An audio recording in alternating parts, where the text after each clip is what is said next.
I will not be commenting on a leaked document. No final decisions have been taken. What I can say is that we are giving very careful consideration to Sir Brian's blueprint.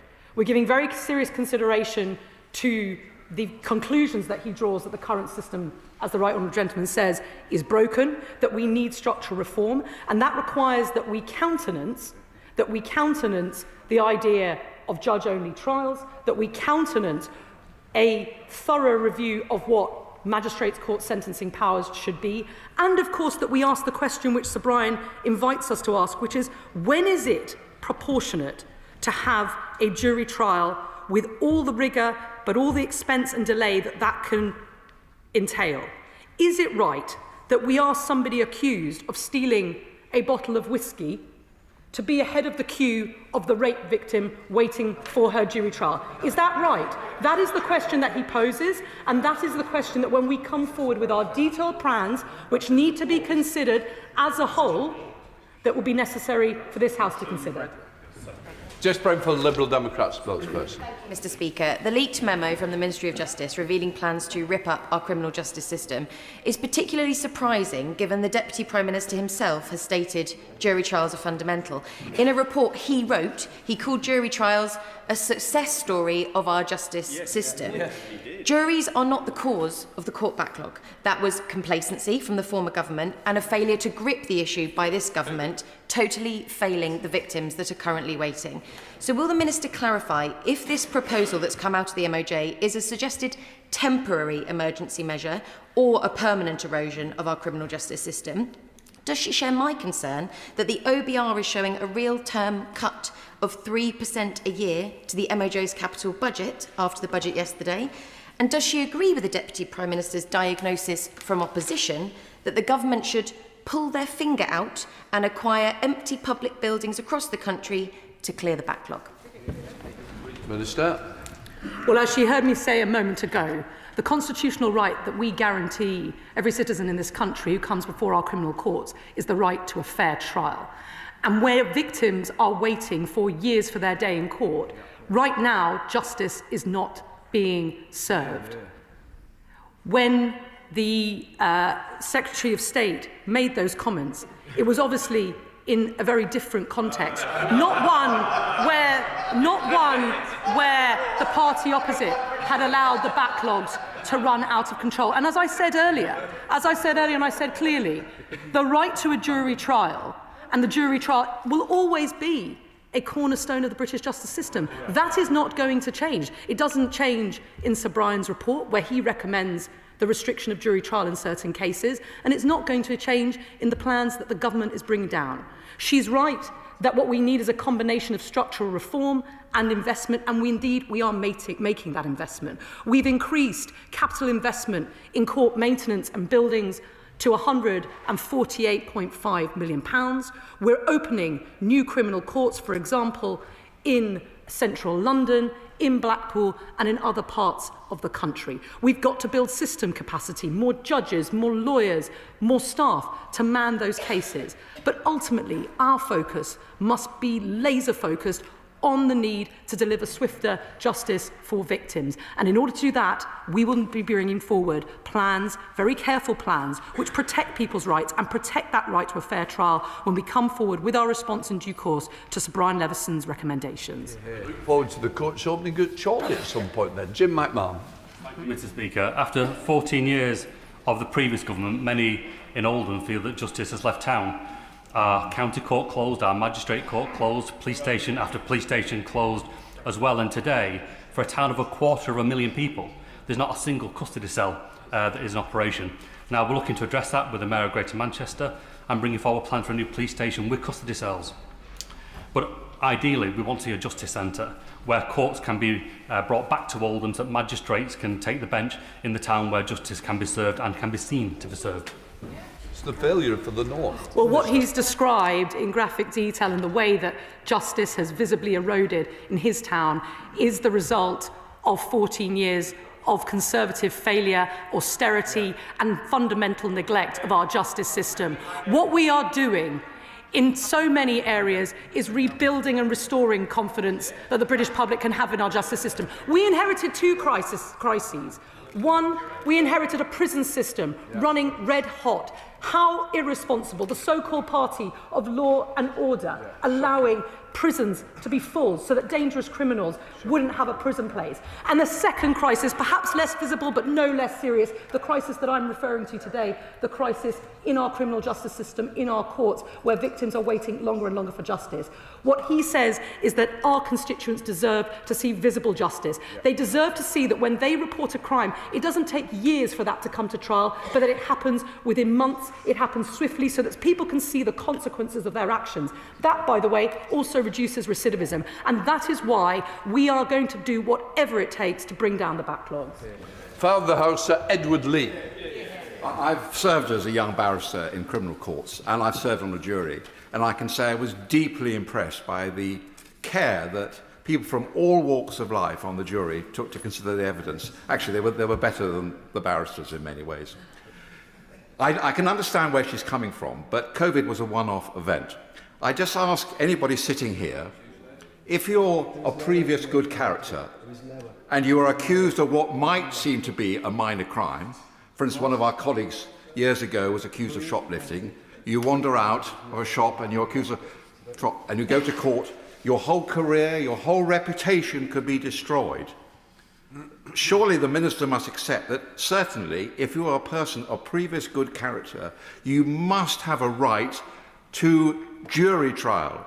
This is 1,000 years of history. This is the greatest offence against totalitarianism. We must never throw it away, and we should consider very carefully before we proceed.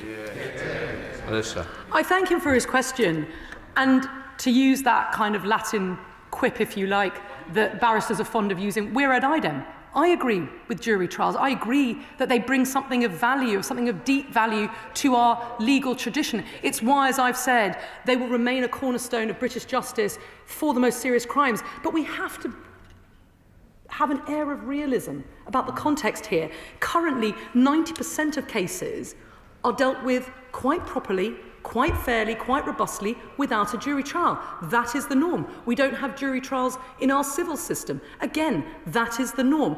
In reality, only 3% of cases are heard by a jury. The question is about proportionality. And where you have the sorts of offences that he refers to, what I would say is that we need to treat all defendants, anybody accused of a crime, equally. What we must ensure is that we address the crisis that we have today, where those who have suffered some of the most serious crimes are waiting years for justice. We've got to do what it takes, and part of that is, as Sir Brian Leveson contends for, is that we need a proportionate use of one of our most precious commodities, which is our jury trial. I agree, it is a good thing, and we need to use it and preserve it for the most serious cases. Thank you, Mr. Speaker. Mr. Speaker, isn't it extraordinary the Conservative Party is still pretending to be the party of law and order, despite being the party that slashed police numbers, that hollowed out our criminal justice system and fell victims time and time and time again? And Mr. Speaker, in the years prior to COVID, the Conservatives artificially capped the number of sitting days, with allocations declining from 109,000 in 2015-16 to a record low of 83,150 in 2019-20, the year leading up to the pandemic. So isn't it the case that this reckless decision led to a growing court backlog even before COVID struck? My right honourable friend is right. We inherited record and rising backlogs. COVID was a contributory factor, but it wasn't the only factor. Years of underinvestment, years of neglect contributed to the delay. And indeed, the demand coming into the system, which, by the way, continues to increase, partly because our police are making more arrests, there are more charging decisions, and that's not a bad thing. But the system is simply buckling under the weight of that demand. And unlike those on the benches opposite, what I'm not prepared to do is to sit idly by, because, as I said, behind each and every one of those 80,000 cases, roughly, that sit in our backlog is a victim, is somebody accused trying to clear their name, living under a cloud, lives on hold, psychological torture, and ultimately justice is not being served. So we've got to do whatever it takes to get it down.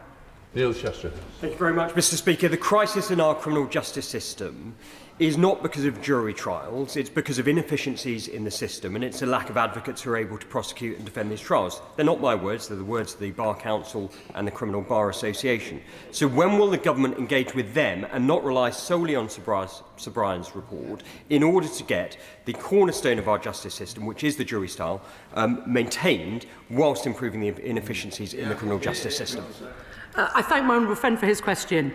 He will know that I engage with the Bar Council, with the Criminal Bar Association and with a range of stakeholders on a regular basis.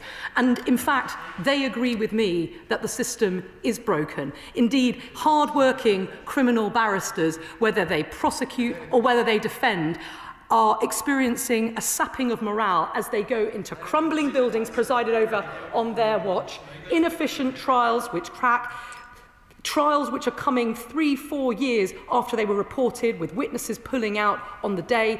All of that is deeply, deeply demoralising. And indeed, there is a huge degree of consensus between ourselves and the direction of travel and those at the Bar Council and the Criminal Bar Association. We've got to address inefficiencies, of course, and that's why Sir Brian Leveson and his independent reviewers are looking at inefficiencies and productivity in the system. When Part 2 comes forward, we'll be taking those recommendations equally seriously and looking to implement them. Emma Foodie. Thank you, Mr. Speaker. In 2014, 8% of those on trial for an either-way offence opted for a jury trial, whereas by 2022 this had more than doubled to 17%. Now, at the same time, we know that the backlog was growing for the Crown Court, we know that there's delays in those cases then going to trial, and we know, therefore, that there are more people dropping out and being denied their justice and their day in court. Is it not clear that some people are gaming the system to be able to deny victims justice? My right honourable friend is absolutely right. I visited Wood Green Crown Court last week, which has some of the deepest backlogs in the country, and I met with judges and barristers there, and what they said is it is not uncommon to watch career criminals opting for a jury trial when their matter could be heard in the magistrates, which have sufficient sentencing powers, literally laughing in the dock. Why? Because they know that not just this Christmas, but the Christmas after that and the one after that, they will still be with their families without having faced trial, in the hope that witnesses pull out, the trial cracks, and that, frankly, justice isn't served. There are people gaming the system. This is the consequence of the delays. This is why we have to do whatever it takes to fix it. Wendy Morton. Thank you, Mr. Speaker. Sadly, another day, and we have another leak from this government. The Minister says that no final decision has been made, we just have speculation. She suggests that we wait, Mr. Speaker. So why doesn't she use this time to reflect on some of the comments from this side of the chamber and bring back some of those examples of courts that we used during COVID to speed up the process so that people continue to have that right to a trial by jury? Yeah. She's right that we need to increase capacity, and it's why, as a government, since we came into power, we've increased the number of sitting days by over 5,000 from her own party. We are sitting record sitting days. The fact is, though, Mr. Speaker, is that you've got to build system capacity. You've got to have enough judges, you've got to have enough prosecutors, you've got to have enough court ushers, you've got to have enough translators. You've got to build system capacity. We need more magistrates. We're embarking on an ambitious programme to recruit more magistrates. All of that has to happen. Unlike her party, we are investing in the system. We are looking to bring more courtrooms back into use. But ultimately, as Sir Brian Leveson reminds us time and time again, that alone, spending our way out of trouble, is not going to fix the system. One of their own, Alex Chalk, former Lord Chancellor, said the system will become irrecoverable unless we act. Unlike them, I am prepared to do so. Kim Johnson.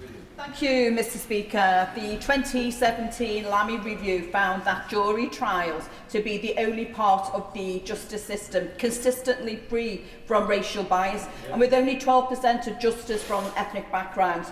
These proposals risk deepening disproportionality and undermining the confidence in the justice system. So can the Minister explain how the public and ethnic minorities have trust in this new Crown Court decision, for which there is no evidence that this will even work to address the backlog?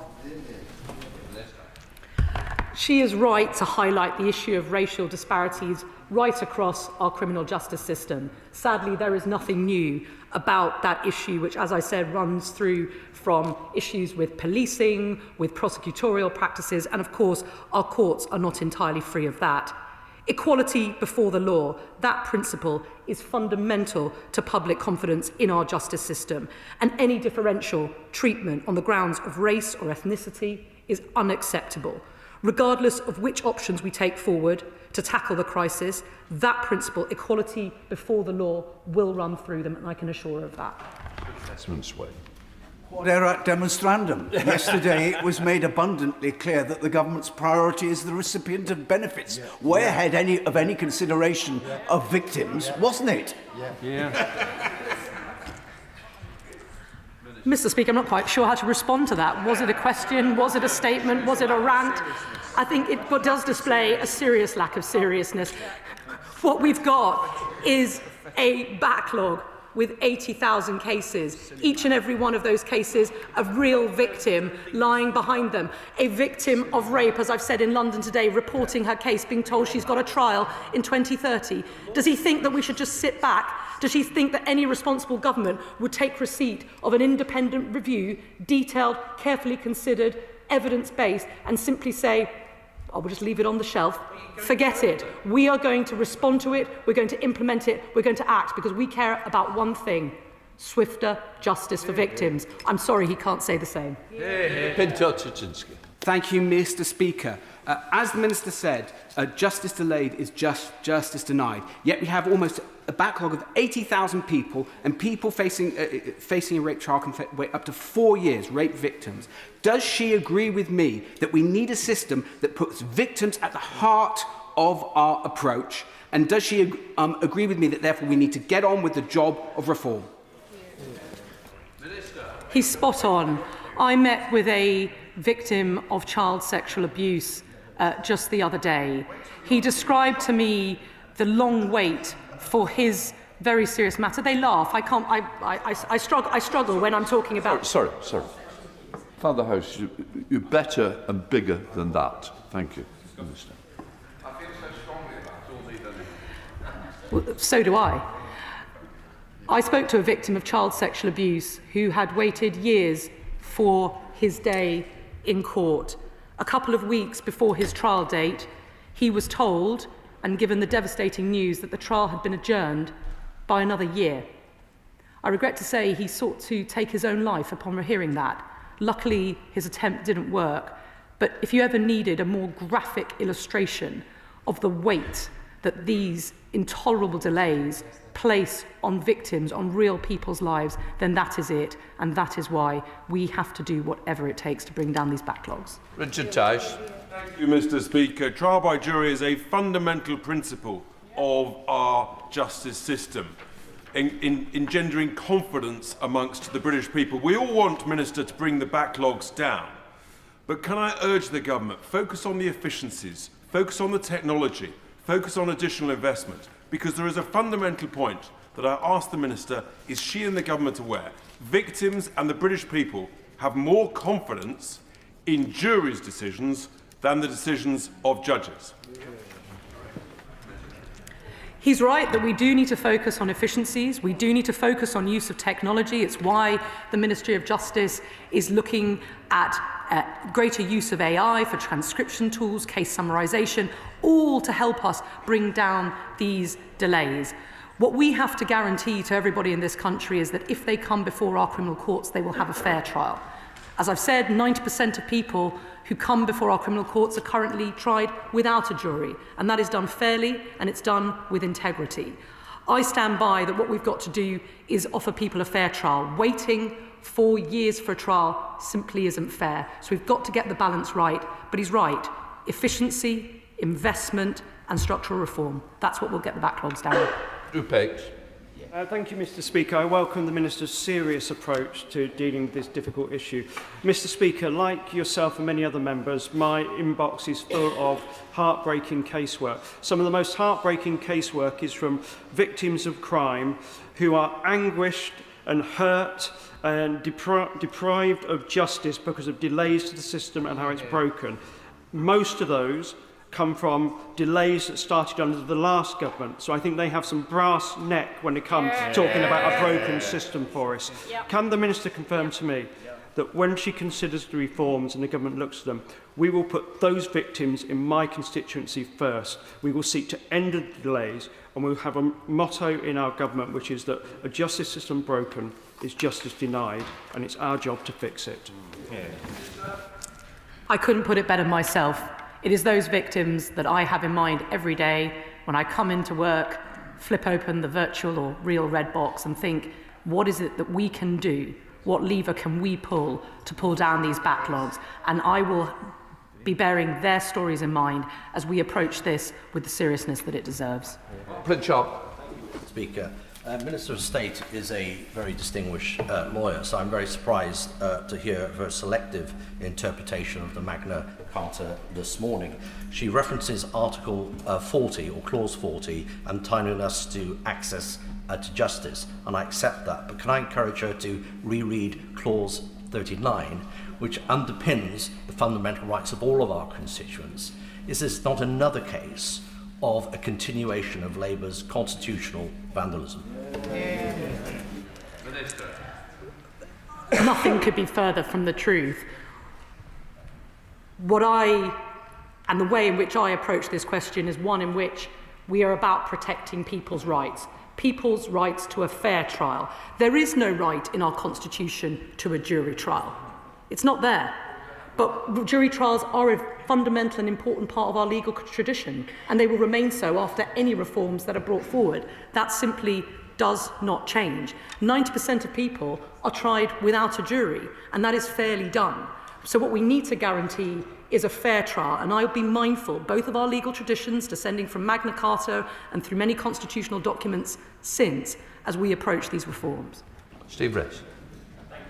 I recently met my local CPS in Exeter, who informed me that, as has already been discussed, defendants who have the choice often choose a jury trial in order to delay their case to gain the system. Because of this, for adult rape cases, 10% are stopped after a defendant has been charged because the victim no longer supports the prosecution due to the long delays in their case. With a backlog at 78,000 and rising victims, they're waiting years. Does the Minister agree that we do need this bold action to get the court system back on its feet? He's absolutely right, and I think one of the most poignant and difficult areas is in the context of rape and serious sexual offences, which are so in our minds in these 16 days. Rape Crisis produced a report which was published last week in which they reported that 1 in 3 rape victims face delays to their trials. I'm told that 60% of rape victims are pulling out of the process because they simply cannot live with the spectre of that trial hanging over them, and they doubt that justice will ever be done. And so what's the consequence of that? It's not just heartbreaking for them, but it means that justice isn't served. Yeah. And that's something that I don't think anyone in this House can abide. Yeah.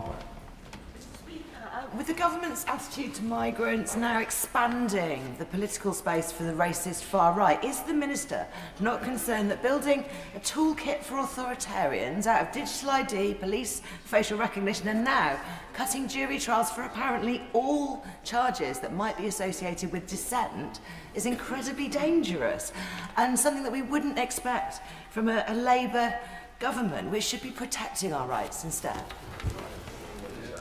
I'm afraid, Mr. Speaker, I utterly reject the premise of that question. First of all, she will have to wait, as other members of the House, for the government's detailed response to Sir Brian Levison's recommendations and which cases will be affected by those reforms. But I utterly reject the suggestion that this is somehow an authoritarian gambit. Far from it.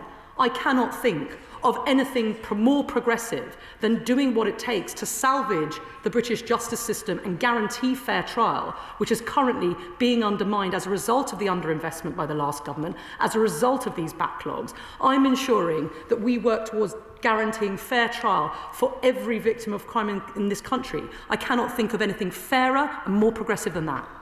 Thank you very much, Mr. Speaker. Is the government not concerned that the judiciary tends to be privately educated and white, and that's very different to the composition of juries, therefore not representative of the modern-day United Kingdom. Well, our judiciary is one of the prides of this country. Their independence, their integrity is something that provides, I think, one of the pillars of rule of law in this country. That doesn't mean that they always get it right. It doesn't mean that they are beyond reproach. But what they are all subject to is the principle of acting without fear or favour.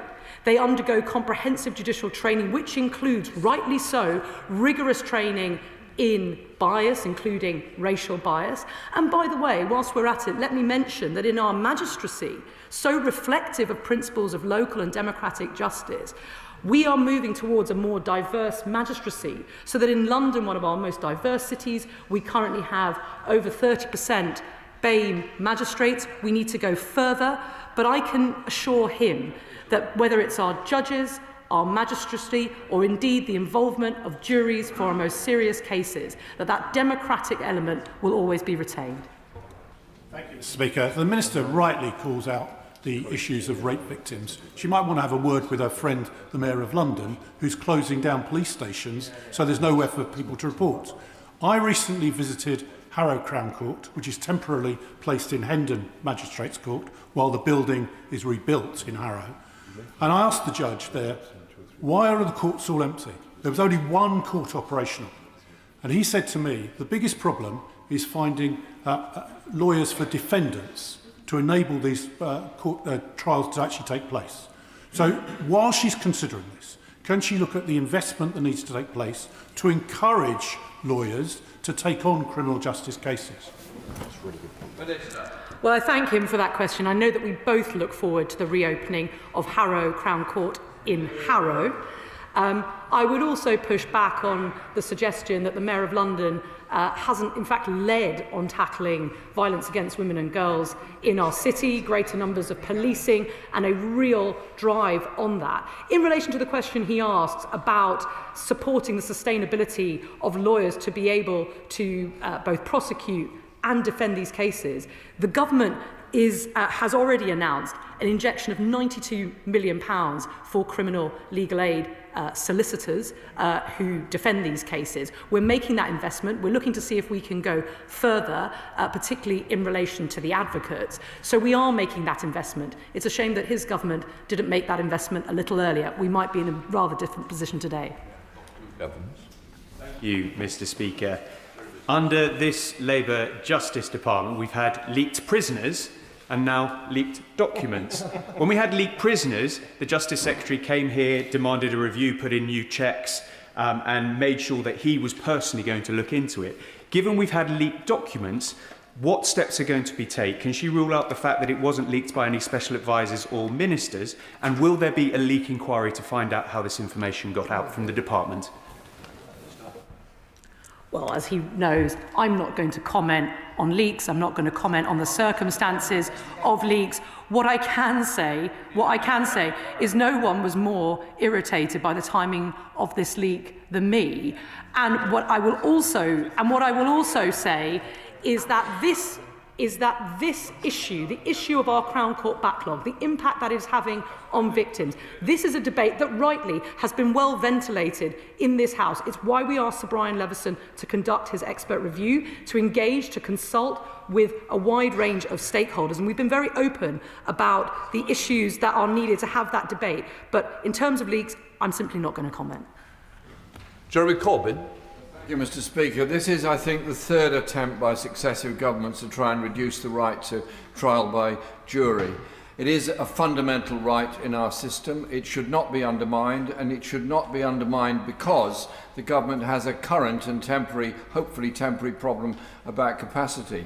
In answer to the member for Liverpool Riverside, she recognised that the Lammy inquiry of 2017 recognised that jury trials were actually more objective than judge-only trials, less likely to be racially biased and likely to give a fairer outcome. Is she really content that we should be walking away from the jury trial system because of the current problems? Isn't the answer instead, as other colleagues have raised, to invest more in the system to deal with, she's quite right, the appalling backlog that's there?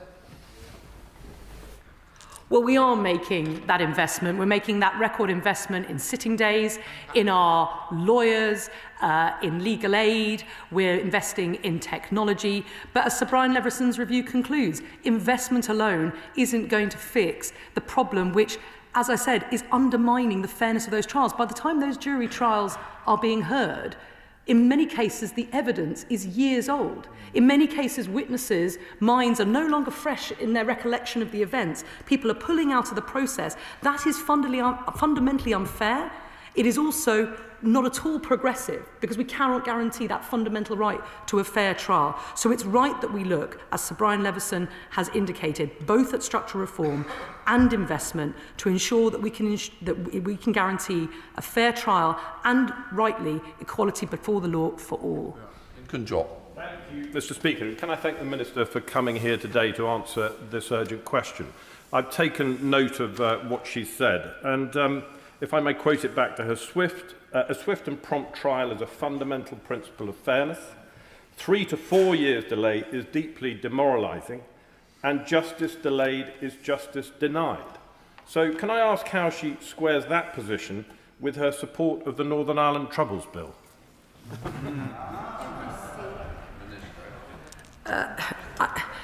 Well, he's right to quote those things back at me. Those are the headlines of the arguments that I'm making this morning in relation to this UQ, in relation to the backlogs in our England and Wales criminal courts. In relation to my support for that bill, it is a fair piece of legislation and one which I stand by.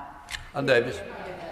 Mr Llefarydd, at the end of December 2024, there were 11,850 outstanding cases at our Magistrates' Court and 2,663 outstanding cases at Crown Court in Wales.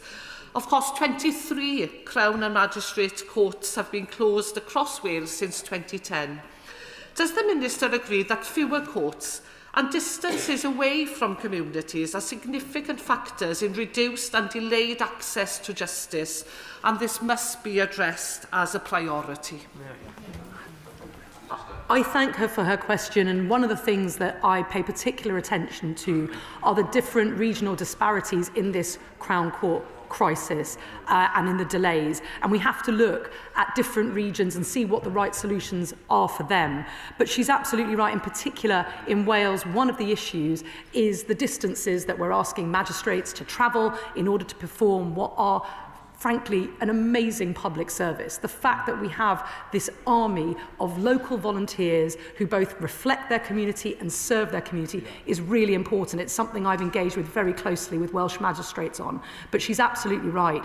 What we're going to need to bring down these backlogs, again, I won't grow sick of saying it, investment, structural reform and modernisation. If we get all three, then regardless of where you live in England and Wales, we will be bringing down the backlogs and we will be getting swifter justice for victims. Sir Christopher Cho. Mr. Speaker, does the Minister accept that failed asylum seekers are exploiting these delays in the Crown Court? And would she therefore consider restricting the right of jury trial so that only British citizens can enjoy it?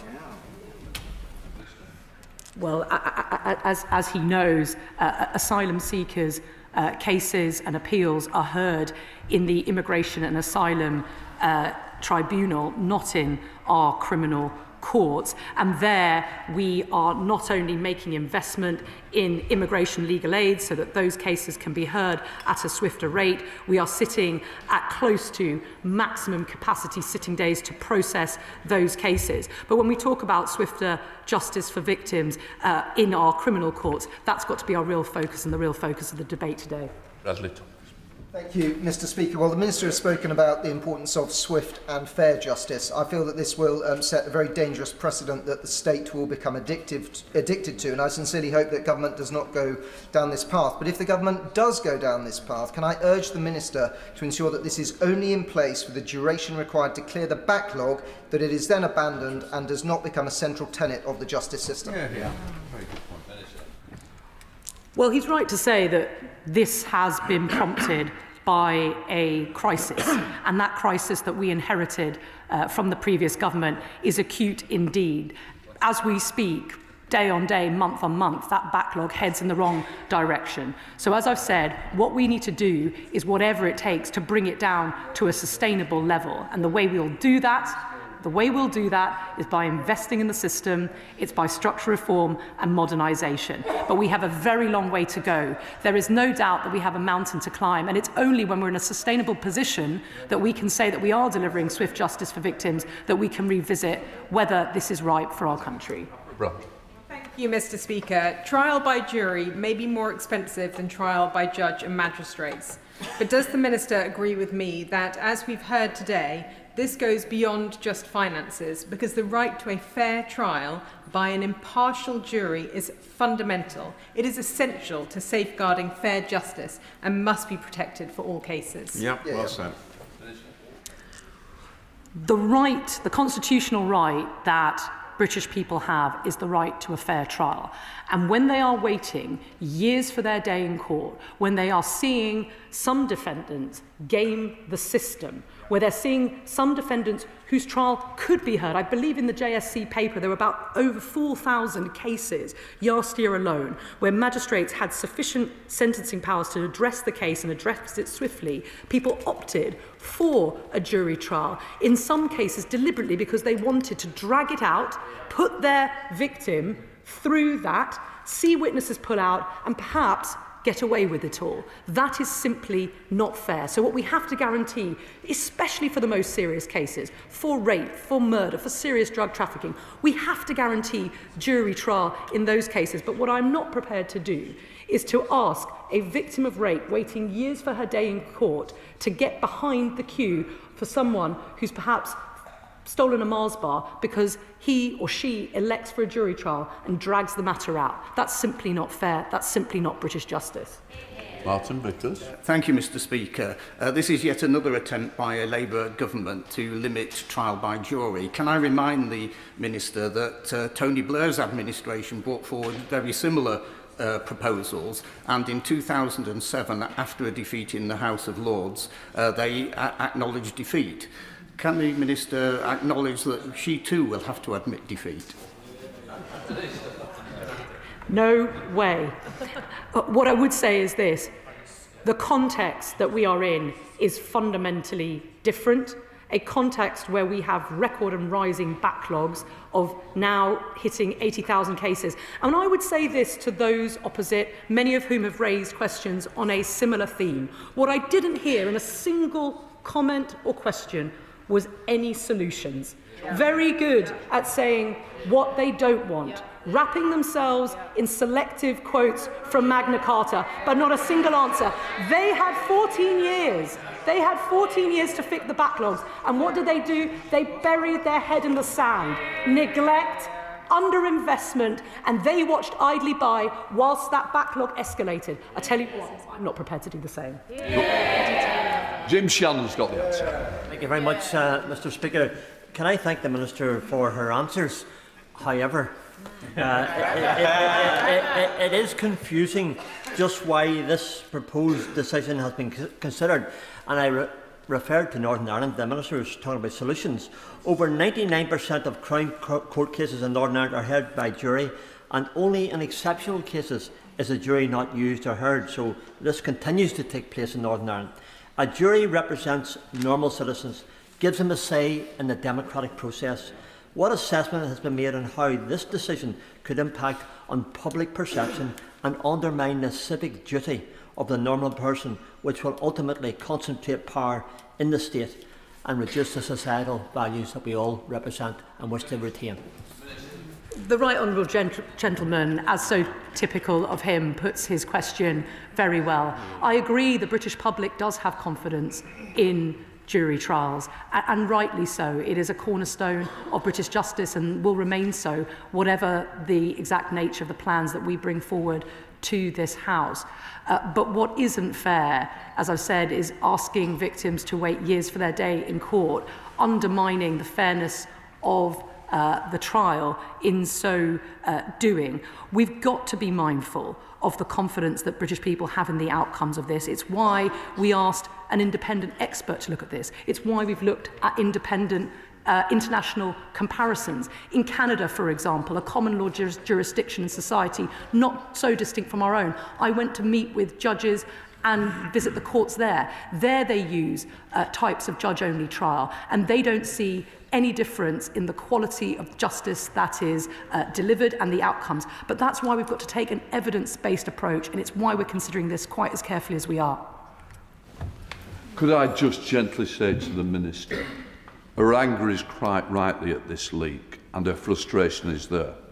The answer might be to put confidence back into the system. There is a leak inquiry. Yes, it is. Take that on board. Right, let us move on. Let the front benches change over.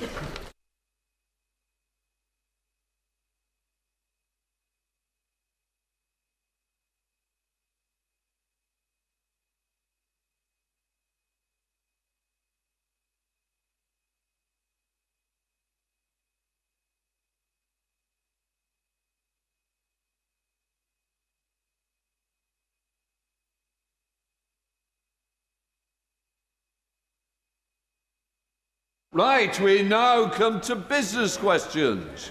Shadow Leader of the House. Thank you very much, Mr. Speaker. Will the Leader of the House give us the forthcoming business? Leader. Thank you, Mr. Speaker. The business for the week commencing 1st of December will include Monday the 1st of December, continuation of the budget debate, Tuesday the 2nd of December, conclusion of the budget debate, Wednesday the 3rd of December, remaining stages of the pension schemes bill, Thursday 4th of December, debate on a motion on the war in Ukraine. The subject of the debate was determined by the Backbench Business Committee. Friday the 5th of December, the House will not be sitting. The provisional business for the week commencing 8th of December includes Monday the 8th of December, consideration of Lord's messages to the Employment Rights Bill, followed by consideration of Lord's messages to the Planning and Infrastructure Bill, followed by consideration of Lord's messages to the Mental Health Bill. On Tuesday the 9th of December, we'll have the second reading of the Railways Bill. Wednesday the 10th of December, Opposition Day, debate on a motion in the name of the official opposition, subject to be announced. Thursday the 11th of December, general debate on St Andrew's Day, followed by a general debate on the impact of foreign interference on security, trade and democracy. The subjects for these debates were determined by the Backbench Business Committee. On Friday the 12th of December, the House will not be sitting. Thank you, Mr. Speaker. I'm sure colleagues will want to join me across the House in wishing a very happy Lancashire Day to Lancastrians everywhere, and perhaps most especially to the only Lancastrian Speaker of the 158 to have held that office. Although it will still be 3 more before that number reaches the number of Herefordians who have held that office, Mr. Speaker. Let me also wish a very happy Thanksgiving today to all our American friends, hosts and families.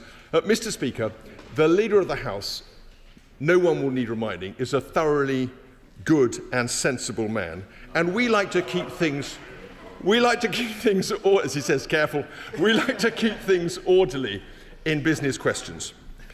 But I cannot imagine what he can possibly have made of the past few weeks. We've had an entirely unnecessary period of prolonged economic uncertainty, endless media pitch-rolling and U-turns, a relentlessly dismissive attitude to this House from ministers, repeated breaches of the ministerial code, and even the fiasco of a convenient OBR leak on the budget morning itself.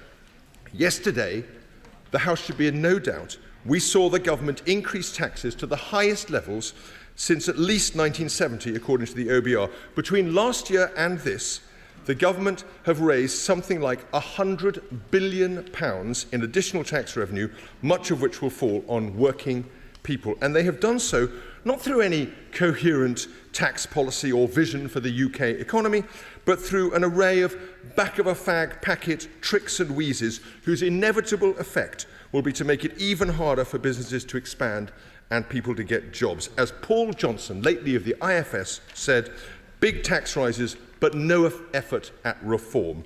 Tax rises mainly to finance extra spending, not because of worse forecasts. Mr. Speaker, this government claims to speak for working people, for skills, for employment and for growth. All of those things it chose to undermine at yesterday's budget. These were their choices, and even now, the government have failed to please their union paymasters. In the words of Sharon Graham, General Secretary of Unite, the decision to freeze income tax thresholds will result in 10 million workers paying the higher rate of income tax. Stealth tax on workers means everyday people pay the price again.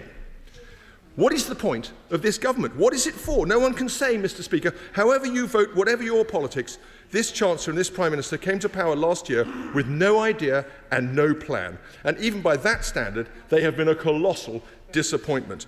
But that's not all, Mr. Speaker. As we've just noted in the urgent question, this week has also seen a leak that the Justice Secretary intends to abolish jury trial for all but the most serious cases. We had the embarrassing sight of the Junior Minister for Justice, a woman who transparently believes in the importance of jury trial, defending this preposterous proposal. I should say that the Justice Secretary himself was the same man who said in 2020 that jury trials are fundamental to our democracy. Blackstone, no less, called them the glory of the English law, and they are to be abolished by a Justice Secretary and a Junior Justice Secretary, both of whom went to Harvard Law School, and a Prime Minister who spent nearly 4 decades at the bar. The Bar Council has made clear that jury trials are not the cause of any case backlog, destroying the government's attempted justification for the policy. And the Criminal Bar Association has strongly criticised the proposal, as has the legendary Baroness Kennedy of the Shores, and many others will doubtless do the same in the coming days. Again, it is inconceivable to me that the Leader of this House supports this decision. I hope at the very least he will allow time for a backbench debate soon on this topic. But I will say this, Mr. Speaker, both the budget and the government's proposal to abolish jury trial have something fundamental in common. The Chancellor seemed unaware yesterday that in asking people to, as she put it, make a contribution to the budget, she is not inviting them to engage in some voluntary process. She is in fact using the full force of the coercive power of the state to take away their freely owned property in taxes. The removal of jury trial would do the same thing to the involvement of citizens in this country in the exercise of the criminal law, that other supreme coercive power of the state. Whatever the rhetoric, whatever the smoke and mirrors, both these actions demonstrate that this government actually holds the ordinary men and women of this country in profound contempt. Mr. Speaker, no one should be surprised if those actions and this government are now treated by those people with similar contempt. Here, here. Thank you, Mr. Speaker. I join the Shadow Leader of the House in wishing everyone a happy Lancashire Day. Mr. Speaker, I'm also sure the House will join me in sending our condolences to those affected by the fire in Hong Kong. The tragedy that is unfolding is deeply saddening, and my thoughts are with all those impacted. I'm sure the thoughts of the House are similarly with them. Before I respond to the point that he makes, let me remind the House, Mr. Speaker, that this week is UK Parliament Week, now in its 15th year. Parliament Week continues to increase its reach each year, engaging schools, youth groups and community organisations in constituencies across the United Kingdom. And I've been pleased to be involved in a number of Parliament Week events, and I'm sure a number of colleagues are out doing exactly that as we speak. And I know that many members on both sides of the House have also been involved, and I thank you, Mr. Speaker, for your involvement and your leadership on these matters. Mr. Speaker, Tuesday was White Ribbon Day, where people around the world stand up against male violence against women and girls. I'm pleased, Mr. Speaker, that the House is in the process of becoming accredited with White Ribbon UK, demonstrating a commitment to preventing abuse and violence against women and girls by promoting gender equality and encouraging everyone, including men, particularly men, to be part of the solution. Ending violence against women is a top priority for this government, and the Violence Against Women and Girls strategy will be published soon and will outline how we halve levels of violence against women and girls within a decade. The Honourable Gentleman refers to the budget, and yesterday the Chancellor delivered her budget statement, a budget which will ease the cost of living, reduce our national debt and bring down NHS waiting lists. He asks what is the purpose of the budget, and those three things are the purpose of the budget. Today we begin the second day of debate on the budget, with further days to follow, which I'm sure many members will want to contribute to. I'd also like to recognise the contribution of members across the House who have been strong advocates for a number of measures which were included in the budget yesterday. For example, Mr. Speaker, the Chancellor announced that the Government will transfer the Investment Reserve Fund in the British Coal Staff Superannuation Scheme to the scheme's trustees. That will mean more money is unlocked for members of the scheme. And I'd like to recognise the contribution of the honourable members for Mansfield, Blaenau Gwent and Rhymney, Doncaster East and the Isle of Axum, Blyth and Ashington and many others who campaigned on this matter. The Chancellor also announced that the Government will exempt search and rescue vehicles from vehicle excise duty, which will mean more money is able to be diverted into critical frontline services. And I congratulate the honourable member for Bolton West in particular for advocating for this in business questions.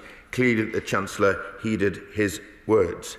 The Shadow Leader of the House raises the question of briefings and leaks, Mr. Speaker. And let me say that I take these matters very seriously, as I know you do. It's very important that matters are brought to this House, at least at the earliest opportunity, so that members can be told first. I understand that that PACAC is looking into the wider question of briefings outside of this House, and we look forward to seeing what their findings are. The Honourable Gentleman also raises the question of the OBR leak. We take that very seriously indeed, and that matter is being investigated, Mr. Speaker. I return to what I've said previously to the Honourable Gentleman and others on that side of the House, which is when we have discussions about the economy and about budgets, after 14 years of failure, the best thing, my advice is, the best thing they can do is start with an apology.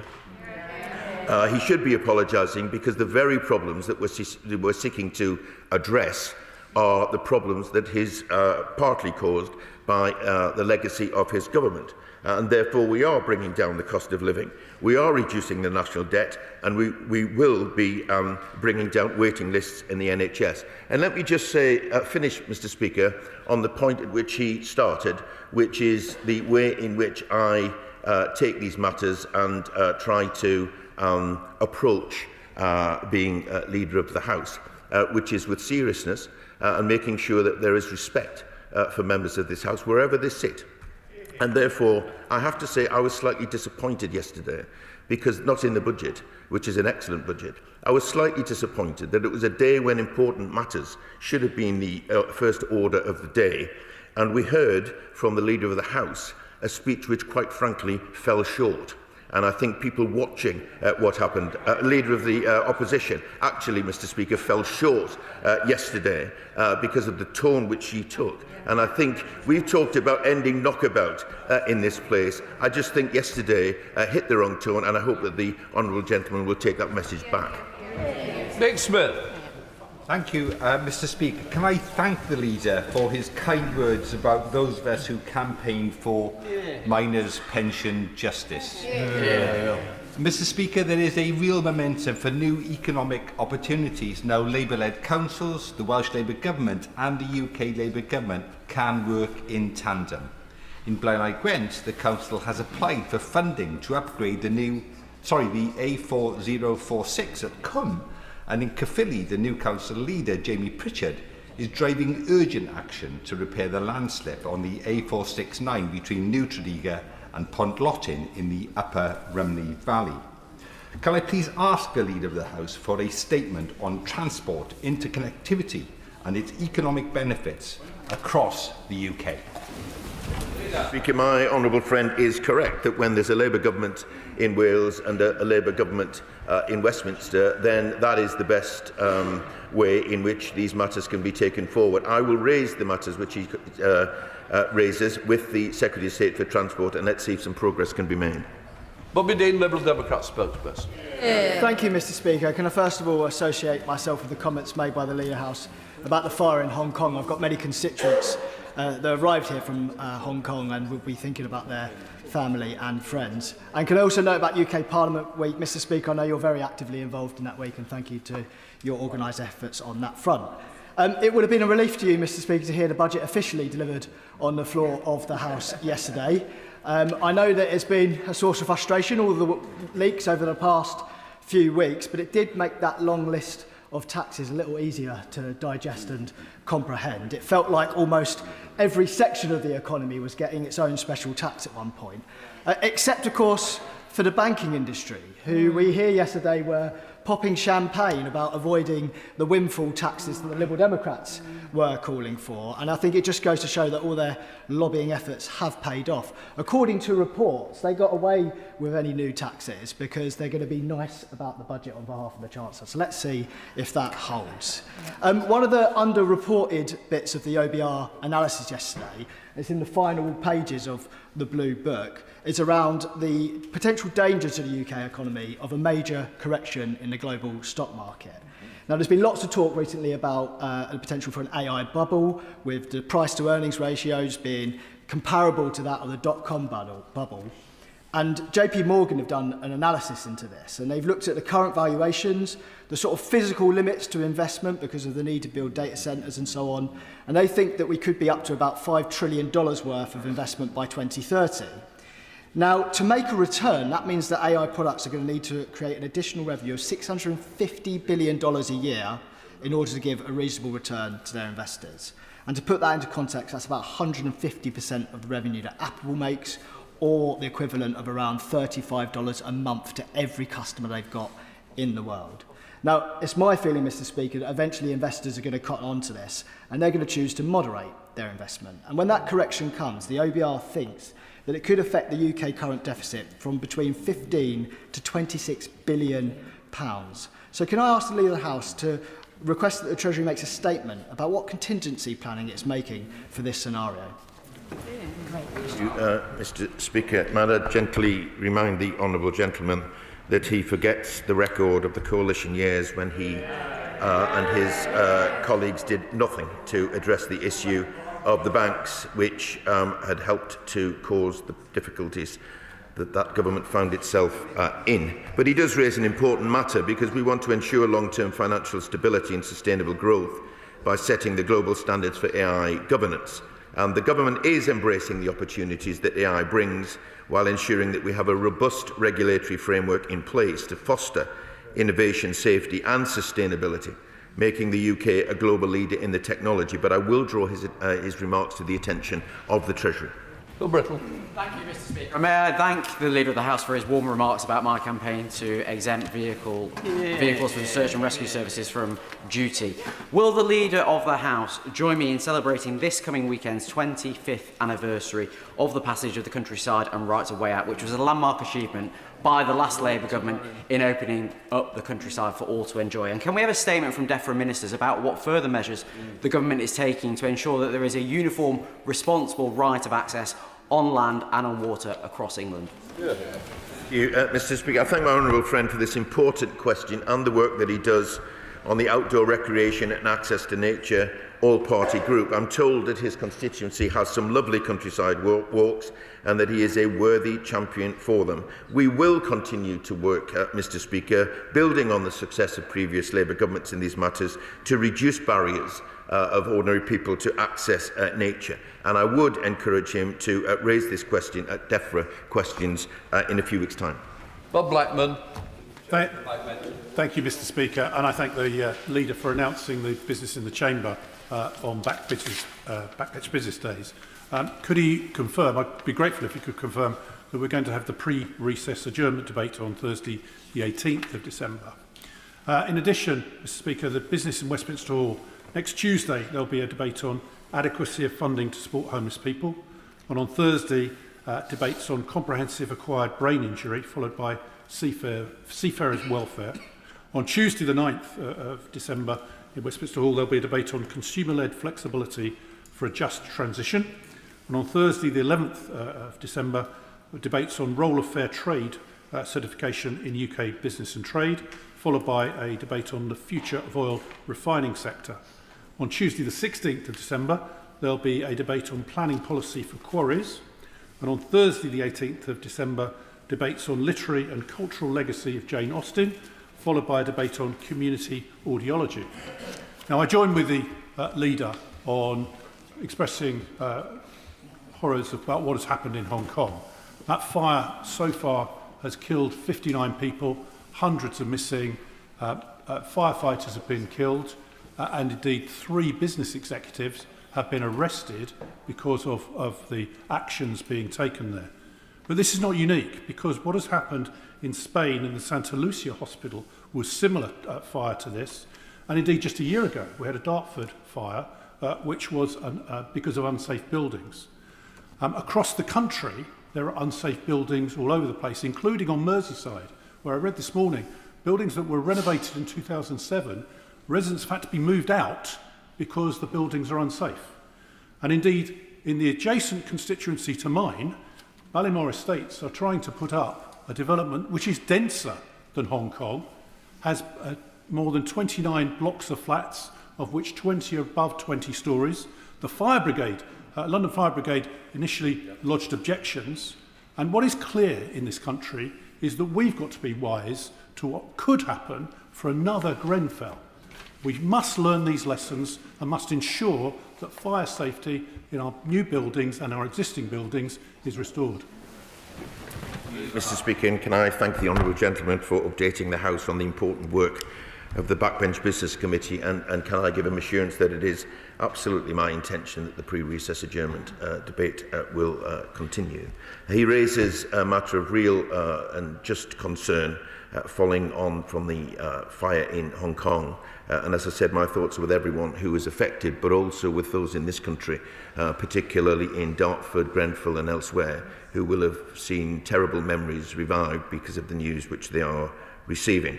The government is very clear in its approach that we aim to remove all barriers to remediation so that buildings can be fixed faster and residents can feel safe in their homes. We published an update on the remediation acceleration plan this summer, and we will act on all 58 Phase 2 Grenfell Tower inquiry recommendations to build a more robust and trusted regulatory system that delivers safe and high-quality homes. Just to advise the House, we'll finish this about 12:30, so everybody can help each other. We should get everybody in. Rachel Taylor. Thank you, Mr Speaker. Residents of Water Orton in my constituency of North Warwickshire and Bedworth have been plagued by HS2 works for years. Dust covering their cars and washing, and now a really disgusting fishy smell are just some of the problems that they're having to put up with. My constituents have told me that this is affecting their health. I've been raising it with HS2 since I was elected. Residents in Water Orton have been put through unacceptable levels of disruption, so can I ask the Leader of the House if he will make time for a debate on the impact on health of HS2 works on local residents? Speaker, I'm sorry to hear of the case that my honourable friend raises and the impact on her constituents. She's a very strong voice in this place for her constituents, and she's right to raise these matters. It is important that impacts are minimised as far as is reasonably practicable. I understand that HS2 is aware of these concerns and is taking action to address it. But of course that needs to be monitored. So I will ensure that the relevant minister hears about these specific concerns. Giovanna Rossi. Thank you, Mr Speaker. The regulator of social housing has found the Labour-run Leicester City Council guilty of serious failings in maintaining safe and decent homes, with thousands lacking basic safety checks. The Court of Appeal has also upheld a finding of racial discrimination in the Council's employment practices, and the Ombudsman has criticised its failures towards homeless families. Will the Leader make time for a debate on how we, as honourable members, ensure that the government intervenes where councils repeatedly fail in their duty of care to our constituents? Mr Speaker, the Honourable Lady is right to raise concerns on behalf of her constituents, and I hope that the Council has heard what she has said. It's the sort of issue which I would have thought she needed a little more time, perhaps, than business questions to expand on those issues, and therefore would invite her to apply perhaps for an adjournment debate. Thanks, Mayor. Thank you, Mr Speaker. With Advent approaching, I don't know, Mr Speaker, whether you have an Advent calendar, and if so, whether it's a traditional one or a chocolate one, or maybe even one filled with wine. If it is one filled with wine, the little pouches in it are probably made because of technology in Leighton Buzzard in my constituency. and they are 125 millilitres in capacity. Because they're sold as an advent calendar and there's 24 pouches of them, that is allowed. But unfortunately, you're still not allowed to sell individual 125 millilitre pouches. Would the Leader of the House be able to explain to me how I could talk to the relevant minister to see that whether we might be able to sell 125 millimetre pouches, not just at Christmas, but all year round? Thank you, Mr. Speaker. We are... yeah, if she doesn't mind, I might duck that one, Mr. Speaker. But we're laughing. But these are serious matters for businesses and firms, actually, and therefore I will ensure that it is drawn to the attention of the relevant minister, and she gets a response. Mr. Carmichael. The agreement of an SPS agreement with the European Union, that sanitary and phytosanitary agreement, is potentially one of the most significant developments that we're likely to see for farmers and other food producers. It could bring massive opportunities, but also significant risks, especially for arable farmers. Any agreement, although it will be implemented by DEFRA, is being negotiated by the Paymaster General. So the EFRA Select Committee invited the Paymaster General to attend the committee to give evidence on the 9th of December. We sent the invitation on the 17th of September, and after 4 reminders, we eventually received an email on the 13th of November indicating that the Paymaster General was, and I quote, content to decline the kind invitation to give evidence on this occasion. Mr. Speaker, the Select Committee is not quite so content with this situation. So can I ask the Leader of the House if he will perhaps have a word with the Paymaster General and his diary secretary to see if he might be able to make himself available for the 9th of December. This is a basic discourtesy to Parliament. I did appeal for brevity to try and get other members in. If you don't want your colleagues in, just tell me which ones you don't want, because you're not helping me at the moment.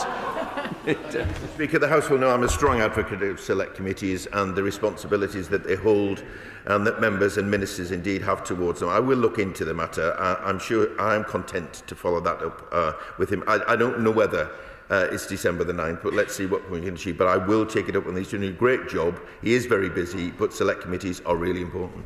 Graham Stringer. Mr. Speaker, Baroness Hallett issued the second part for a very important report on COVID. This deals with the effectiveness or ineffectiveness of the government's response to COVID and the £400 billion spent on that report. After the first Hallett report, there was a statement. I would have expected a statement in the House by now and arrangements for a debate. Can the Leader of the House tell me when the statement will be, and will he arrange for a debate in government time? Thank you, Mr. Speaker. As the honourable gentleman acknowledges, there was a statement after the earlier report, and therefore the government will want to keep the House updated as the matters evolve. And therefore I will look at making that happen. But I should also add, Mr. Speaker, we don't need to wait for these things to address some of the issues, as the Chancellor is doing, by pursuing the beneficiaries of dodgy deals and getting £400 million back so that we can invest it in public services.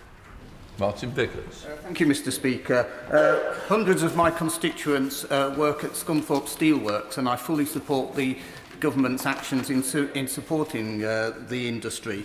A written statement is published each month, and the most recent one says we continue to work with Jingay to find a pragmatic, realistic solution to the future of British steel.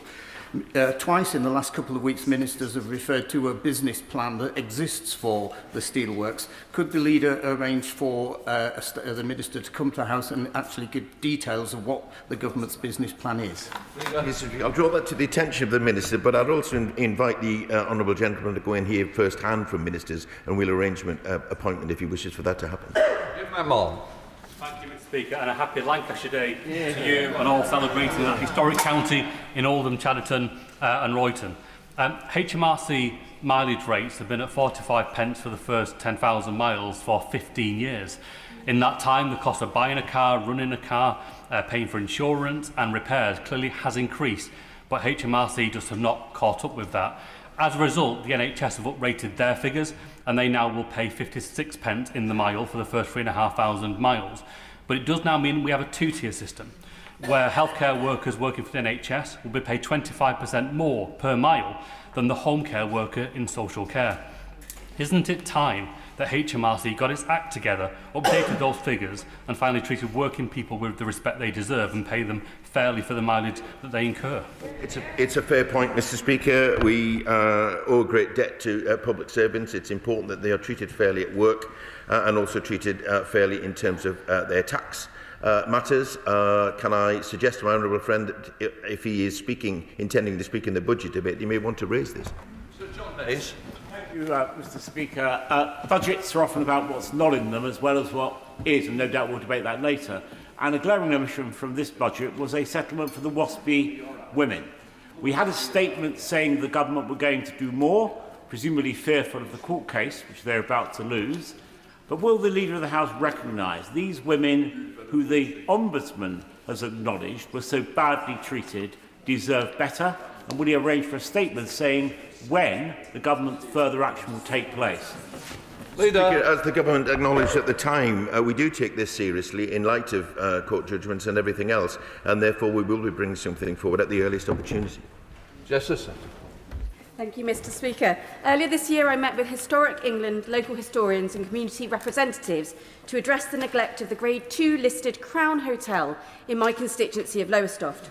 Once a cornerstone of the community, a place where countless memories were made, it is now crumbling and bringing the rest of our historic high street down with it. Would the Leader of the House find time for a debate on the protection of listed buildings on our high streets? Thank you, Mr. Speaker. We are committed to protecting our national heritage, and we have provided £50 million in the last year to protect our heritage buildings. I will ensure that my honourable friend's concerns are heard by DCMS ministers, because the government is committed to developing ways of supporting not just our high streets, but particularly in coastal areas. Claire. Thank you, Mr. Speaker.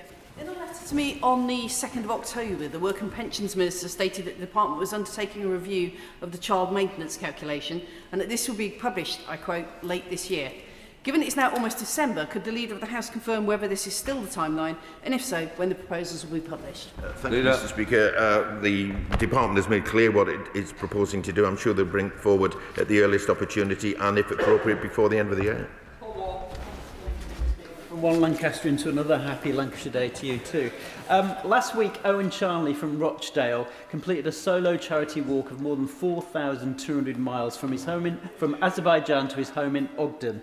Owen braved torrential rain, searing heat and several attacks by stray dogs on his trip through 17 countries. He did 21 miles a day, over 233 days, all to raise much-needed funds for two Greater Manchester homeless charities, Barnabas and the Booth Centre. Will the Leader join me in congratulating Owen on this amazing feat, not just of kindness, but also of endurance? Thank you, Mr. Speaker. Absolutely, John, my honourable friend, in congratulating Owen and the efforts that he and others are making, and we are backing them by investing over £1 billion to tackle homelessness in the next year. He may also wish, however, to attend the Westminster Hall debate on Tuesday, the 2nd of December, on the adequacy of funding to support homeless people, to again highlight and amplify Owen's efforts. Thank you, Mr. Speaker. The Leader of the House will know from his own teaching experience that challenges in schools don't respect administrative boundaries. But Dudley and Staffordshire schools in my constituency get hundreds of pounds less per pupils than the same pupils would attract if they went to neighbouring schools in Wolverhampton or Sandwell. So might we have a debate in government time on the national school funding formula so that we can make sure that all children get a fair deal and fair funding wherever their school may be located? Thank you, Mr. Speaker. I'd encourage the honourable gentleman perhaps to call for an adjournment debate on these matters, because it will be reflected by a number of people across the House. We absolutely share the view that every child, wherever they are, should get the support that they need. But he has to acknowledge, as his previous government acknowledged, that this does sometimes mean that some areas need is greater than others. Sarah Coombs. Thank you, Mr. Speaker. Solar geoengineering is the idea of injecting particles into the Earth's atmosphere to dim or reflect the light of the sun and cool the planet. It is something that's been the subject of science fiction and conspiracy theories for many years. But recent reporting by the respected Politico journalist Carl Matheson has thrown light on an Israeli company developing technology that they say could halt global warming temporarily. Given the potential risks of this technology, could we have a debate on how Britain will work with other countries to regulate experiments with the Earth's atmosphere and ensure we cooperate with other countries on solutions that actually tackle the root cause of climate change? Leader. Thank you, Mr. Speaker. Thank you for the question. We're not in favour of solar radiation modification, given the uncertainty around the potential risks it poses to the climate and environment. And we do work closely with the international research community to evaluate the latest scientific evidence. You may wish to raise this point, however, at the next DSIT orals next month. Andrew Rossell. Thank you, Mr. Speaker. May I also wish you a happy Lancashire Day. And thank you, sir, for ensuring that the historic county flags are flown from New Palace Yard. And it's great to see the Lancashire flag flying today. If I can go on to an Essex question now, with your permission, Mr. Speaker. The Leader of the House should be aware that the Metropolitan Police are reducing the opening hours of 25 police stations across Greater London.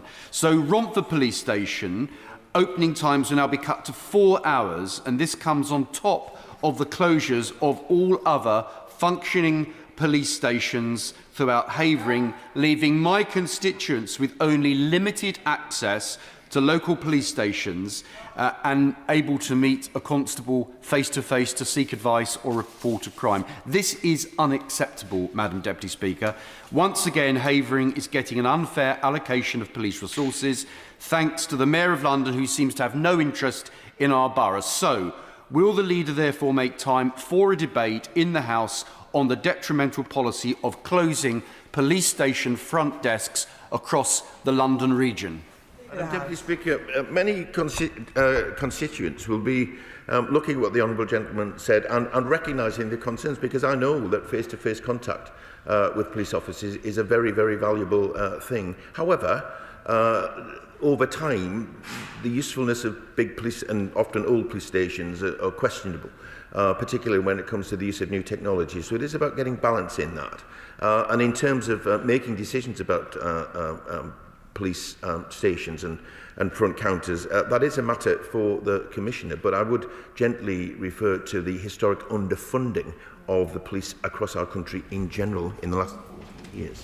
Justine Matters. Thank you, Madam Deputy Speaker. I'm pleased to see the Employment Rights Bill is coming back to us shortly, but it's been 8.5 months since we first sent it to the other place, and the Lords keep blocking it. And now the Greens have joined the Tories and Lib Dems in blocking our manifesto commitment. I'm really worried that we won't get royal assent in time for those important changes to statutory sick pay, which will benefit millions of people, to come in force in April. So can the Leader of the House look at what he can do this side of Christmas to clear the diary and make sure that we get that bill over the line, deliver on our manifesto promises? Thank you, Madam Deputy Speaker. I pay tribute to my honourable friend for the work that he did on this bill and getting it this far. And of course we expect that the other place who have rights to look into these matters, of course, that they will respect the judgment of this House and do it in a timely fashion. I've announced in future business going forward what the next step will be, and I hope that my honourable friend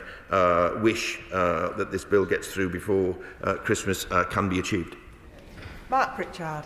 The A41 in Shropshire has seen many deaths and injuries over many years. It's a very, very dangerous road. 3 years ago, I secured funding with the help of the Conservative Police and Crime Commissioner to get average speed cameras put on the road to reduce injuries and deaths. Unfortunately, Liberal Democrat-led Shropshire Council and Labour-led Telford and Wrekin Council have effectively vetoed that plan, saying there is no case. So putting party politics aside, can the Leader of the House allow time for a debate, in order that we can get people working together to reduce injuries and deaths on the A41? Thank you, Madam Deputy Speaker. These ultimately are, as he says, matters to be resolved locally, and it is important that public bodies work together where they can, particularly where a road may be particularly dangerous. I'll draw attention to his remarks to the Department for Transport to see if anything can be done, perhaps to get some the action that he wants. Emma Lewell. Thank you very much, Madam Deputy Speaker. Since July, I've been assisting my constituent who is the victim of stalking by a foreign national. After correspondence, proposed legislative amendments and a ministerial meeting, we were promised some support. The situation has recently now deteriorated, placing her in danger. Despite numerous attempts to seek help via the MOJ and Home Office, nothing is changing. Can my right honourable friend please use his good offices to intervene and help us? Leader of the House. Thank you, Madam Deputy Speaker. These are very serious matters and the Government takes stalking very seriously indeed. I will meet with my honourable friend and see what further we can do. Madam Deputy Speaker, the Chichester District Council local plan was finally adopted this summer after years of speculative development in our area in the wrong places and without the right infrastructure to go with it.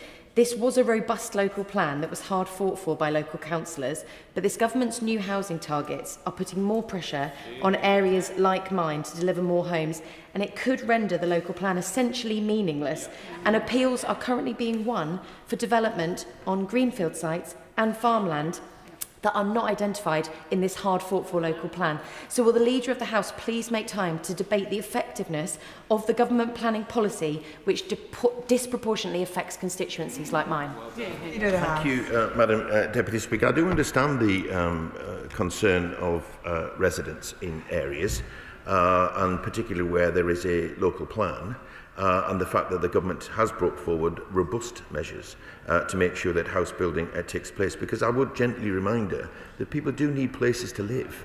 We do need more houses, and housing will be one of the engines that drives economic growth. It is a matter of balance in these matters. So her constituents, I understand their concerns, but it is about building houses where people need to live. Kim Johnson. Thank you, Madam Deputy Speaker. 41 years ago, 37 Camelard workers were imprisoned for protecting their jobs and for protecting shipbuilding on Merseyside, and they are still waiting to clear their names.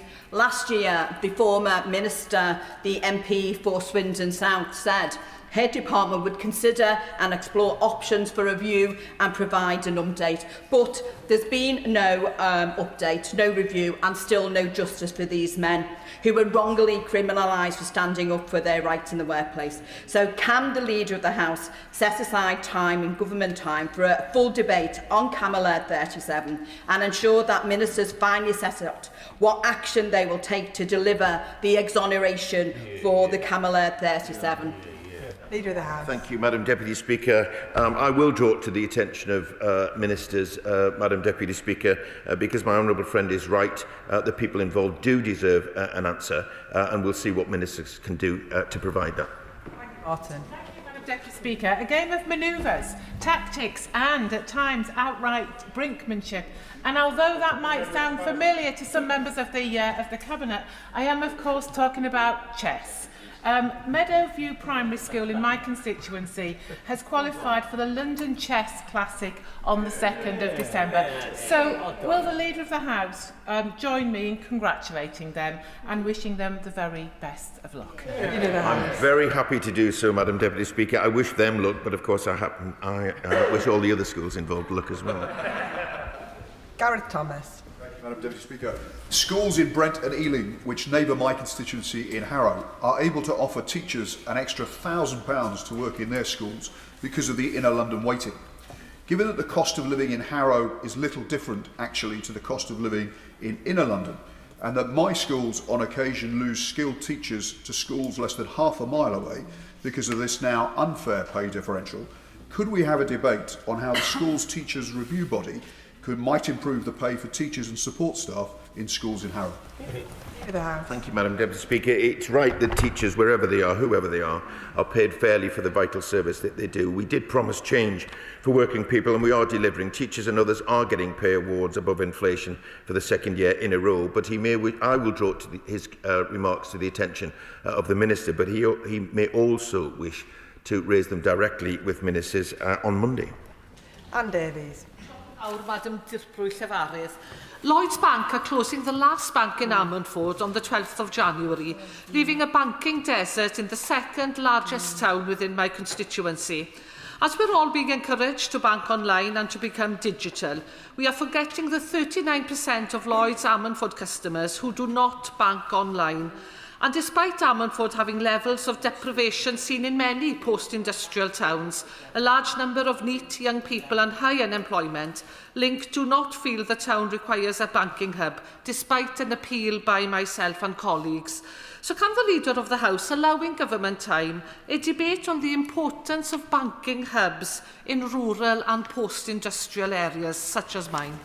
Deputy Speaker, I'd invite the Honourable Lady to apply perhaps for an adjournment debate, because this matter has been raised on a number of business questions. But I know there's been an attempt to get a banking. I would suggest that she does pursue that. I will draw that to the attention of ministers. We changed the law to make sure that where they were necessary, face-to-face banking can take place through banking hubs. So I wouldn't give up on it. Joanna Baxter. Thank you, Madam Deputy Speaker. Recent figures from Police Scotland show that Paisley now has the highest sickness absence rate of any police area in our country. A clear sign that our dedicated officers are being pushed to the brink by relentless workloads and constant pressure. The fallout is hitting my constituency hard.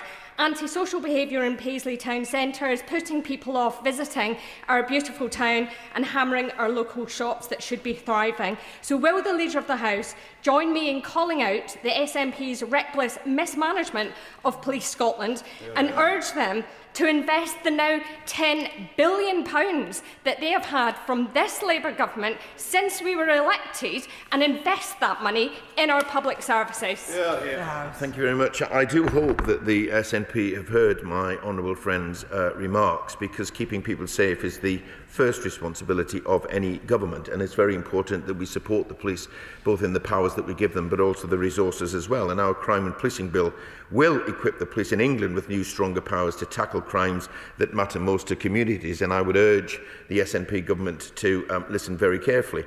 They did, after all, Madam Deputy Speaker, receive the largest funding settlement since devolution at the recent spending review. John Glenn. Thank you, Madam Deputy Speaker. The OBR suggests that £6 billion worth of costs associated with special educational needs provision has not been catered for in the budget. Given that, it suggests also that there will be an effective 4.9% cut in mainstream school spending per pupil. This is obviously a massive concern for colleagues across the House, as SEND is such a tough issue to resolve. Would the Leader of the House consider time for a debate on this matter so we can resolve what has happened in the budget? Thank you, Madam Deputy Speaker. The claim that schools will be required to cover SEND's costs is not correct as reported, and we are clear that any deficit will be absorbed within the overall government budget. Funding for the future years will be confirmed in the next spending review, but I've just announced, including today, 3 days of budget debate, and I'd encourage the right honourable gentleman to use that time to make those points. Dave Robertson. Thank you, Madam Deputy Speaker. In my constituency, residents living near the B5013 at Blythefield Reservoir have raised serious concerns about speeding and dangerous driving.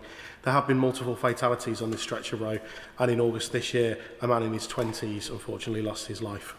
Can I ask the Leader if we can find time in the government's business for a debate on how we can hold local authorities to account? These are important matters. Work is underway to deliver an updated strategic framework for road safety. It'll be the first one in over a decade to reduce road deaths and injuries. I'll ensure that he receives an update on that work, but also he may wish to look for an adjournment debate, because I'm sure his concerns will be shared by many across this House. Christine Jardine. Thank you very much, Madam Deputy Speaker. A care provider in my constituency of Edinburgh West recently closed, leaving both vulnerable patients without care, but also staff fulfilling a vital sector there on sponsored visas in limbo. So we have a situation where we have people who need care, people who can provide it, but they are not able to do it. So can the Leader tell me if the Minister would be able to give a statement to the House on what is going to be done to protect the situation of sponsored visas and reassure that the changes to the visa system will not undermine that? Thank you, Madam Deputy Speaker. It's a really important question that the honourable gentleman raises, and I will make sure that she gets an explanation and a response from the appropriate minister. Conor Rand. Thank you, Madam Deputy Speaker. Can I associate myself with the comments other honourable members have made about the horrific fire in Hong Kong? My constituent's vulnerable son recently died after attempting suicide in his prison cell at Forest Bank Prison and later succumbing to his injuries. His mother is understandably devastated and appalled at the standard of care he received prior to his death, and 27 inmates at Forest Bank, a private prison run by Sodexo, have now died in the past 5 years alone, which is deeply troubling. So could we have a debate in government time on the standard of private prisons which receive government contracts? Leader of the House. Thank you very much indeed, Madam Deputy Speaker. I'm sure the whole House will join me in sending condolences to the friends and family of his constituents and indeed all the other friends and family that have been affected, because any death in custody is a tragedy. Prisoners at risk of suicide and self-harm are supported through individual case management, but it's very worrying the cases that my honourable friend raises. So I will ensure that the Justice Secretary hears his concerns and invite him to request, and I will facilitate a meeting with the appropriate minister. Dr. Luke Evans.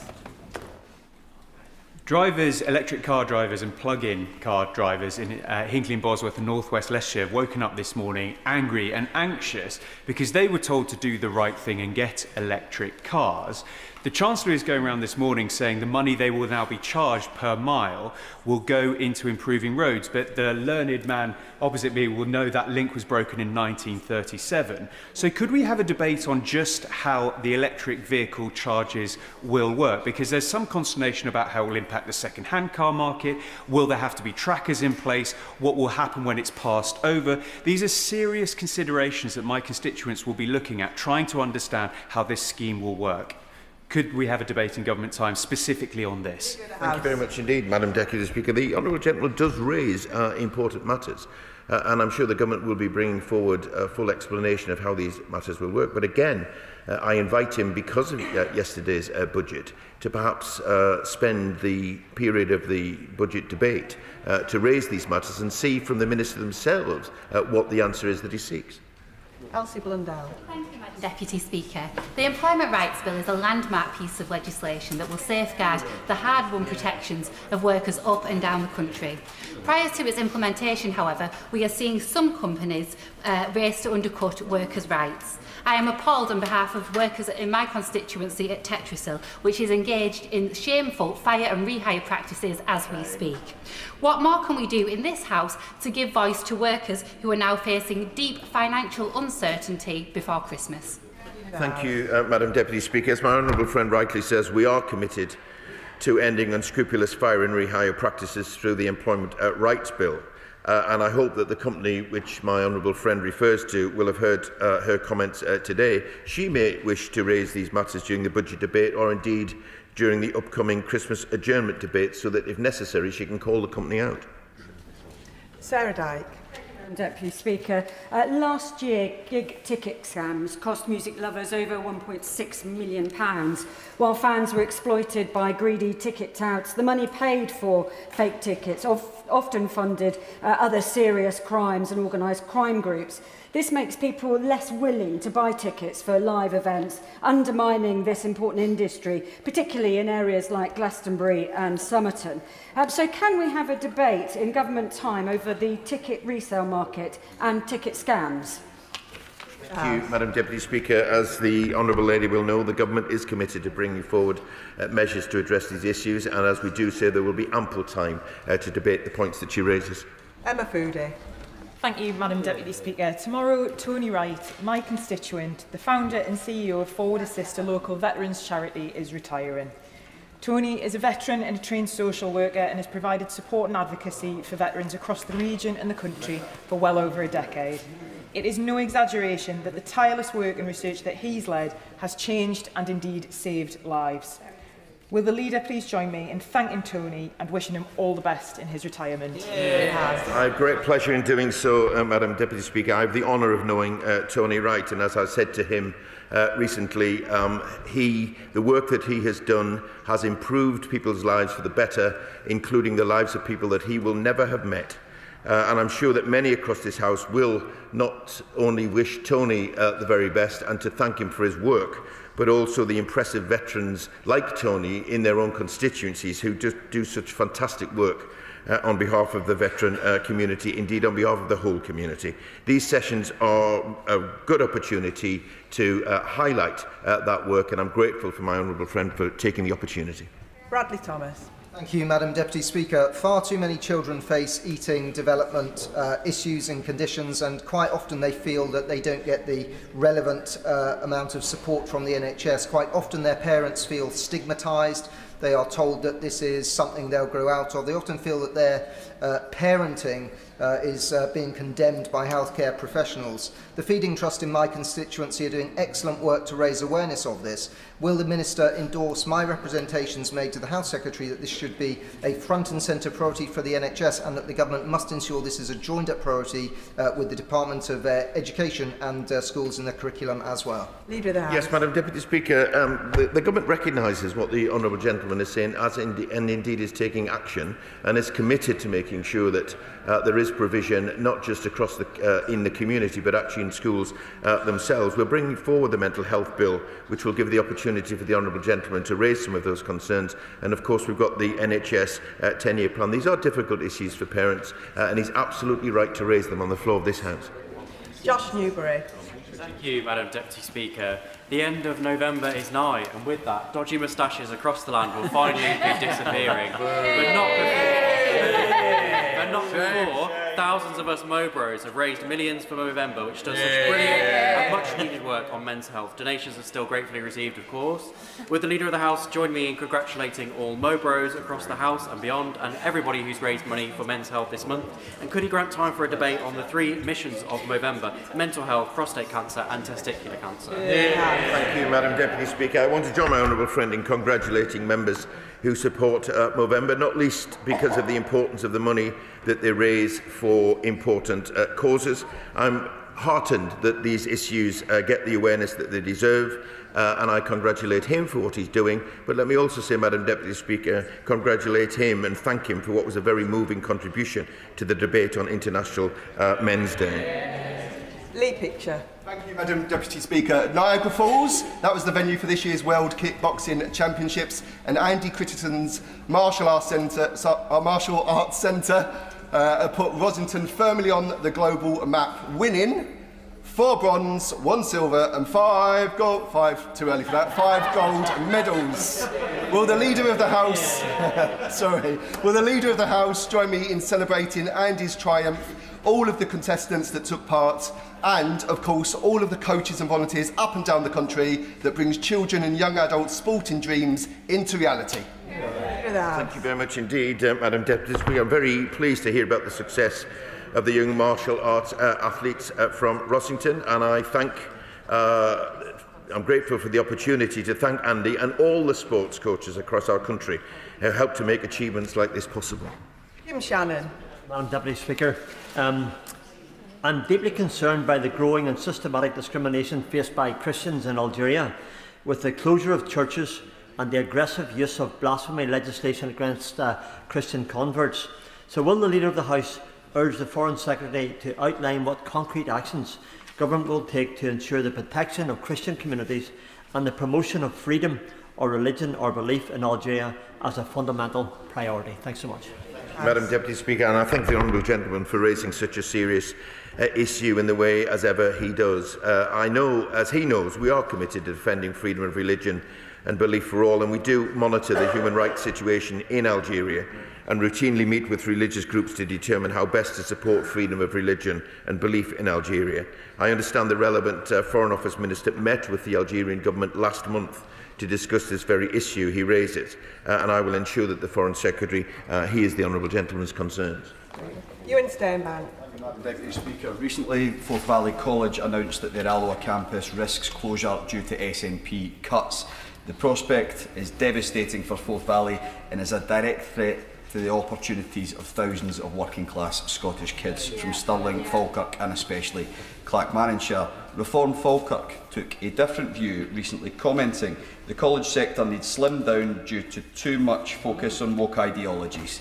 Does the leader agree that this is a ludicrous insult by Reform to our vital Scottish further education sector who educate the people who make up our local economy and public services? Thank you, Madam Deputy Speaker. I absolutely join with my honourable friend, who is a great champion of education and opportunity for young people in his constituency and in his area. He is absolutely right that Reform's message on the closure of important courses at Alloa College is an insult. It's not only an insult to lecturers and teachers, it's also an insult to the choice that students themselves make. Madam Deputy Speaker, Scotland has a proud tradition and record on education, and it's just unfortunate that Reform UK seems determined to undermine it and talk it down. Brian Leishman. Madam Deputy Speaker, it's Family Business Weekend. Will the leader join me in congratulating the Natalie Cooper Dance Academy, whether it's for jazz, hip-hop, lyrical, freestyle, acrobatics or any kind of dance? Those that come to the Academy are treated like family by Natalie and Corey. It's fantastic that they are expanding their business again in January 2026, and I loved visiting them and taking part in a dance session, even though Natalie's granny Maggie said I had 2 left feet, which was correct. Thank you, Madam Deputy Speaker. I'll certainly join him in congratulating the Natalie Cooper Dance Academy on their growth and thank them for everything that they do. I'm frankly not surprised that he's been recognised as a man of the left because he's been proclaiming it for such a long time. Local businesses like dance academies can add so much to a local community, and I'm pleased to hear that they're expanding their business again. Jane Kirkham. Thank you, Madam Deputy Speaker. Recently, I presented a petition to restore our pool in Falmouth that we lost 3 years ago. It got 5,754 wet signatures, over a quarter of the population of the town. We have a very active CIC, private business support, and the Mayor has just swum the channel in a different pool that you had to drive 40 minutes to raise money. Would the leader ask the Minister, please, to meet the Mayor and me as part of the response to our petition, and maybe grant government time for a debate on government support for pools? Thank you, Madam Deputy Speaker. My honourable friend is a fierce campaigner for her constituency, and I commend her for that. I understand she's raised this issue before with the department. We are committed to ensuring that communities can benefit from high-quality sports facilities, and we're investing £400 million in new and upgraded grassroots sports facilities, including swimming pools across the UK. I'll ensure that she gets the meeting that she requests from the Minister. Peter Brinsley. Thank you, Madam Deputy Speaker. My colleague, Professor Malcolm Reid, the former chair of the Medical School Council, has been trying to address the serious issue of sexual misconduct in medical schools. When students undertake placements in NHS or other non-university settings, an accountability gap exists as they fall outside both the university and the NHS misconduct policies.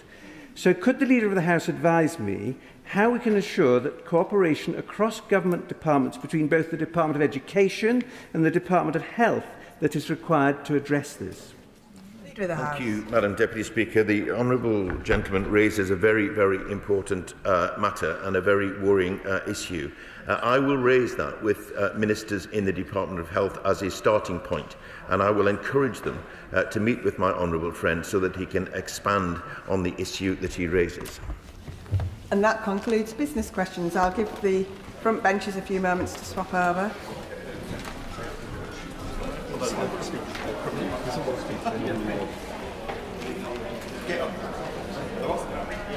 Thank you for getting me in the very end.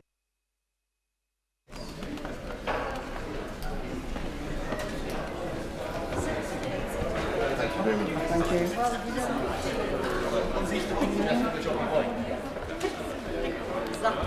Order. The clerk will now proceed to read the orders of the day. Ways and Means, adjourned debate on question. Now. The question is as on the order paper. I call the Shadow Chancellor. Thank you, Madam Deputy. There wouldn't be that kind of delay when we were in government, Madam Deputy Speaker. We were far too efficient. Madam Deputy Speaker, the film is Groundhog Day. It sees Phil Connors go to a place where he wakes up every morning to the same DJ playing the same song. I've got you, babe, my Sonny and Cher. And so we have, with the Chancellor, a very similar situation. Groundhog Day, going round and round, destroying the economy, putting up taxes, losing our fiscal headroom, and round it goes. It is the case, Madam Deputy Speaker, that this film was said to be a romantic comedy. Well, there's been nothing comedic about the results that this Chancellor has delivered in terms of increased unemployment, diminished living standards, higher inflation, and so on. And whether the public were ever enamoured with the Chancellor, I know not, but they certainly are not now, Madam Deputy Speaker. She is apparently the least popular Chancellor, according to the polls, in the history of polling on that question. And the question becomes, Madam Deputy Speaker, in part, I'll give way to my right honourable friend. I'd like the introduction to the Shadow Chancellor's speech. Would a better film analogy perhaps be A Nightmare Before Christmas? I think that's absolutely true. I think that's absolutely fair, that point that my right honourable friend has just made. But let's look, Madam Deputy Speaker, at how we ended up at this sorry pass. We had a party which, in opposition, assured the British electorate they would not be putting up taxes left, right and centre. And when they got into power, what did they do within a few short months? They slapped taxes, £40 billion worth, on the British people. 25 billion of that by way of national insurance increases on business alone. And no surprise, of course, that destroyed employment and growth. They talked down the economy. They came up with this idea of this confected £22 billion black hole. And what an irony it was. What an irony it was. There may be chuntering from the front bench, but what an irony it was that it was at the behest of the government themselves that the OBR were invited to look into this claim and said, and I quote, that they would not legitimise that figure. But the damage was done. The animal spirits in the economy were extinguished. And of course they did something else, which socialists down the ages always do, is they borrowed and borrowed and borrowed and spent and spent and spent until they ran out of other people's money. Other people's money. Mr. Speaker, the minister is having trouble containing himself, such as the punishment that he's receiving at the dispatch box at the moment. So they borrowed all this money, and what did that do? It stoked inflation. And with inflation higher, then interest rates have been higher for longer. And on inflation, the minister says from a sedentary position it's coming down. Well, the IMF says that inflation will be the highest in the G7 this year and next year. So what we know is that with high inflation, interest rates are higher for longer. That means businesses' costs on borrowing are higher. It means that consumer sentiment is dampened. It means that the burgeoning debt that this government is constantly adding to, the servicing costs on that alone, is currently £100 billion a year, twice what we spend on defence. In fact, if debt servicing were a government department, it would be the third largest in Whitehall. Not spending money on better public services, as we're often told by the party opposite, but simply paying for the profligacy of the party opposite when it comes to borrowing. And what about the run-up to this budget, Madam Deputy Speaker? What a farce. We have seen weeks and weeks of uncertainty generated by the Treasury, who have leaked every possible combination of tax increases and then U-turned on some of them, flown so many kites that they have blotted out the sun, and a huge shadow has been cast across businesses who have pressed pause on investment and hiring. Speak to Andy Haldane, I say to the minister opposite. He concludes that what I am saying is absolutely right. And it has weighed down on consumer sentiment.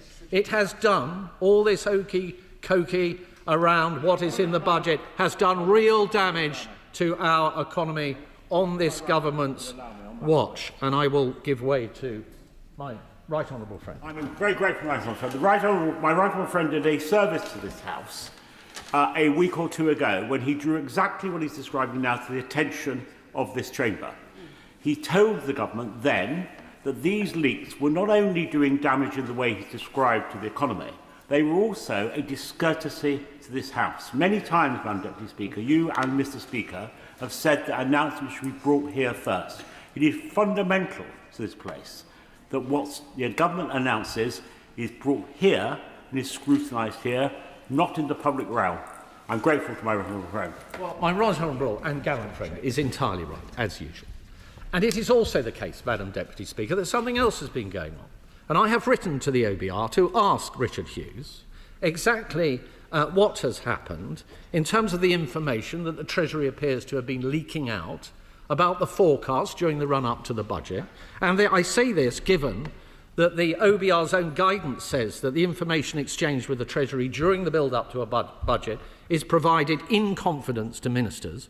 Why is it then, Madam Deputy Speaker, that the Chancellor herself should be out on the airwaves before the budget opining on the apparent coming downgrade to productivity? So I have written to the OBR to ask whether they feel that that is appropriate. I've also written to the Permanent Secretary at the Treasury to ask him if he is implementing an investigation into the leaks coming from the Treasury. He has written back to me, interestingly, just simply to say that in the event that there are suspected leaks, of course there is an investigation. He hasn't quite answered my question as to whether there is one being undertaken at the moment, but I will be following him up on that matter. So, Madam Deputy Speaker, what has happened in this budget? Well, the OBR forecasts tell a sorry story. Unemployment higher in every single year of the forecast than they were forecasting back in the spring. Inflation up. And we've seen the latest ONS figures on inflation, Madam Deputy Speaker. This is the party that talks about resolving poverty. A disgrace that food inflation in the last set of figures went up way above the headline rate from 4.5 to 4.9%. That is being borne by some of the most vulnerable and poorest in our society. And on growth, of course, the Chancellor speaks a good story. She says, well, growth has been forecast up compared to the spring in this year. But it's forecasted down, as the gentleman opposite will know, compared to the autumn of last year, when the OBR said that growth would be 2% in this year. It is now forecast to be 1.5%. And in every subsequent year after this year in the forecast, growth is lower than was forecast back at the time of the spring statement. That is a simple fact. And we'll come on to why that is the case.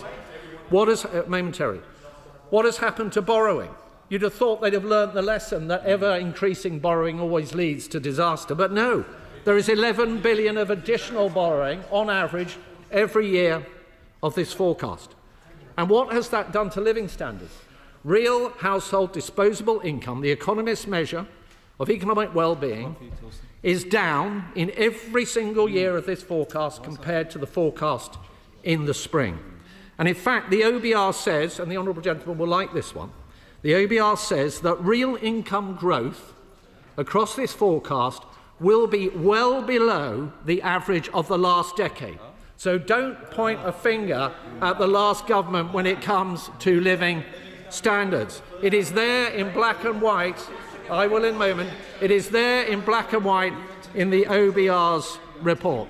And the reason for this, Madam Deputy Speaker, £26 billion of additional taxation in 29-30, and as the honourable gentleman will know, an additional £12 billion of tax take, which has occurred because of fiscal drag, because those higher inflationary numbers in the forecast are dragging ever more people into paying ever more tax. And I will certainly give way to the honourable gentleman. Thank the Shadow Minister. While I am not churlish about the extra money that the Labour government has given to pensioners, the fact of the matter is it has pushed people more into the threshold, and it means that the pensioners will pay more tax than they've ever paid. So when it comes to helping people, unfortunately this government have given it in one hand and taken it away with the other. Does he agree? The honourable gentleman is absolutely right. Now, when it comes to the income tax threshold freeze, which has been extended for 3 years, even though they briefed out that it would probably just be 2, for 3 years, that means 780,000 more people going into tax for the first time, because the personal allowance will have been frozen for longer, and 920,000 people going into the higher rate tax bracket. In fact, by 2930, around 1 in 4 people employed in this country, workers in this country, will be in the higher rate tax bracket. 1 in 4. The IFS has said that that measure is a clear breach of the Labour Party manifesto. The Chancellor herself accepted in the autumn budget of last year, when she said she would not come forward with this measure, that the reason why she would not come forward with it is it would hurt working people. It is very clear, and she repeated this yesterday, that this is a breach of the Labour Party manifesto. When it comes to young people, Madam Deputy Speaker, we hear that there will be a freeze to the student loan payment thresholds. We know that young people are already disproportionately impacted by the changes to national insurance, particularly the reduction in the threshold, which means that lower income earners, which includes younger people, will be disproportionately impacted by those tax changes. We know that the Employment Rights Bill, which is coming down the line, will make it far riskier to take younger people. No. Be careful what you wish for. Be careful what you wish for. The party opposite speaks a lot about those who are not in employment, education or training, of which we have about 940,000. That legislation will do nothing to improve their life chances. It will make things worse. It will make it more risky to take those people on and employ them. The Honourable Lady has been very patient, and I will give way to her. Right, Honourable Gentleman, for giving way.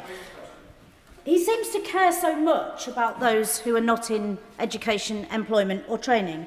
So why then did he allow 88,000 young people to become NEETs? And is he proud that when he left office, almost 1 million young people were not in any form of employment, education or training? Is this not the worst kind of hypocrisy? Well, can I congratulate the Honourable Lady, firstly, of reading accurately from her telephone the whip circular question that's come out. We stand by our record. We stand by our record when we return. Absolutely. Absolutely. When we were in government, we were a job-creating machine. 4 million more jobs, 4 million more jobs under us than had been there before.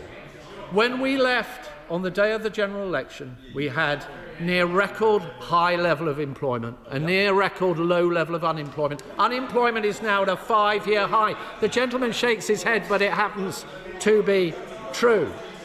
So, Madam Deputy Speaker, one of the products or results of this budget for young people is there will be a continued lost generation of workers. And what about those who want to save, want to do the right thing, I will momentarily, who want to provide for their future in retirement? Should we not be encouraging them? Yeah. And what has this budget delivered on that front? Salary sacrifice, savaged. Savings tax, put up. The cash ISA, cut. We are punishing savers.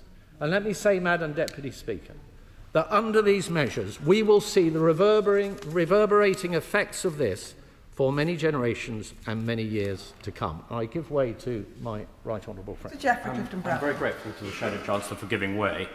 The sad fact is that youth unemployment, that's 16 to 24-year-olds, is at a staggering 15% at the moment. Yeah. So on top of the national insurance hikes and the raise to the minimum wage, employers are unlikely to want to consider taking young people on.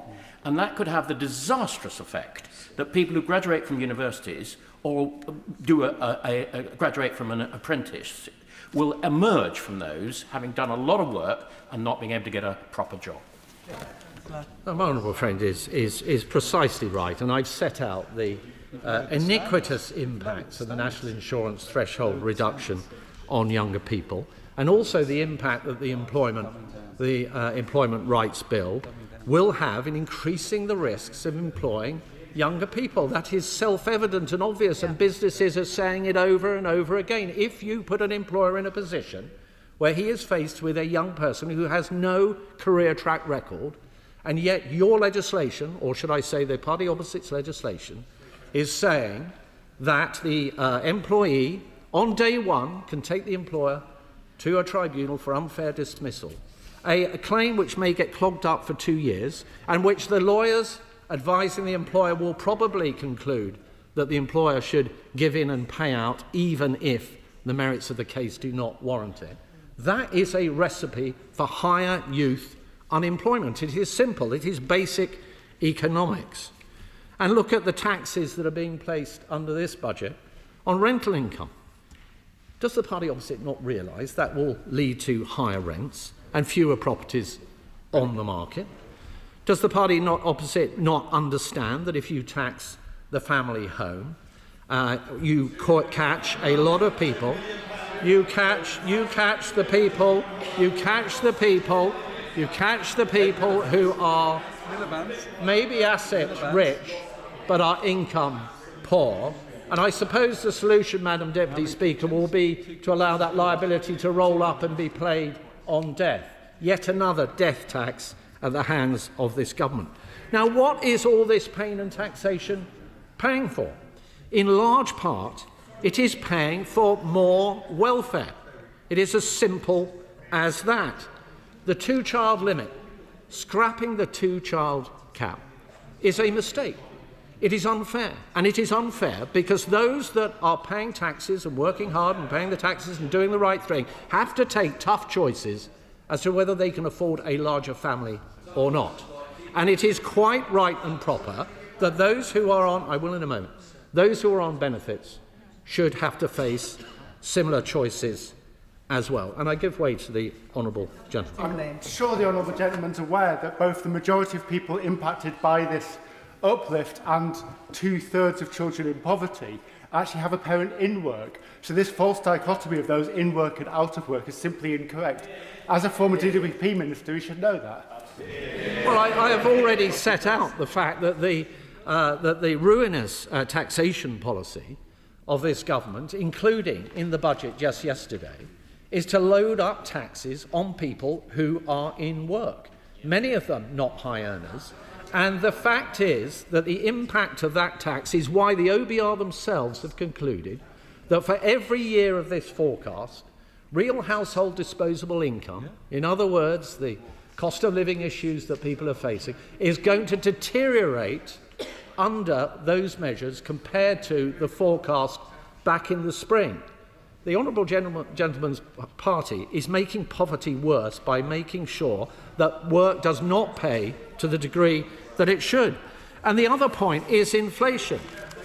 The other point is inflation, Madam Deputy Speaker. If you run a policy of borrowing vast amounts of money, spending £500 billion over and above the plans that they inherited across this Parliament, and that was added to by over £100 billion just yesterday, do not be surprised if inflation is the highest in the G7, and if the IMF says it will be the highest in the G7 next year. What does high inflation, particularly on food, do to poverty? It drives poverty up, and therein lie the answers that the government needs to think about. Now, there is an alternative, Madam Deputy Speaker.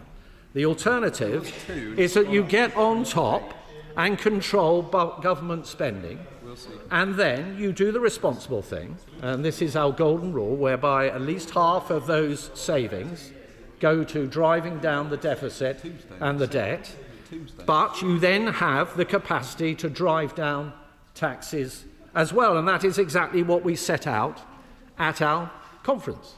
£49 billion worth of saving, £23 billion worth of savings on welfare, thanks to the solid, commendable work of my right honourable friend, the Shadow Work and Pensions Secretary. We have found those savings. And it is a tragedy that the government, the honourable gentleman says, what are the savings? The savings are £23 billion on the welfare. It is a number, and as a member of the Treasury team, he should be familiar with numbers, but clearly is not. Okay, so we will be bringing down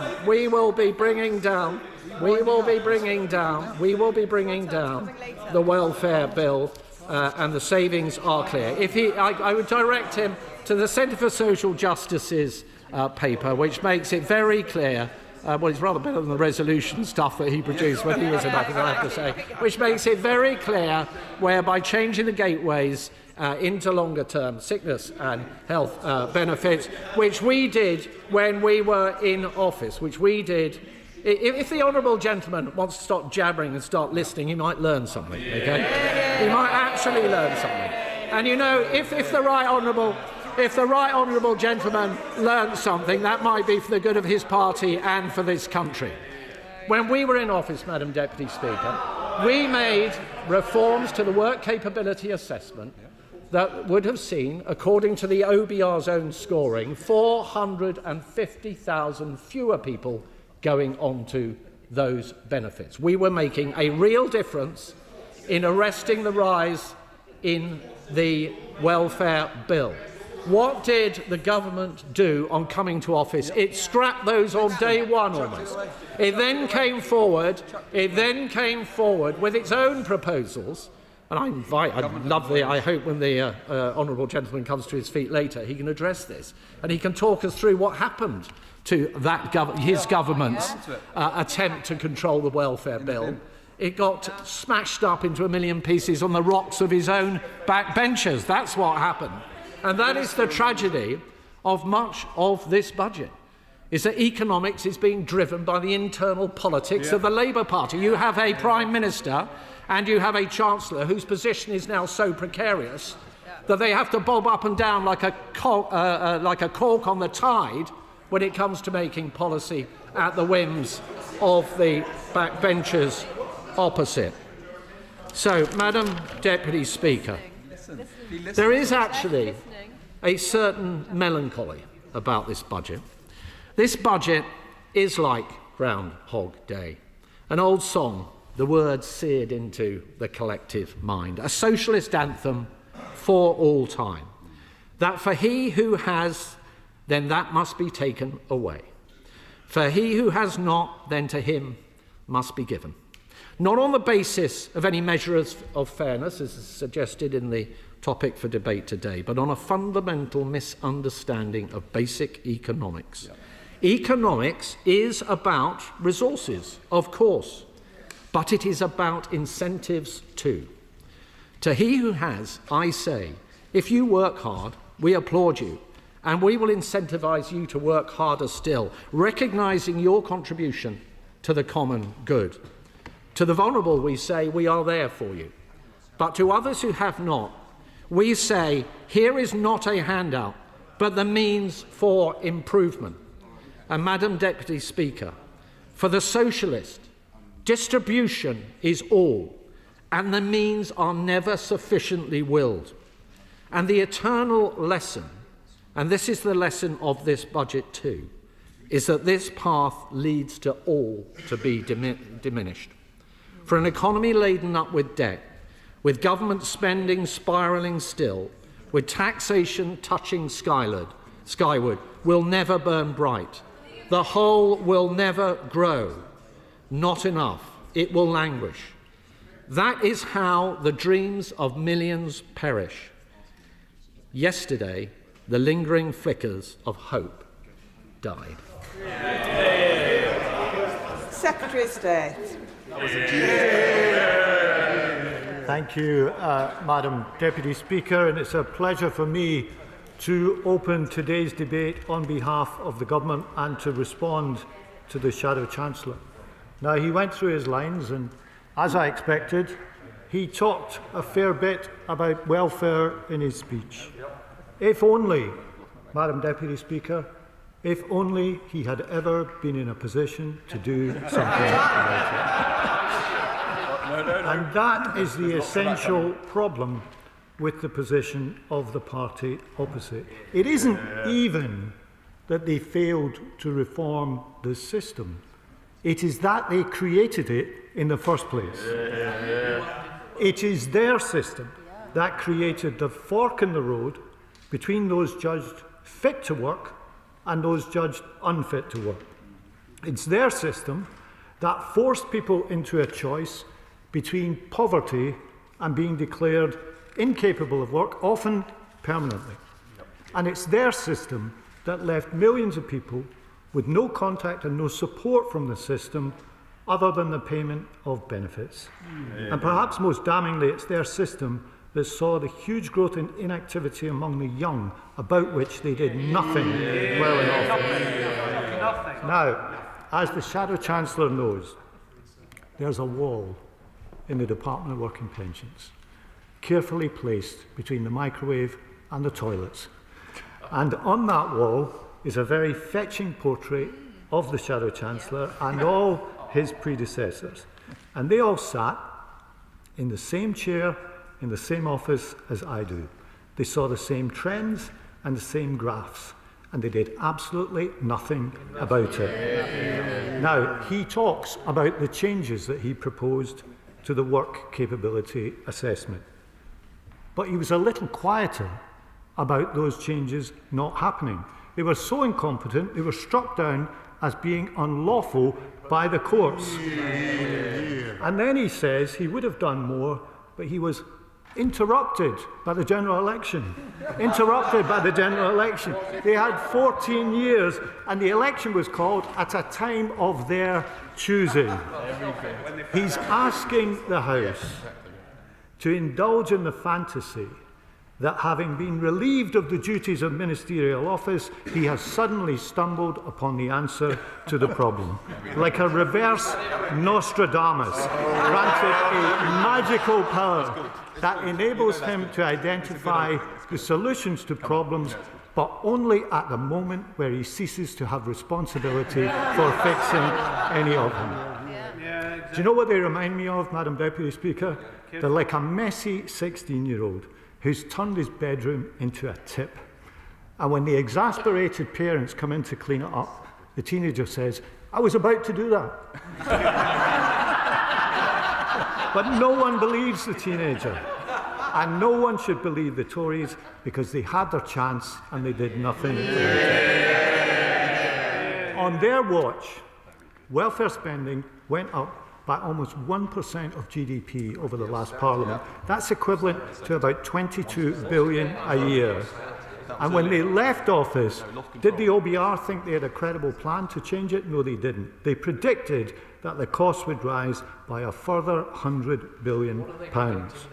Sometimes they talk about wanting more face-to-face assessments. Well, I want them too.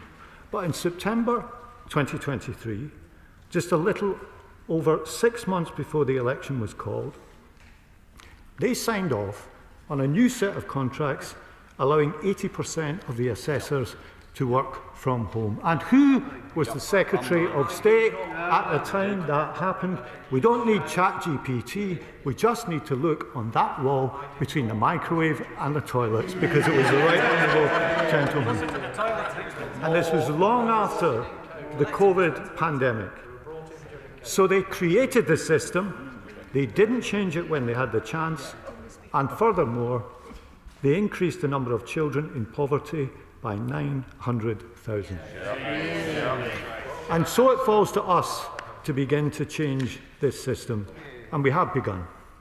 Reducing the gap in universal credit between standard unemployment and the sickness rate, a change which the OBR estimates will get 15,000 more people into work, and which starts to address the incentives for sickness built into their system, reform we are carrying out, but which the party opposite did not.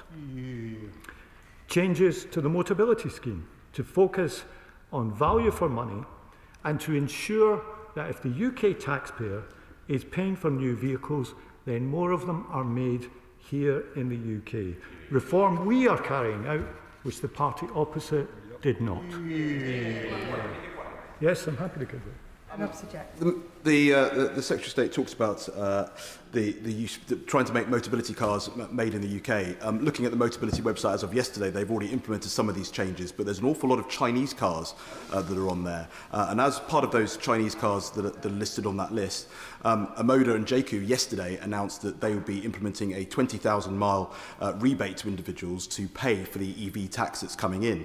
This will allow China to get an even greater foothold in the UK economy.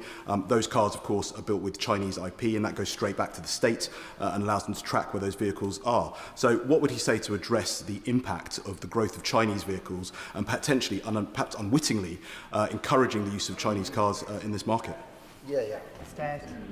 Well, he should be supporting our changes because they have done two things.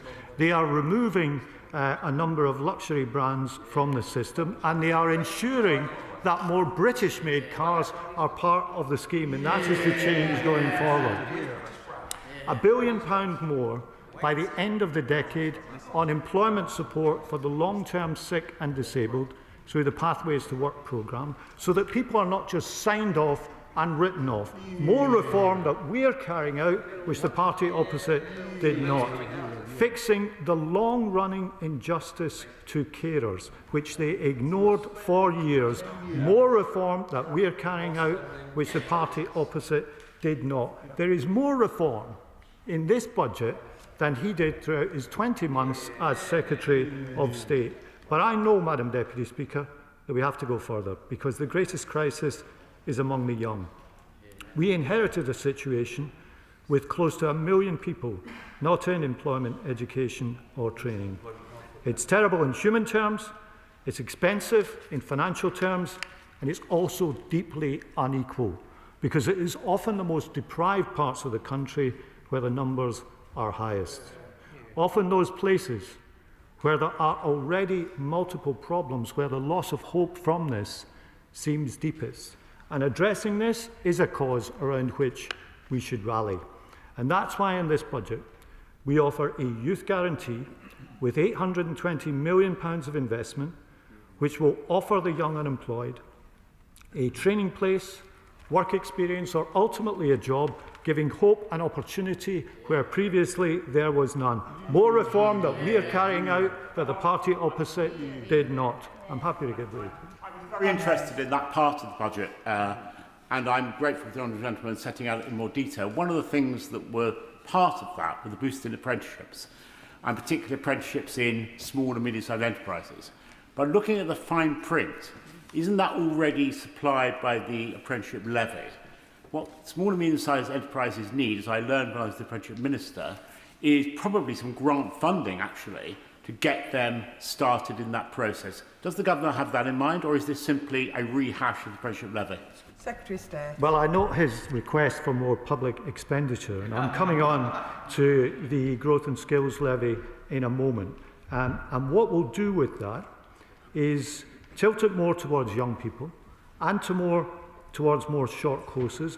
And this budget puts a further £725 million into it, which will enable the fully funding of apprenticeships for the under-25s for small businesses. This is good for young people and good for employers. And it's important because no matter where you're from, what your background is, or who your parents are, every young person should have the chance to make the most of their lives. And I want the country's young people to know that through our youth guarantee, through the apprenticeship support, through the other measures outlined in this budget and outside it, we will support them, we believe in them, and we want them to succeed. Yeah. Now, I know that even after that, we need to go further, and that's why I've asked former Health Secretary Alan Milburn to report in the new year on this issue of young people, work and inactivity, looking across departmental boundaries and recommending policy responses that will offer young people more opportunity and a better chance in life. And after the Conservatives have either neglected all that or opposed that which they didn't neglect, what have they got left? Instead of that, arguing that the approach should be for people to have lower wages. Well, we saw where that led during the last Parliament, and the Shadow Chancellor talked about living standards. Living standards declined during the last Parliament more than at any time in living memory. Now living standards are rising in this Parliament, and wages have risen more in a matter of months than they did in 10 years when his party were in office. Now, Madam Deputy Speaker, as some people sometimes remind me, I have been around for quite a while. And I'm proud to have served in the last Labour government, which lifted 600,000 children out of poverty. on almost all of the measures that did that were opposed by the party opposite. In fact, their record on this, as I said, was a rise in child poverty of 900,000. And their argument for this was that the two-child limit would force people into making different choices about the number of children they had. But that isn't what happened. It simply forced more children into poverty. And the real indictment, Madam Deputy Speaker, goes deeper. Because, as the right honourable gentleman knows, this wasn't really a welfare policy at all. It wasn't even in the end about saving the money. The truth is, this was a device about political dividing lines from the Conservative government, with children used as the weapon of choice. That's what it was about. But not anymore. Not anymore. So tackling this is an investment in the future of those children, and indeed in the future of the country. Because children who do not grow up living in poverty will have a better life as a result. And it isn't just about the distribution of money. It's an investment in opportunity. And that is why the Chancellor announced the abolition of the two-child limit in the budget. And as my honourable friend said, the clear majority of households that will gain from this measure already have someone in work. It will lift 450,000 children out of poverty, and that number will rise alongside other measures such as the expansion of free school meals, help with energy bills, and the expansion of free childcare to help more parents take up work. This will be the largest reduction in child poverty over a Parliament since records began. And as the Chancellor spelled out, it can be funded by a combination of tackling fraud and error in the system, the Motability and other changes, and the changes to online gambling taxation which were announced by the Chancellor yesterday. And because we understand that the health and welfare systems are deeply connected, we will continue to get waiting lists down, treat more patients with the announcement of 250 new neighbourhood health centres as part of this budget. Because rocketing waiting lists and waiting times when they were in office weren't just health issues, they were economic and benefits issues too. And a system which treats people more quickly rather than having them wait in pain is good for the economy too. So through the reforms we are making on incentives in the system, on support in the system, on opportunity and on tackling poverty, we are beginning to change the welfare state from being a passive distributor of benefits to being a platform of opportunity for getting people back into work. But we know we need to go further, and we will.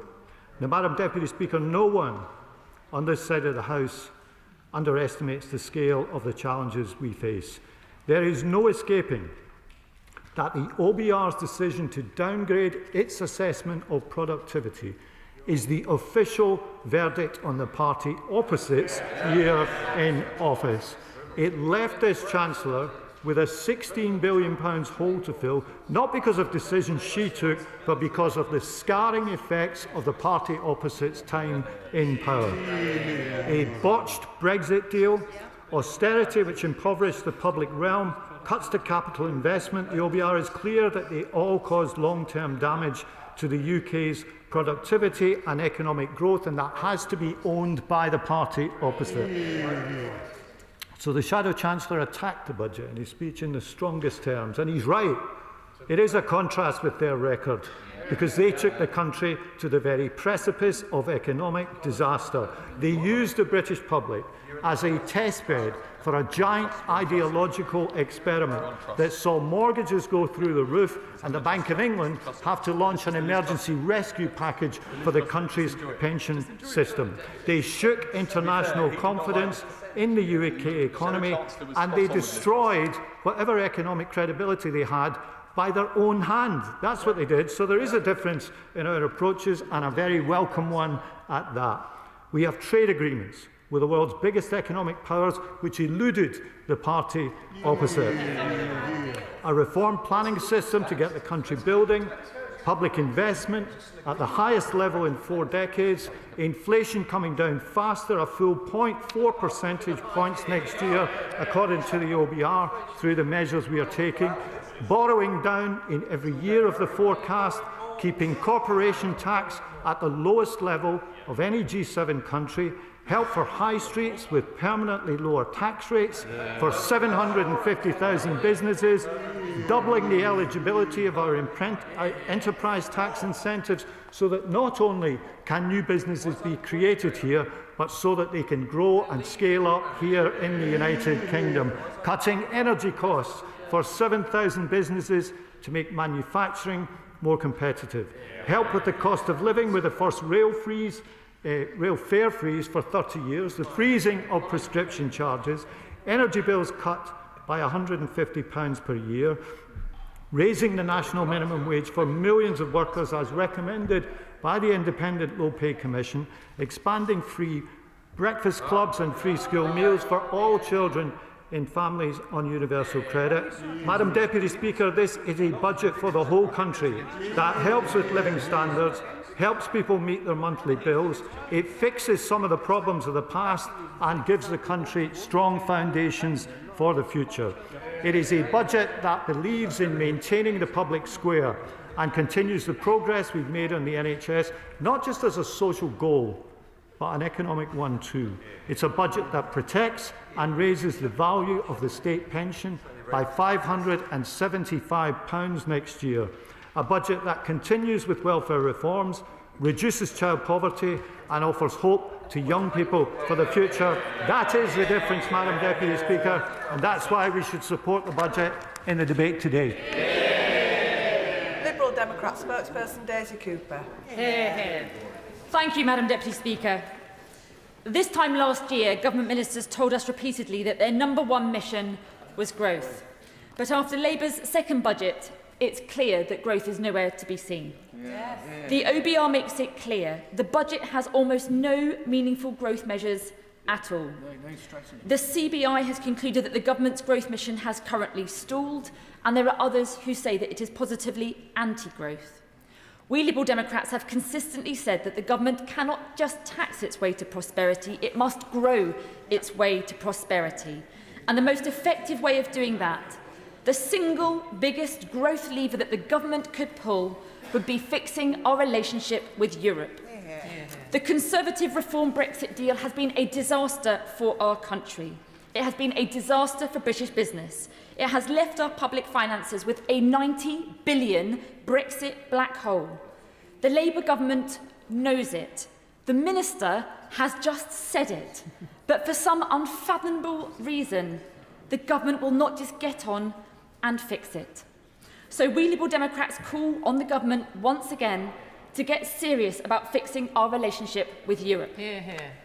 Now, within the government's own red lines, which excludes customs union, single market and all the rest, but within the government's own red lines, House of Commons library research shows that a better deal could raise an additional £25 billion a year in revenue. And with our proposal, Madam Deputy Speaker, of a bespoke UK-EU customs union, we could raise even more. Now, I know that some on the Labour benches will say, well, we've got all these new trade deals, we are fixing this relationship. But once again, the OBR report from yesterday spells it out in black and white. The OBR says that the lasting effects of Brexit more than wipes out the combined benefits of all of the government's new trade deals combined. So if the government wants economic sustainability, it is clear as day what they need to do. The same could be said, Madam Deputy Speaker, about headroom. This time last year, we knew that Donald Trump was heading back into the White House, and we Liberal Democrats warned the government that they had not left enough space in their headroom to sustain the economic headwinds, which were predictable and which were predicted. So we do welcome the fact that the government, as part of their mission to create a sustainable economy, has provided for a bigger headroom this time around. What we disagree with is the way in which they've built that headroom, relying on billions of unfair stealth taxes and other tax hikes on people and on small businesses. This was not a fair choice, Madam Deputy Speaker. A fairer choice would have been to ask the big banks to do their bit. The government knows that if they do nothing on the big banks, then taxpayers will be paying out approximately £30 billion to the big banks between now and April 2031. Not because of any risk that they have taken, not because of any loans that they have made, but all because of a glitch in quantitative easing. In the middle of a cost of living crisis, in the middle of a cost of doing business crisis, the government seems to be happy to see £30 billion of taxpayers' money being paid out to the big banks. Well, we Liberal Democrats are not. And that is why we have called for a windfall tax on the QE-related parts of profits that the big banks have received, and which would raise £30 billion for the taxpayer over the next 5.5 years. Our proposal is that just less than half of that could then be spent to slash energy bills by removing levies off bills, but without losing the revenue for insulation schemes which the government has just axed. Some of that money could also be used to slash VAT by 5% for hospitality, attractions and visitor accommodation over the next 17 months until April 2027. This would give a boost to local economies in every single village, town and city across this country to get our economy moving again. That would be the kind of growth stimulus that we Liberal Democrats would pursue. And it's incredibly frustrating to see that the government is not doing more for our high streets. I know that the government will say that they are looking to introduce permanently lower business rates multipliers. Well, let me say this.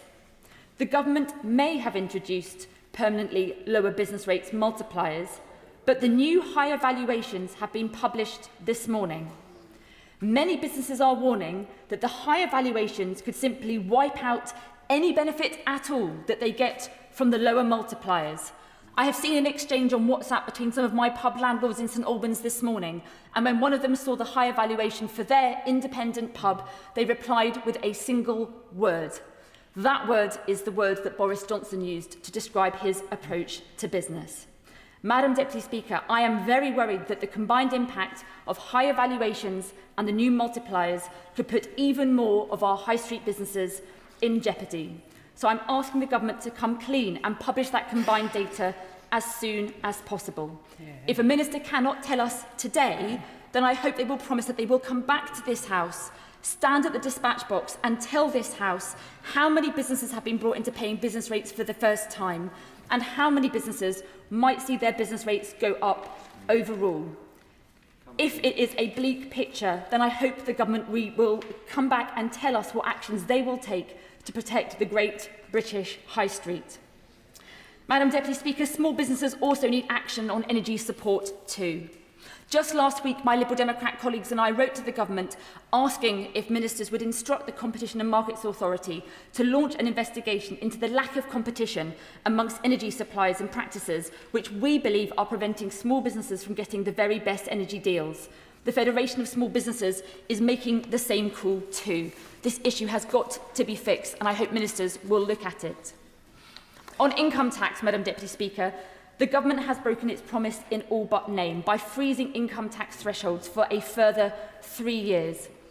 This policy, started by the Conservatives and continued by Labour, means that in the tax year 2030 to 31, British taxpayers will pay an additional £67 billion in income tax to the Treasury.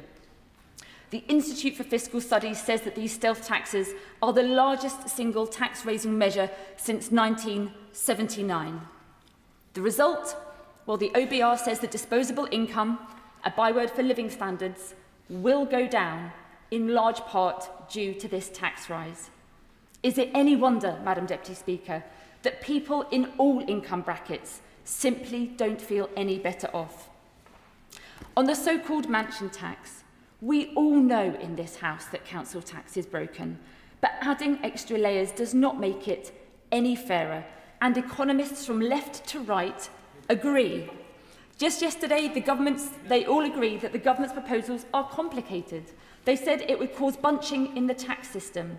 It's a messy compromise. It doesn't raise very much money, and none for around 3 years.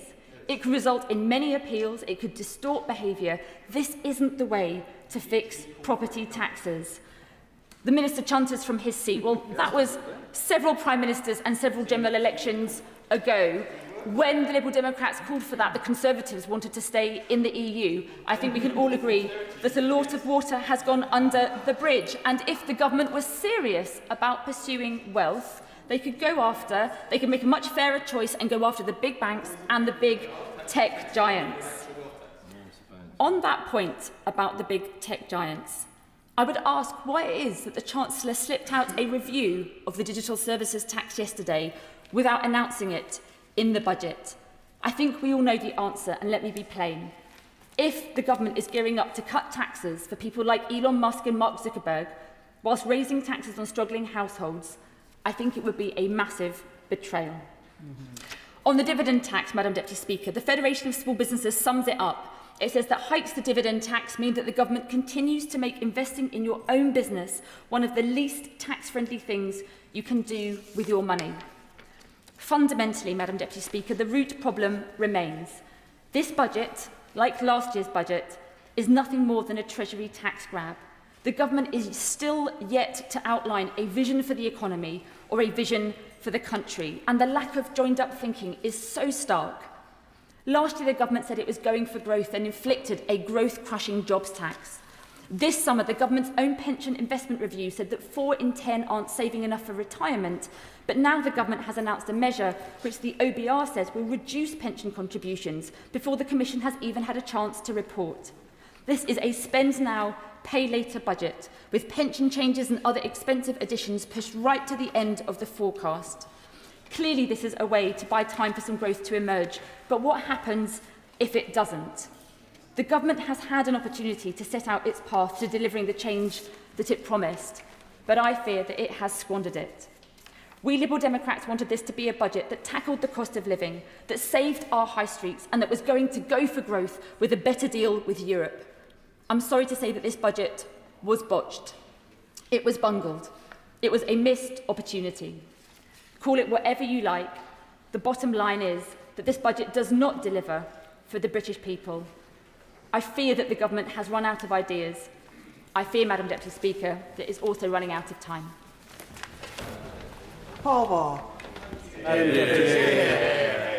This is a budget that cuts the cost of living for families in Rochdale, boosts apprenticeships and helps the NHS and our public services that were brought to their knees by 14 years, not just of Tory cuts, but coalition cuts. But this is a budget that balances the books as well and puts fairness right at its heart.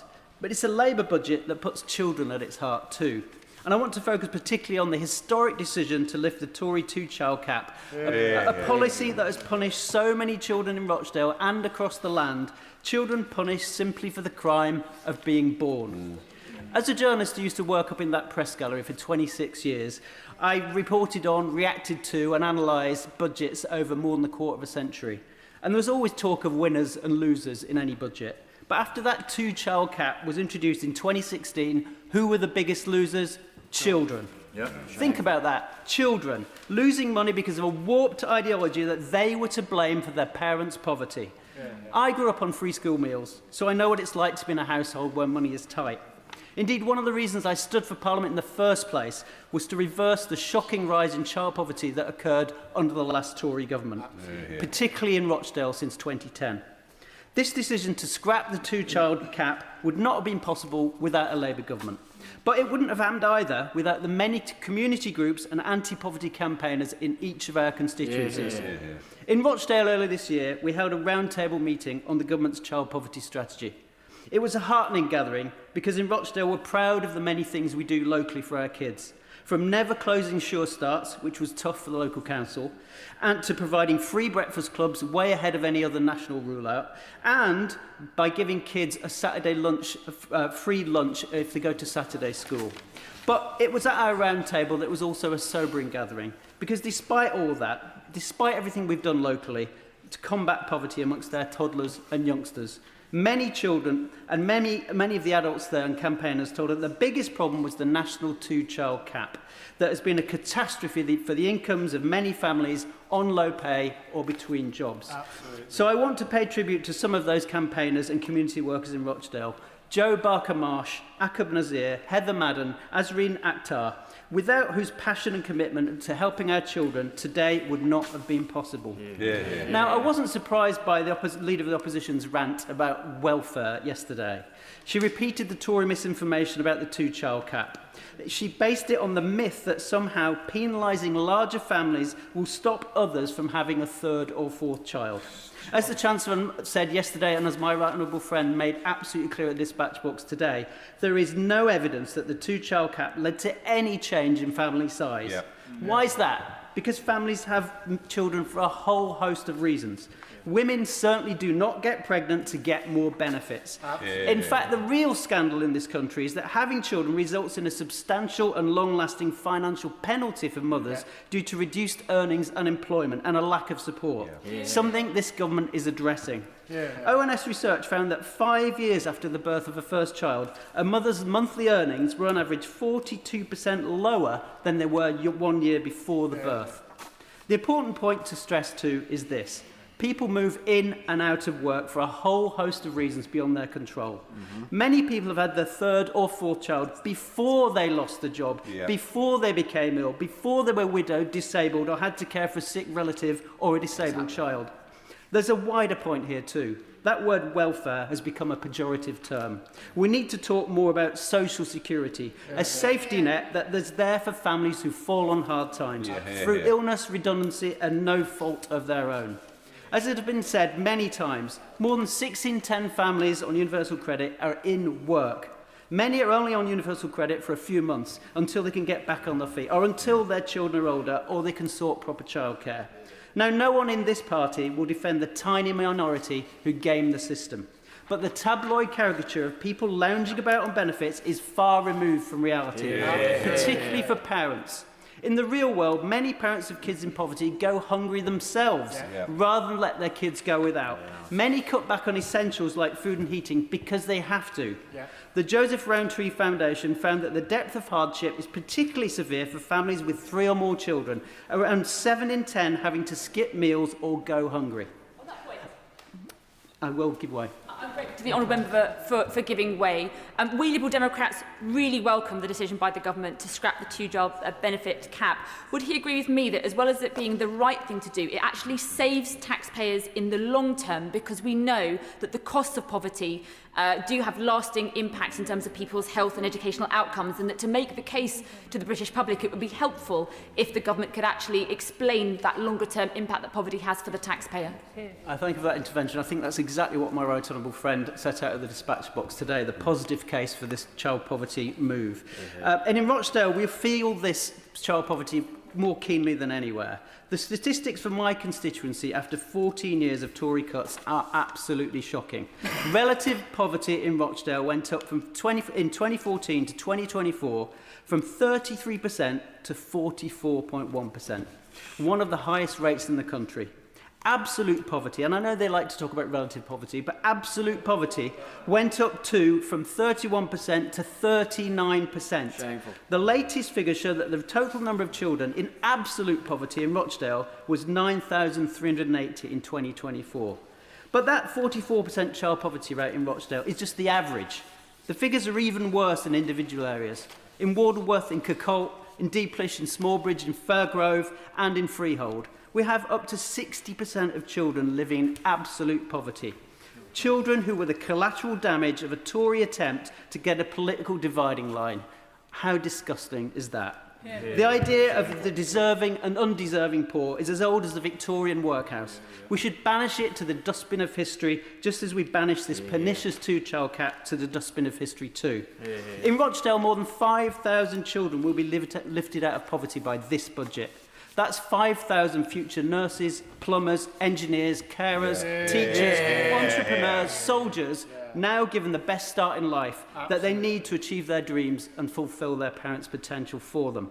The last Labour government, which did so much to help children escape poverty, once had a new policy called Every Child Matters. By putting hundreds of pounds in the pockets of Rochdale families, this budget shows that this Labour government is restoring that moral mission as a national priority, sending out the message loud and clear: all kids count. Dame Harriet Baldwin. Thank you very much, Madam Deputy Speaker, and a pleasure to follow the Honourable Member for Rochdale, and I'll be picking up on some of the points that he makes later in my remarks, but I just want to start by characterising the whole budget in the way that we heard from our front bench, which is that this was the nightmare before Christmas budget, because we saw after last year's Halloween budget another budget that has come back for more and more tax on the strivers, the entrepreneurs, the hard workers, the pensioners across our land. And so in the scrutiny of the budget that we do on the Treasury Select Committee, we will be trying to draw out some of these decisions that the Chancellor announced yesterday from the dispatch box. Because it's clear that last year's Halloween budget was the biggest tax-raising budget in the history of the UK, and yesterday's budget was the third biggest tax-raising budget in the history of the UK. So it is quite an enormous burden that we have put on our country. And what we are seeing in terms of the run-up to the budget was also quite extraordinary. The fact that the Office for Budget Responsibility report leaked during Prime Minister's questions, Madam Deputy Speaker, you will be aware that the Chairman of Ways and Means was rightly outraged on behalf of Parliament. And I just want to outline for the benefit of the House the role that the Treasury Select Committee plays in terms of the Office for Budget Responsibility. We've got them in front of the committee on Tuesday. We received a letter today which has been publicised from the Chief Executive, Richard Hughes, outlining the fact that he's undergoing an investigation. But the House may not be aware that actually the appointment of all three senior members of the Office for Budget Responsibility and, importantly, the dismissal of any of those three members is something that has a veto from the Treasury Select Committee. That is written into legislation and may not be something that everybody is aware of. And so we take our responsibility incredibly seriously to get to the bottom of what happened here, because I think on behalf of Parliament we have got to find out what happened. But there was such a lot of skullduggery happening, frankly, in the run-up to this budget. All of these kites being flown by the Treasury, possibly speculation by the media, but all of these ideas culminating on the morning of the 4th of November, Madam Deputy Speaker, with the Chancellor breaking into the nation's breakfast with her doom-laden pronouncements about the upcoming budget. Quite extraordinary and unprecedented, rightly the subject of an urgent question by my right honourable friend.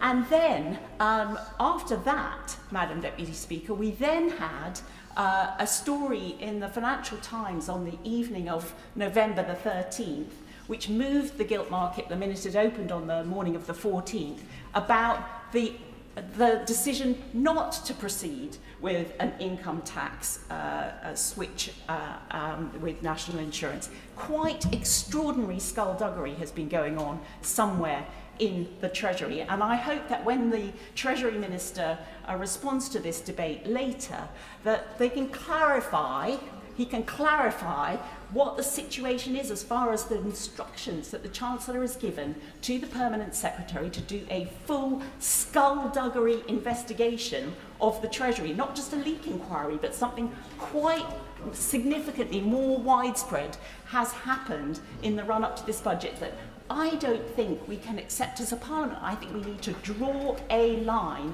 in terms of this behaviour, and we really need to get to the bottom of how apparently the Chancellor herself has said to Labour backbenchers that this was the rabbit that she was going to pull out of the hat at the dispatch box yesterday, that she wasn't going to have to increase income tax. Some of the briefing that the Treasury spokespeople did after this leak to the Financial Times was around the fact that the OBR had improved its economic forecasts. Well, we saw in their document yesterday that they hadn't changed their main economic forecast since the 31st of October. So that can't be right either. So there has been some unbelievable I'm going to call it leaking or briefing or just skullduggery seems to sum it up, from Treasury special advisors, and the role of the Office for Budget Responsibility in this has been very much tainted. But we take our responsibility as a committee incredibly seriously as far as the independence on behalf of Parliament of the Office for Budget Responsibility. Now, turning to the actual measures in the budget, I do want to highlight a couple of them. The first one is to do with productivity. And both frontbenchers, I think, mentioned productivity and the importance of us focusing on productivity, the impact that the downward revision in productivity had on the Office for Budget Responsibility's forecast. But everyone knows that in this country, the private sector has continued to become more productive. And the public sector, both in the last Parliament and around the pandemic in particular, got very much exacerbated. Public sector productivity has still not recovered to the kinds of levels that we had before the pandemic. There is some incredible productivity scarring in our public sector, and I think it would be welcome if the Minister from the dispatch box later could outline how the government plans to tackle public sector productivity. If it returned to pre-pandemic levels in the National Health Service, for example, it would be worth a £20 billion. Possibly all the tax rises in yesterday's budget could have been removed if we got to that level of productivity again. I don't think it's helping productivity that NHS doctors were given a nearly 30% pay rise with no requirement for them not to strike again. I don't think that the decisions that the government has been making really align with getting better productivity out of our public sector. But I'm sure the Minister, when he replies at the end of the debate, will be able to elaborate on that. Finally, Madam Deputy Speaker, if I may, to pick up on the very powerful speech that the Honourable Member opposite made about child poverty in Rochdale. And he will be aware that over the last 14 years, that absolute poverty for children, not in his constituency but across the country in aggregate, did fall. And I think that was largely down to higher employment, but also, importantly, more help with childcare. And I think those are important things to focus on as well in terms of the ability to work and the ability to earn more. But we asked experts last week at the Treasury Committee what the child poverty line is in this country, and I think it's just important for the House to understand what's happening here in terms of the figures that we then got back from the Institute for Fiscal Studies.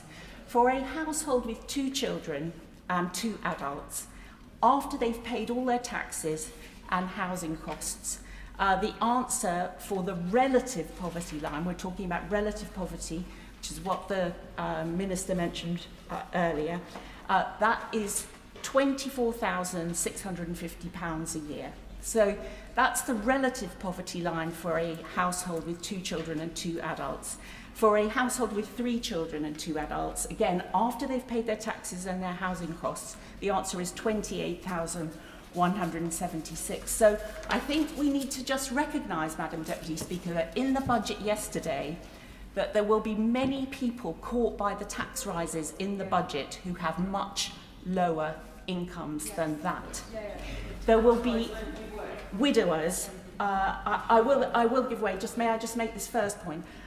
Widowers who have perhaps a small widow's pension, who will pay more tax because of the decisions that were announced in yesterday's budget. I give way to the Honourable Gentleman. Ladies, thank you very much for giving way. I have a lot of respect for record in government and also as Select Committee Chair. But does she accept that actually, she talks about tax rises, that the bulk of the tax rises, this Parliament, 4 out of 5 years, are Tory tax rises through the threshold that she and her other colleagues voted for, the free? Harriet Baldwin. Actually, I'm talking about yesterday's budget. Yesterday's budget, the Chancellor herself announced that she was freezing those thresholds for a further 3 years, and he will be asked to vote in the division lobbies next week for those, I dare say. So no, there are 3 additional years that the Chancellor has just announced. Another person who will pay more tax as a result of the decisions the Chancellor herself announced is a single young person on minimum wage. They will have to pay more tax as a result of this budget. I don't know if honourable members have seen the emigration statistics that were published today, and that hundreds of thousands of our young people are fleeing this country at the moment. And that is something that we should all be very concerned about. A single mother who has just received perhaps a lump sum in a divorce settlement will pay more tax as a result of this budget. A sole trader, an entrepreneur who runs a business, perhaps pays themselves in dividends, they will pay more tax as a result of the budget yesterday. A driver in my rural constituency who needs to drive to go to work will pay more tax because of the budget yesterday. So I think we can see, Madam Deputy Speaker, the choices that the Chancellor made punished those who are the employers, the farmers, the family businesses, the workers, the savers, the pensioners, the drivers, everyone who tries to do the right thing and not be a burden on the state. And I leave the House with one final point. I'm looking forward to his wind-ups at the end of the debate, and I will not give way at the moment. But I would like to say that in terms of the skullduggery that the Treasury seems to have created during the run-up to this budget, that the lingering impression of this budget will be one where the spectre of further tax hikes looms. And the floating of the income tax idea, the floating of all the other tax ideas, all of those taxes will come back like a ghoul in budgets to come. Thank you very much. And in an attempt to get everybody in today, I'm going to put an immediate 6-minute time limit on. Tonya Antoniazzi. Madam Deputy Speaker, I'm really pleased that the Chancellor has announced that the government is clamping down on illegal high street activity. Let's call it shopper shop, I think, because my constituent Stuart Evans and his son, who run a fish and chip shop in Gosainen, they raised their concerns over other high street shops that are exploiting cash-only operations. So I welcome the additional funding to support stronger and more joined-up enforcement against those who break the rules.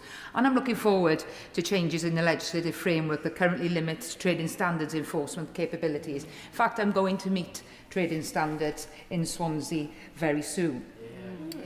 I also welcome the removal of the two-child limit and the abolition of the rape clause, because we're going to see 1,270 children benefiting from that in Gower and 450,000 nationally by the end of the decade.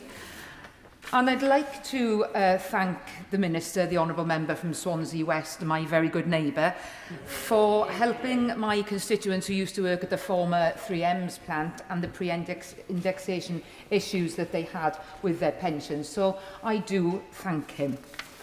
But I'd like to take this opportunity also to raise a couple of other subjects that are very close to my heart. And I know that I have had conversations with the front bench and the Chancellor regarding some of my concerns. I am the chair of the All-Party Parliamentary Beer Group, and we recently published a report following... I get all the fun gigs, so following our inquiry into how brewing and pubs can help drive economic growth. And I'd like to flag this report with him because it is really important. We've seen a change in the business rate, but we also are feeling that this industry has cumulative issues across many different departments. And, you know, it is a key driver. This sector is a key driver of local and national prosperity. And it's such a crucial role in helping to get young people into jobs. And that's why I think the apprenticeship stuff is really good. So I thank the front bench for that. And it's really key that we can get young people working, create good jobs, revitalise our high streets. And I know that strengthening our communities is very much what we need to happen. And also I welcome the reduction in energy costs. But I'm going to keep some of these comments brief, but I do want to bring them up in the chamber. Now, The front bench knows that I am the outskirts of Swansea. I have many agricultural, I've got a large agricultural community, and I'm really concerned over the well-being of this community. Look, no one denies that we need to reform inheritance tax in the agricultural community. And I genuinely welcome the small move that's going to help farmers, and that's the disposal arrangements where widowers can transfer relief to themselves from their spouse. But I really hope you don't mind me saying it. I know there's an image that farmers don't pay tax. Now, that's nonsense. Of course they do. They do. But that change doesn't address the impact on the elderly and terminally ill. It also penalises divorced and single farmers. So can I gently urge the front bench and the Chancellor to look at the finance bill and consider the recommendations from my committee, the Northern Ireland Affairs Select Committee, Welsh Affairs Select Committee and the EFRA Committee, and look at potential government amendments to move this into a better place. If we can remove the anti-forestalling clause, especially for lifetime gifts, I'm not going to be having phone calls and conversations with people in the agricultural community that they may be thinking of taking their own lives before the 6th of April this year, because those are the conversations that people are having with me and other MPs across these benches. Please, can I urge you to think about it, because this is a community that feeds our nation, and they need to have the year of the Chancellor. Thank you, Madam Deputy Speaker. Sir Geoffrey Clifton-Brown. Madam Deputy Speaker, thank you for allowing me to speak in this debate, and I also am pleased to follow the Honourable Lady in her speech and agree with what she says about farmers and draw attention to my Register of Members' interests. This budget was an omni-shambles. Not only have the government been dripping leaks for the last month, which has undermined the market and business confidence, the OBR in error yesterday published on their website the budget 45 minutes before it was given at the dispatch box. This is unprecedented. The pound went down, hedge funds were already betting against the market, and some made millions. This does not provide confidence and stability in our public finances. It is undeniable that we are now in a much worse financial position than we were when we were responding to the budget last year. Yeah. To put simply, the government is spending more than this country can afford. Last year, the Chancellor announced £40 billion in tax rises. We were promised that this would be a once-in-a-lifetime increase and that this would have filled the so-called black hole. So why has the Chancellor come back this year with another huge tranche of £26 billion of tax rises? This tax burden is equivalent to 38.3% of GDP by the end of this Parliament. And staggeringly, it is at an all-time record high of tax on this country. Interestingly, spending will go up, but many will go up now, but many taxes will not go up until 28/9, around about the time of the next election. So MPs opposite should take careful note of this measure that the government introduced yesterday. A growth rate of 1.5% per annum is lower than forecast, and growth per head is at the bottom of the G7 league. However, for the OBR to downgrade productivity rate to just 1% by 29/30 is alarming, because it implies that growth will continue to flatline. Staggeringly, the chairman of the OBR has said that nothing, I repeat, nothing in the budget will score towards increased growth. The Public Accounts Committee, of which I have the privilege to chair, has been banging on the drum to put more money towards digital skills and the use of AI in all government departments and agencies. In the spring statement, most departments were allocated more money towards new technology. We've heard time after time in the Public Accounts Committee that old legacy IT equipment needs to be replaced because large learning models such as AI need new digital technology to be able to accommodate this. Also, old analogue systems are much more prone to cyber attacks. Yet any improvements in efficiency are offset by the debt and the interest to service it. Last month, the UK national debt has reached a staggering record amount of 2.6 trillion. And by 29-30, the debt interest alone will be £136 billion a year. That would be the third largest department if it were a government department. And it doesn't treat a single child or educate anybody else. I'd like to now turn to the one thing I can say about this budget. It's not being discriminatory. It hurts working people, savers, pensioners, drivers, farmers, homeowners, businesses, and I could go on and on, are all being taxed more to pay for this out-of-control spending. This is not a budget for working people. It's a budget to pay for the massive increase in the welfare state. Indeed, as a stark example, the government announced yesterday that it would increase the Help to Save scheme for universal credit claimants, which of course is tax-free, whereas ordinary working taxpayers will see the tax on their savings increase by 2%. Where is the fairness in that? The OBR has forecast that the welfare state is going to rise by a staggering £73.2 billion to £406.2 billion over the next 5 years. One of the aspects of the economy at the moment is the unemployment rate has increased to 5.1%. At the end of last year, it was 4.3%. So we now have, sadly, 1.79 million people out of work. And I suspect that everything that was announced in the budget yesterday will only increase that figure more.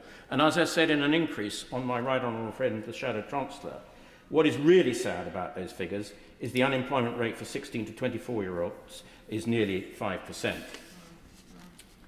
I now go on to the two-child benefit. In April 25, 37,020 households in the UK on universal credit with exactly 5 children, and an additional 18,260 households with 6 or more children existed. As a father, I know how much it costs to bring up children.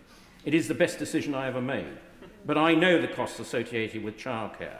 Many parents up and down this country, including my constituents, are taking tough decisions about not having any more children. And these parents are paying out for those, they are having to work harder to afford their existing children. Where is the fairness in this system? Briefly. Paul, what would happen if he had 3 or 4 children and he were to fall ill or have to care for a sick one? Would he then expect those children to suffer from that plight? Sir Geoffrey Clifton Brown. It's always possible to find cases which are very difficult to deal with. In government, you have to make decisions about the totality of the population, and I think that it is up to parents on benefit to think very carefully about how many children they have and the circumstances that they might find themselves in. Now, I won't give way anymore. I've given away once on this subject. Our wealth-creating sector is shrinking, and whereas the public sector is ballooning.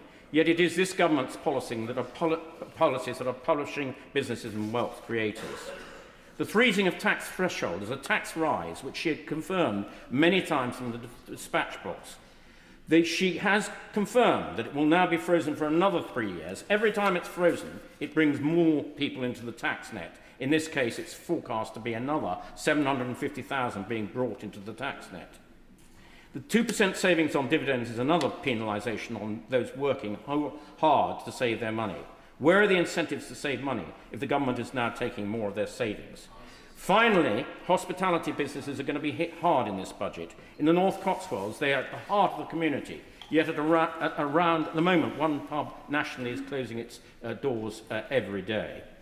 I don't see any pub landlord welcoming this budget. Order. Thank you, Madam Deputy Speaker. It's a pleasure to follow the Honourable Member for the North Cotswolds, and it's a great pleasure to speak in this budget debate, and I direct members to my register of interests. This is the second of what will be many Labour budgets that will help this country to rebuild our public services, rebuild our public finances, and to bring down the monumental national debt, all at the heart of delivering long-term economic sustainability, growth and fairness, which is our great task after 14 years of Tory and Lib Dem mismanagement. I want to touch on 2 issues closest to my heart as MP for Exeter. the start-up and scale-up economy and child poverty in Exeter. Today, over 1,000 startups are active across the South West region, and our startups are not just growing in volume, they're growing in value too. The average venture-backed startup in the South West is now worth £11 million. What's more, 5 of the UK's top 50 startup constituencies by funds raised are in the South West: Bristol Central, Filton and Bradley Stoke, Bristol East, Bath and indeed Exeter. That's 10% of the national total in a region too often overlooked. But what's most exciting is what's coming next. Half of our startups are at seed stage, brimming with ideas and ambition. These are the major employers, major innovators of the future. These are the businesses that will supercharge Exeter's economy and help deliver economic sustainability and prosperity. And that's why I was really pleased to see changes in the budget that will support new businesses in my constituency to start up and then to scale, helping them to raise capital, attract talent and stay competitive here in the UK. First, the significant expansion of the investment limits for both the Enterprise Investment Scheme and the Venture Capital Trusts means that from April 26, companies will be able to raise much larger sums, with annual limits doubling to 10 million and lifetime limits rising to 24 million, and even higher thresholds for knowledge-intensive companies. This means more ambitious ideas can be funded right here in Britain, particularly in sectors like green engineering, AI, biotechnology and fintech, these sectors that will power the next decade of economic leadership in this country. Second, this budget strengthens one of the most powerful tools for fast-growing firms, the ability to attract and retain the skilled people who make innovation happen. By expanding the Enterprise Management Incentive Scheme, increasing the employee headcount eligibility to 500 and raising the asset and share option limits, we will ensure that startups can continue to offer meaningful equity to their teams as they grow. This gives scaling companies the firepower to compete with big employers, to keep talent in the UK, and to ensure that workers share in the success they help create. Together, these reforms do send a strong signal that Britain backs bold entrepreneurs, and we want the next global success stories to start, scale and stay right here in the UK and in Exeter. And indeed, just today, one of my contacts in the startup world said that entrepreneurship was at the heart of this budget in the way that has never before been seen. But, Madam Deputy Speaker, I also want everyone in Exeter, no matter their upbringing, to know that they can achieve their potential working in startups, scale-ups or elsewhere in the economy and public services. And that's why I was pleased that this budget rightly puts fairness at the heart of our national mission. In no way is that mission more urgent at this moment than the fight against child poverty. Because child poverty is not a statistic on a page, it's children in Exeter whose parents are going without meals so they can eat. It's a family making impossible choices, heating or food, rent or clothes. As one of 5 children growing up in a council house, I know what it's like when every penny counts. Nationally, more than 2.7 million children were living in poverty last year, 22% of 0 to 15-year-olds, more than 1 in 5 children across the UK. We all recognise that it's not only unsustainable, it's morally indefensible and a catastrophic consequence of 14 years of Tory and coalition government. In Exeter today, around 3,000 children aged 0 to 15 live in relative poverty. That's 19.9% of all our children, 1 in 5. Earlier this year, I convened a local roundtable in Exeter with charities, schools, housing providers and health leaders. We asked the hard questions: where are families slipping through the gaps? How do we redesign support so that children are not left paying the price of economic insecurity? The message was clear: child poverty is family poverty. It's not isolated to any one department. It cuts across the housing system, the labour market, childcare and education. It affects health, mental well-being and lifetime opportunity. But I am proud that this government is not looking away. We are tackling the barriers that families face head-on right across government through expansion of free school meals, funded childcare and beyond. And that's also why I welcome the Chancellor's decision to lift the 2-child benefit cap, a long overdue change that will raise 450,000 children from poverty. But I know that we will go further, which is why I've been engaging with ministers on the creation of the child poverty strategy, so we can take a whole government approach, tackling the causes, not just the symptoms. Because simply raising benefits is not enough. I want every child in Exeter to break away from intergenerational poverty, to succeed and fulfil their potential in life through their own work and their own achievements. We've already started this process of rebuilding hope and opportunity for young people. I've spoken in this chamber before about the gutting of Sure Start, which was one of the most transformational programmes of the last Labour government. I'm delighted that we're restoring Sure Start style services in communities across the country, evidence-led, family-centred support that helps children keep thriving from the very beginning. For my city, these services are not an optional extra, they're foundational. If we want children to arrive at school ready to learn, healthy, safe and confident, this is how we do it. Madam Deputy Speaker, this budget recognises that fairness is not something that trickles down, it's something that we build. Exeter children need us to build it now. They've waited too long under the last government, who simply failed a whole generation. We must ensure that circumstances a child is born into will never limit the life they are able to lead. And so therefore I'm proud to support this budget and proud that this government is choosing to put children first. Claire Young. Madam Deputy Speaker. The theme of today's debate, it covers fairer choices, so I want to look at whether the choices made yesterday really were fairer. On energy bills, I welcome the removal of the main green levies from electricity bills. They created a perverse disincentive to switching away from gas at a time when we need people to do so to decarbonise heating. And it causes particular hardship in a rural constituency like mine, where a significant number of households are off gas.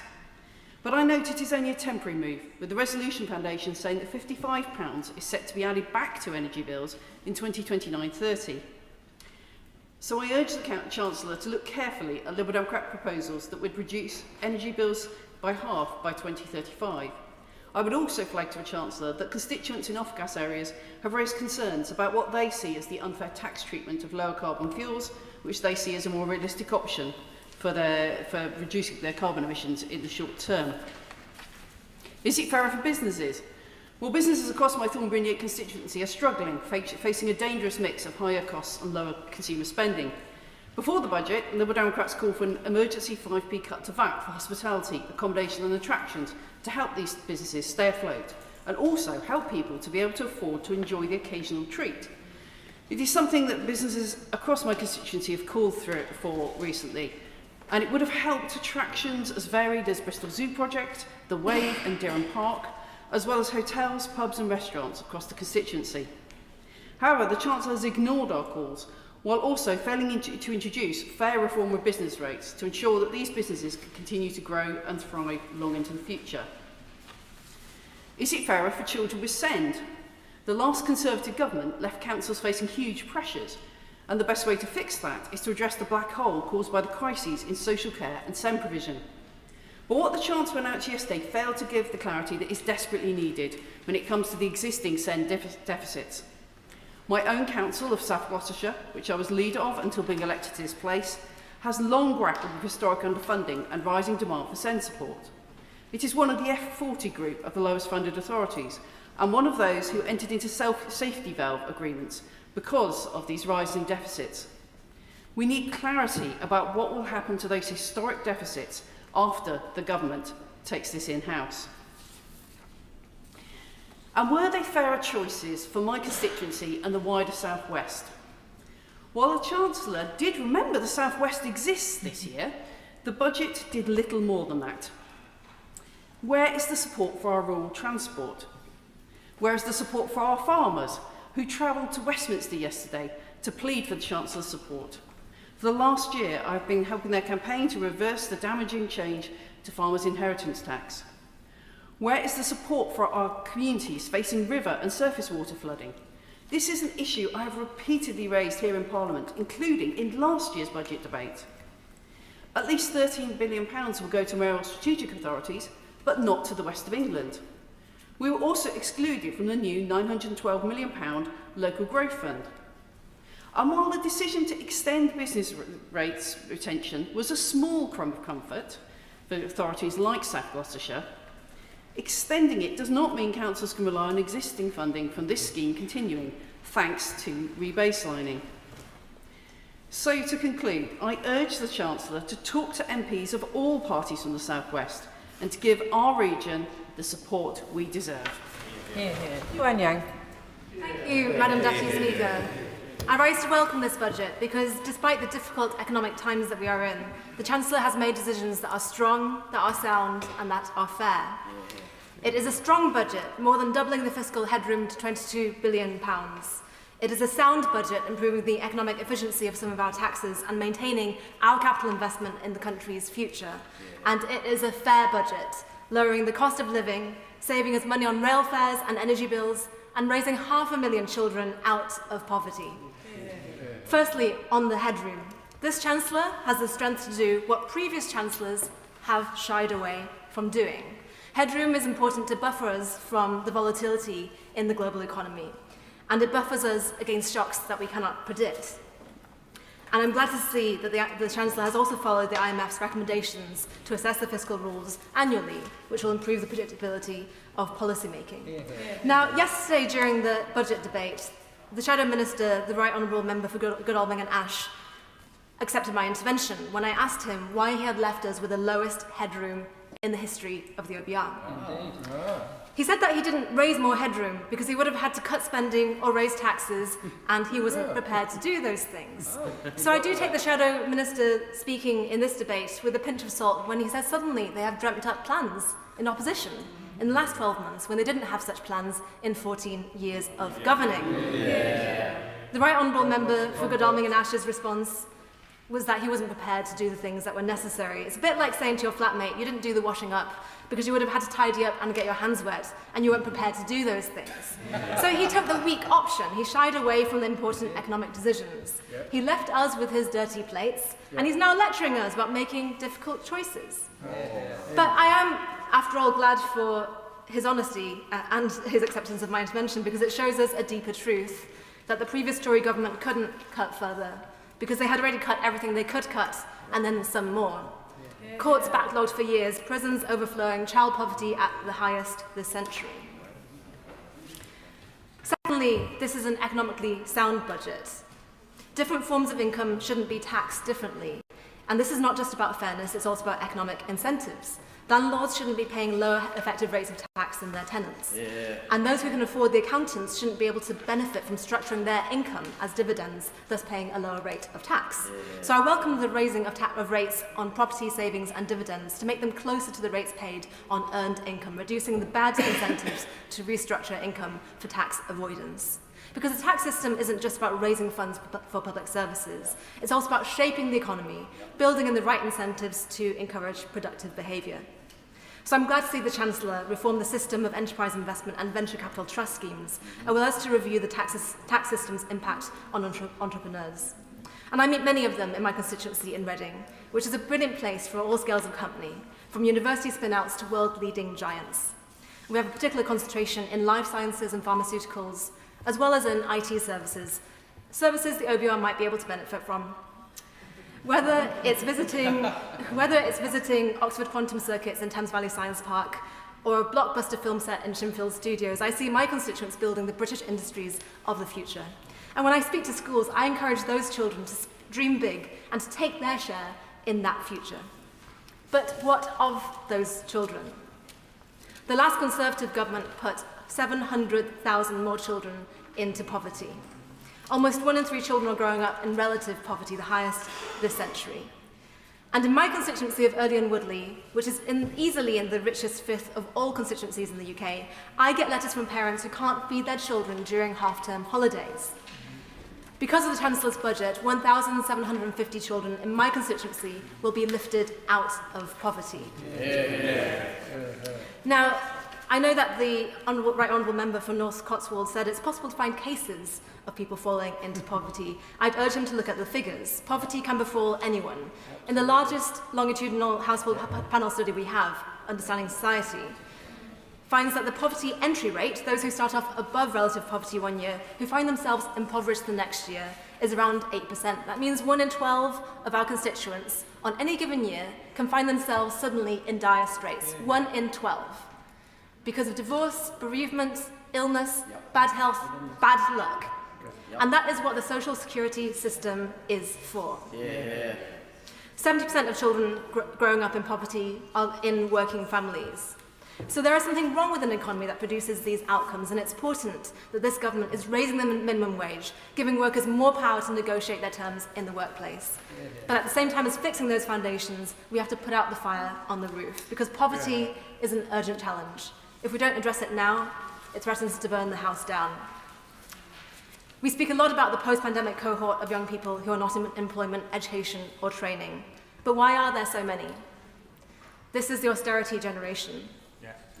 And new evidence published yesterday by the Work and Pension Select Committee shows that individuals exposed to multiple childhood adversity, such as poverty and poor parental bad health, were 5 times more likely to be NEET. And an estimated 53% of NEET cases today were attributable to persistent poverty and family adversity. Our children are the future of our economy. We have to invest in them and invest in our future. And that's why I'm proud to support a sound, a strong and a fair budget. John Lamont. Madam Deputy Speaker, this Labour government came to power with so many promises. The Chancellor promised to kick-start economic growth. She promised not to increase the taxes of working people. Well, I'm afraid, Madam Deputy Speaker, now in government they are doing the exact opposite. If it can be taxed, the Chancellor will tax it. Your electric car, your holiday, even your taxi home after a night out. I'm afraid this Chancellor and the benches opposite are completely out of touch with how the economy works. And the statistics speak for themselves. Unemployment across the United Kingdom has surged. 19% more people are now without a job since this Labour government came to power, including almost 100,000 jobs lost in hospitality. The government inherited inflation that was bang on the Bank of England's targets. Now it's almost doubled.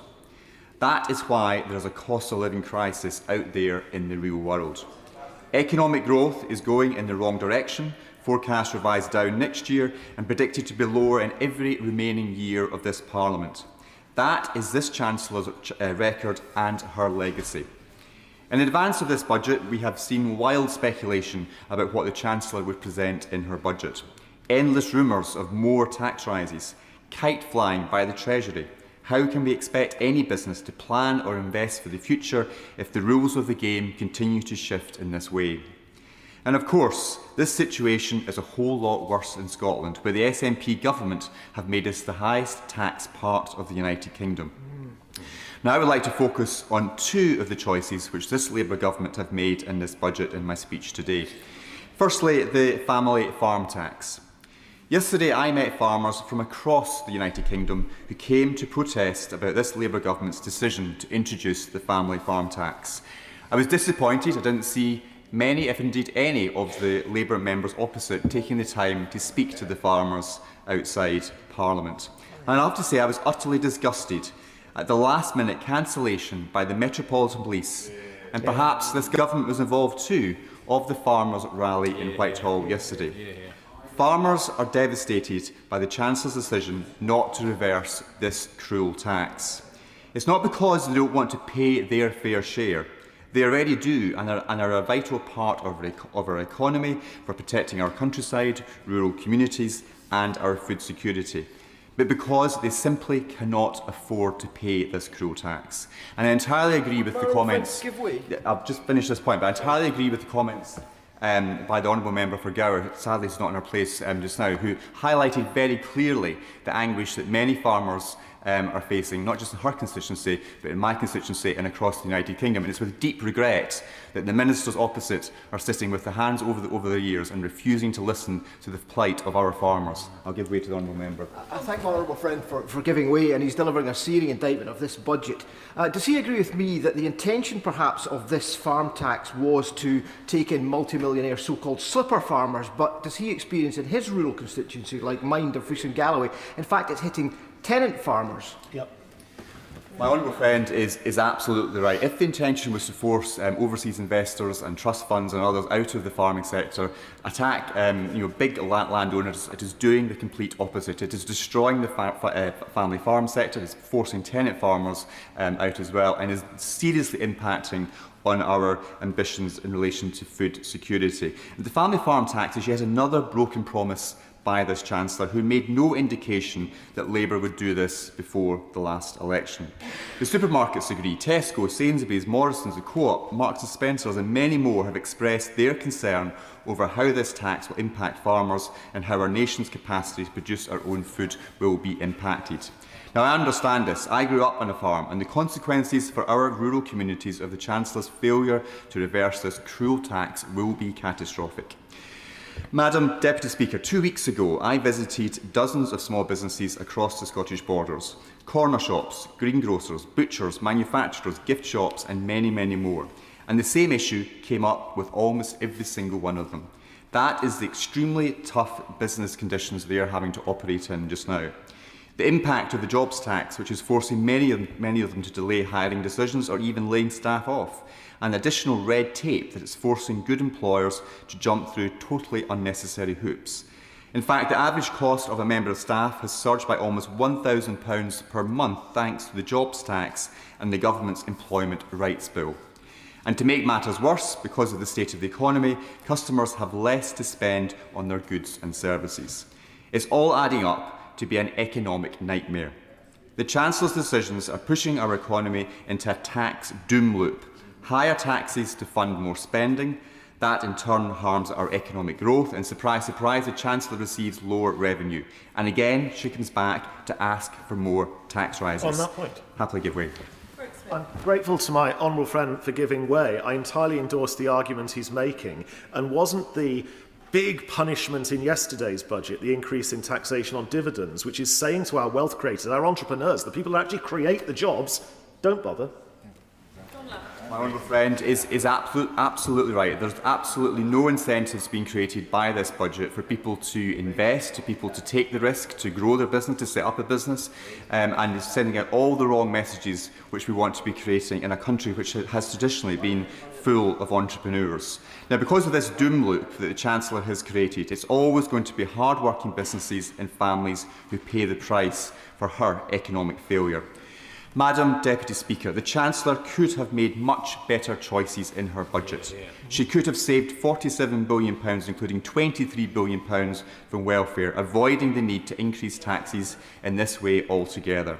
She could have introduced a cheap power plan to bring down energy costs for homes and businesses. But the Chancellor has not listened.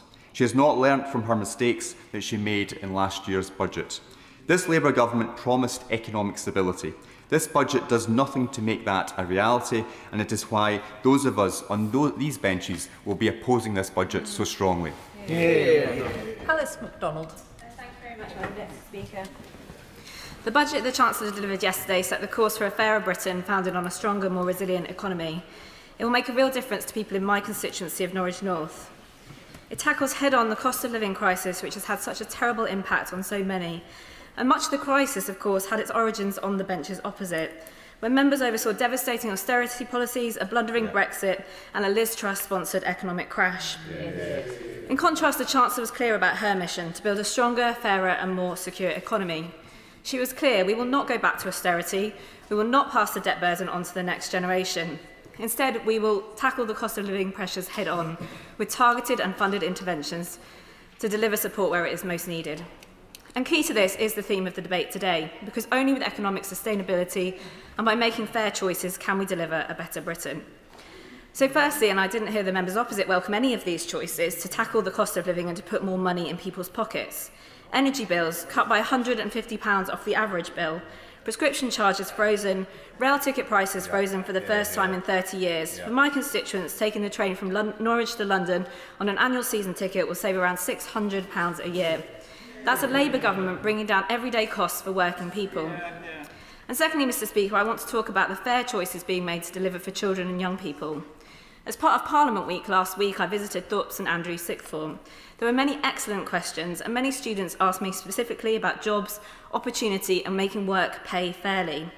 There were specific questions about the minimum wage, and I am pleased to welcome the increases, which of course were recommendations from the Independent Low Pay Commission, because that will mean that for the national minimum wage for workers aged 18 to 20 will be up by 8.5%, and for under 18s and apprentices up by 6%, and of course overall the national living wage up by 4.1%.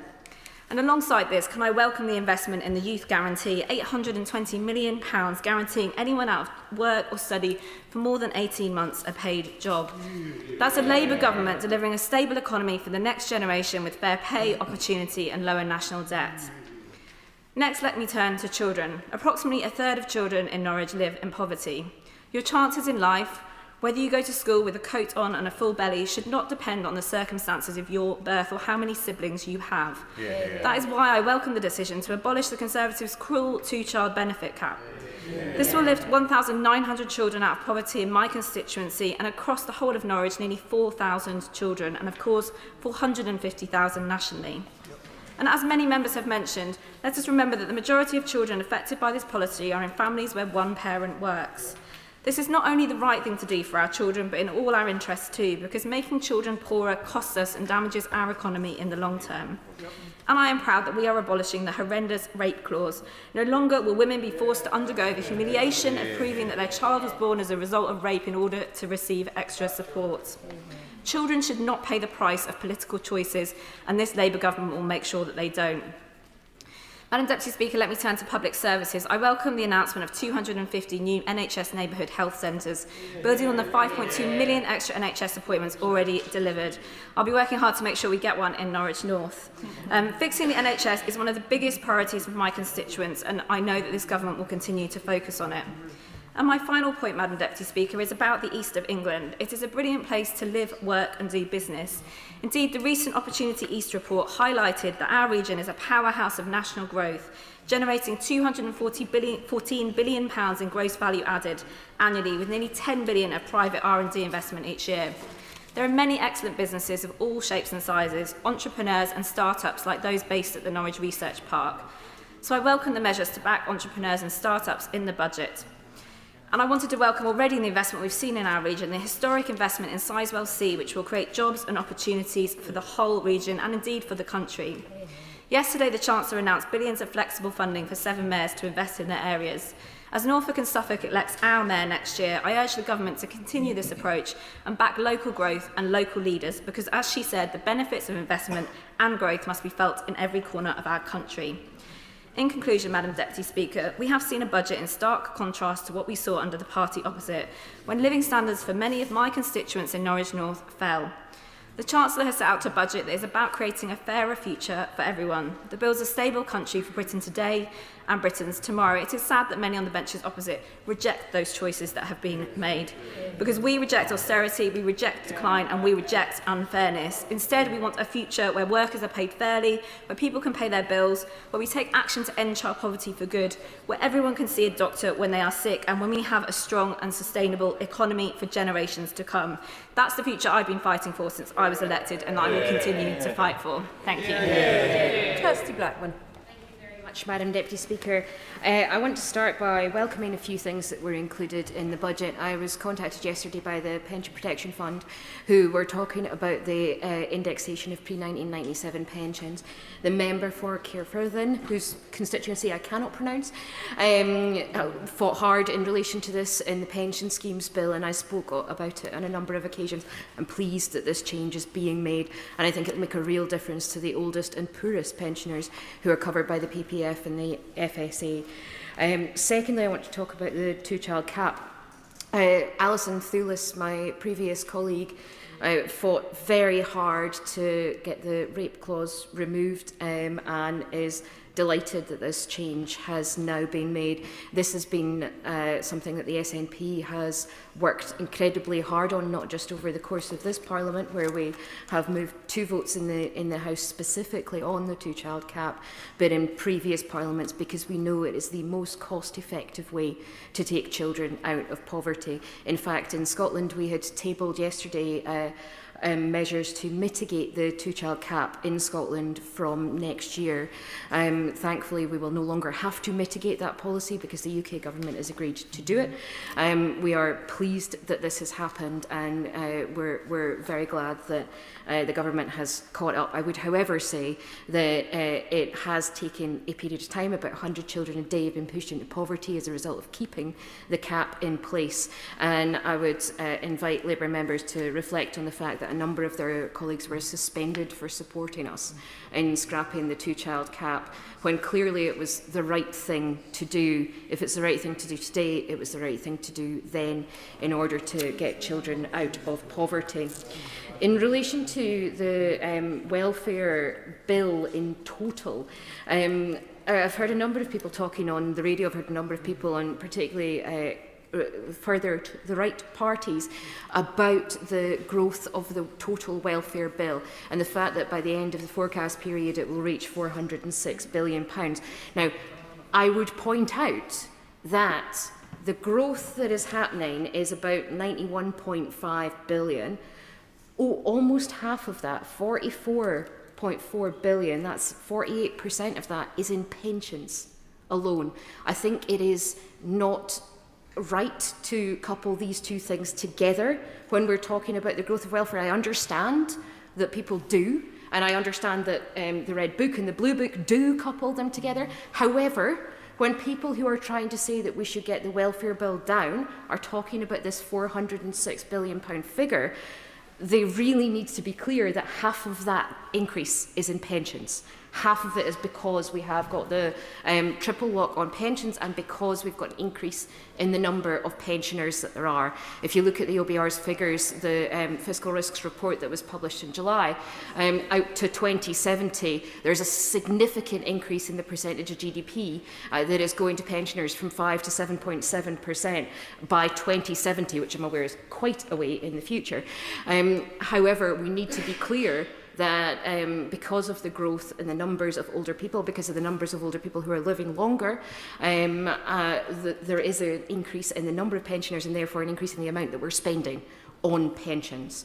I think it's right for the government to have to justify why it's increasing the welfare bill, but I think talking about that entire £406 billion figure as an increase in the welfare bill is not the right way to go about it, if that's what you're looking to tackle. Just a couple more things that I wanted to raise. In terms of energy prices and the cost of living generally, the Labour government, when they came into power, promised a £300 reduction in energy prices. We have, even with the Chancellor's changes, seen a continued increase in the cost of energy. In fact, it's more. It will be more, even with a £150 rebate, it will be more money on energy bills for the average family than when the Labour government came into power. The SNP put forward a proposal in advance of this budget talking about a bank levy similar to one that was introduced previously, specifically to pay £300 to every to the bill payers in order to ensure that the Labour promise was made. We still believe that the cost of living is too high. If you look at the 4.9% level of food inflation currently, it's impossible not to buy food. Right? Everybody has to buy food, just like they have to pay for energy. You can avoid taking foreign holidays, you can avoid buying a car, but you can't avoid buying food and paying for your home to be heated. So I think those inflation figures are really key and important. And just lastly, as you would expect me to talk about the energy profits levy and the oil and gas, yesterday alongside the budget, the North Sea Future Plan was published. The North Sea Future Plan includes once in this entire document a mention of the energy profits levy, and that's just when it's talking about responses to surveys. The government does not mention the energy profits levy once in this entire document. The emails that I get from people in relation to the oil and gas, in relation to the just transition, the energy profits levy is the key measure that is causing 1,000 jobs a month to be lost. If economic growth is the government's key priority, if it really is the government's key priority, they need to look at the energy profits levy and they need to do it before 2030 because my constituents are losing their jobs and that economic growth is failing as a result of this UK government's policies. Thank you, Madam Deputy Speaker. Had our productivity grown at the same rate as media speculation, the UK would have been in a much stronger fiscal position ahead of the budget. All the more credit then to my right honourable friend, the Chancellor of the Exchequer, for delivering a budget for working people, lifting children out of poverty and equipping our economy to grow at the same time as a masterclass at the dispatch box. There was another performance which was, well, magical in its way, that of the members opposite, who have managed to forget their economic vandalism, their fiscal incompetence, their social sabotage, and pretend the UK's economic situation is nothing to do with them, even as the OBR downgraded its productivity forecasts to reflect their past productivity failures. It's like some Westminster edition of the Bourne Identity. Without Matt Damon, well, perhaps the Shadow Minister thinks he is Matt Damon, but with a whole political party who wake up not knowing where they have been for the last 15 years. But the North remembers, and particularly the North East. We are a great and vibrant region, the engine of the Industrial Revolution. It was growing up in Newcastle, surrounded by the legacy of great Geordie engineers and inventors, and in a culture that championed making and building things, which inspired me to become an engineer. But the wealth created by our region's industrious workforce has not been enjoyed by us. Despite having world-leading companies and research institutions, the North East now has the lowest GDP per head in the UK at £28,000. Every region in the country is below the national average of £39,000, except the South East at £41,000 and London at a whopping £69,000. The Conservatives responded to the global financial crisis with the economic equivalent of leeches, sustained austerity resulting in the slow strangulation of the economy and my constituents' wages. Annual earnings for full-time employees in the North East actually fell during that time. And despite Tory talk of levelling up, we see the same regional disparities in labour productivity, which is also indirectly a measure of capital investment, both physical and human.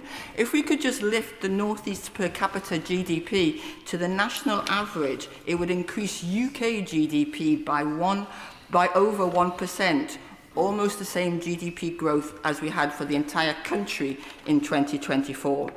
And that is why the Chancellor chose to turn her back on the Conservative austerity and make the tough decisions necessary to invest. Let me focus on just two areas: science and social justice, the twin passions of my personal politics. As a Geordie and as chair of the Select Committee on Science, Innovation and Technology, I am delighted to see the £30 million new facility in my honourable friend, the member for Darlington's constituency, which will accelerate and develop the development of novel RNA therapies from labs to market to tackle cancer, heart conditions and infectious diseases. And I'm also really excited by the budget measures to support innovative businesses to grow and investors to invest beyond the startup phase.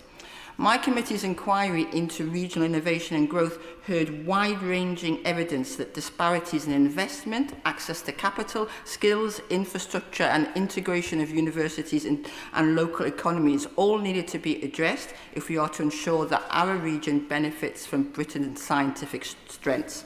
Unfortunately, the inquiry also revealed an enduring complacency and lack of regional focus in many Whitehall departments. So I urge the Chancellor to go further to address the barriers to regional growth and particularly echo the hope of our regional mayor, Kim McGuinness, to see more infrastructure investments in coming months. The last government's record on social justice stained our nation. Children growing up in households where heating and eating were daily sources of stress.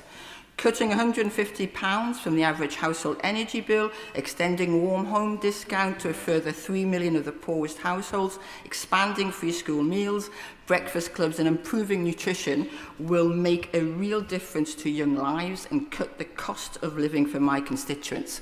And the Chancellor's high-value council surcharge will go some way to righting the ridiculous situation where a family in a Band D home in Newcastle pay more council tax than someone in a £10 million property in Westminster. And finally, the decision to scrap the two-child limit in university will change for the better the lives of 4,960 children in my constituency alone and put almost £7 million back in the pockets of local families. Madam Deputy Speaker, it's an honour and a privilege to support a Labour Chancellor delivering a Labour budget in the interests of every region and every working person in this country. Andrew Rossendale. Thank you. Madam Deputy Speaker, it's a privilege to follow the Honourable Member for Newcastle upon Tyne, but I'm afraid I have to disagree with what she has said this afternoon. I'm sorry to say, Madam Deputy Speaker, that this budget will not improve the lives of my constituents of Romford, who are hard-working people that pay their taxes and contribute to the society and don't want the state to take money out of their pockets in the way this government are doing. The people of Romford are market traders, small businessmen, shopkeepers, entrepreneurs, city workers and company directors, the kind of people who will set their alarms early each day to get up for work, to earn an honest living, to support their families. But this budget will hold my constituents back. It will stifle growth, increase the burden on hard-working families and demonstrates what seems to be a complete disregard by the Chancellor to support the genuine aspirations of the British people.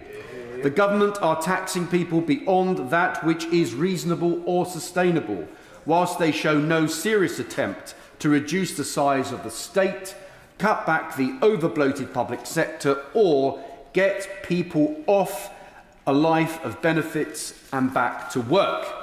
This budget has radically increased taxes on working people, and the freezing of the income tax threshold is, I am sorry to say, nothing but an underhanded method taking yet more tax from my constituents. In fact, 800,000 pensioners will be put into the 40% tax bracket, so that means they will be poorer in my constituency, and they will resent that, I can tell the Minister.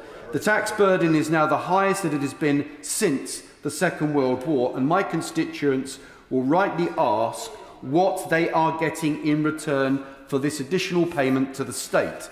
The truth is, Madam Deputy Speaker, Britain is spending way beyond its means, and our government appears incapable of making serious cuts that are essential to restore our finances. The Conservative government before should have done a lot more as well, but this government is compounding the problem and making things far, far worse. So, if we carry on taxing and spending like this, our economy will continue to fall into a downward spiral. We need a radical change of approach, or I fear Britain faces bankruptcy.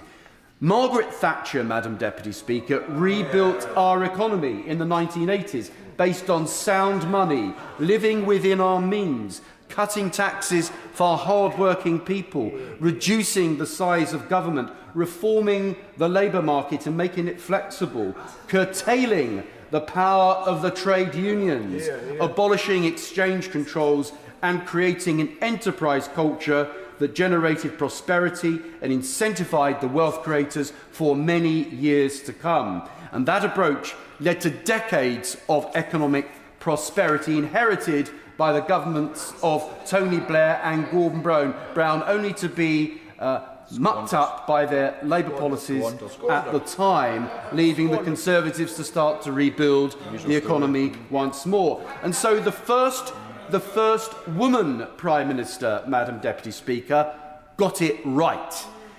But the first Chancellor, the first woman Chancellor of the Exchequer, I believe, should now take a leaf out of Mrs Thatcher's book. For the Chancellor to freeze rail fares and give bumper pay rises to the public sector whilst taxes rise to the highest level in living memory to pay for it makes no sense to me whatsoever. This is economic illiteracy.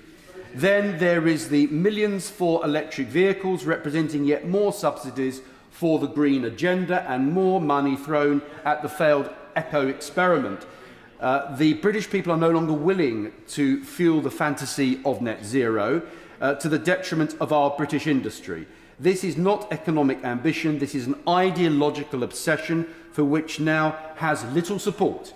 My constituents of Romford have no time for the net zero agenda anymore. They can see that it is only making Britain poorer with much pain for little gain.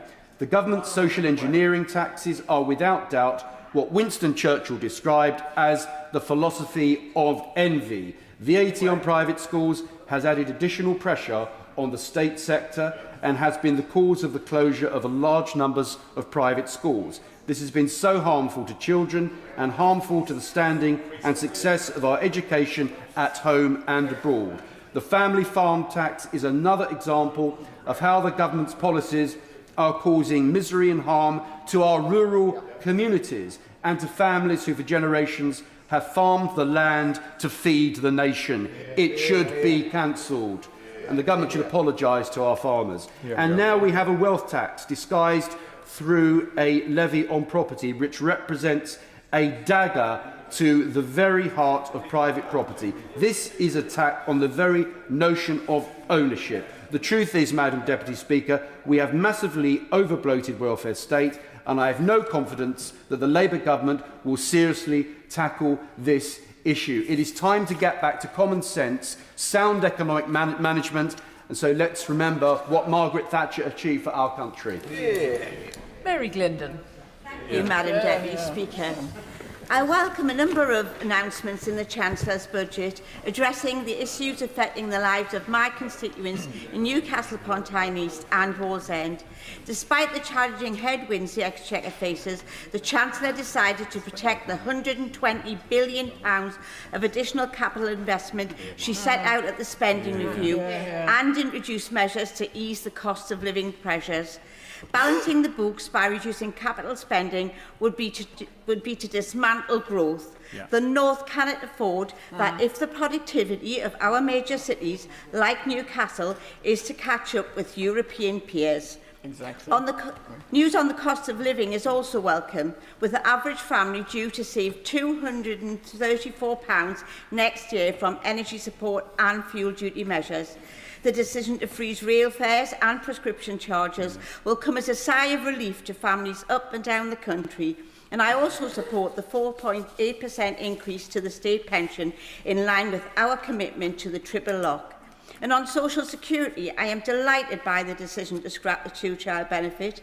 This is a progressive Labour choice that builds on the work the government is already doing on child poverty.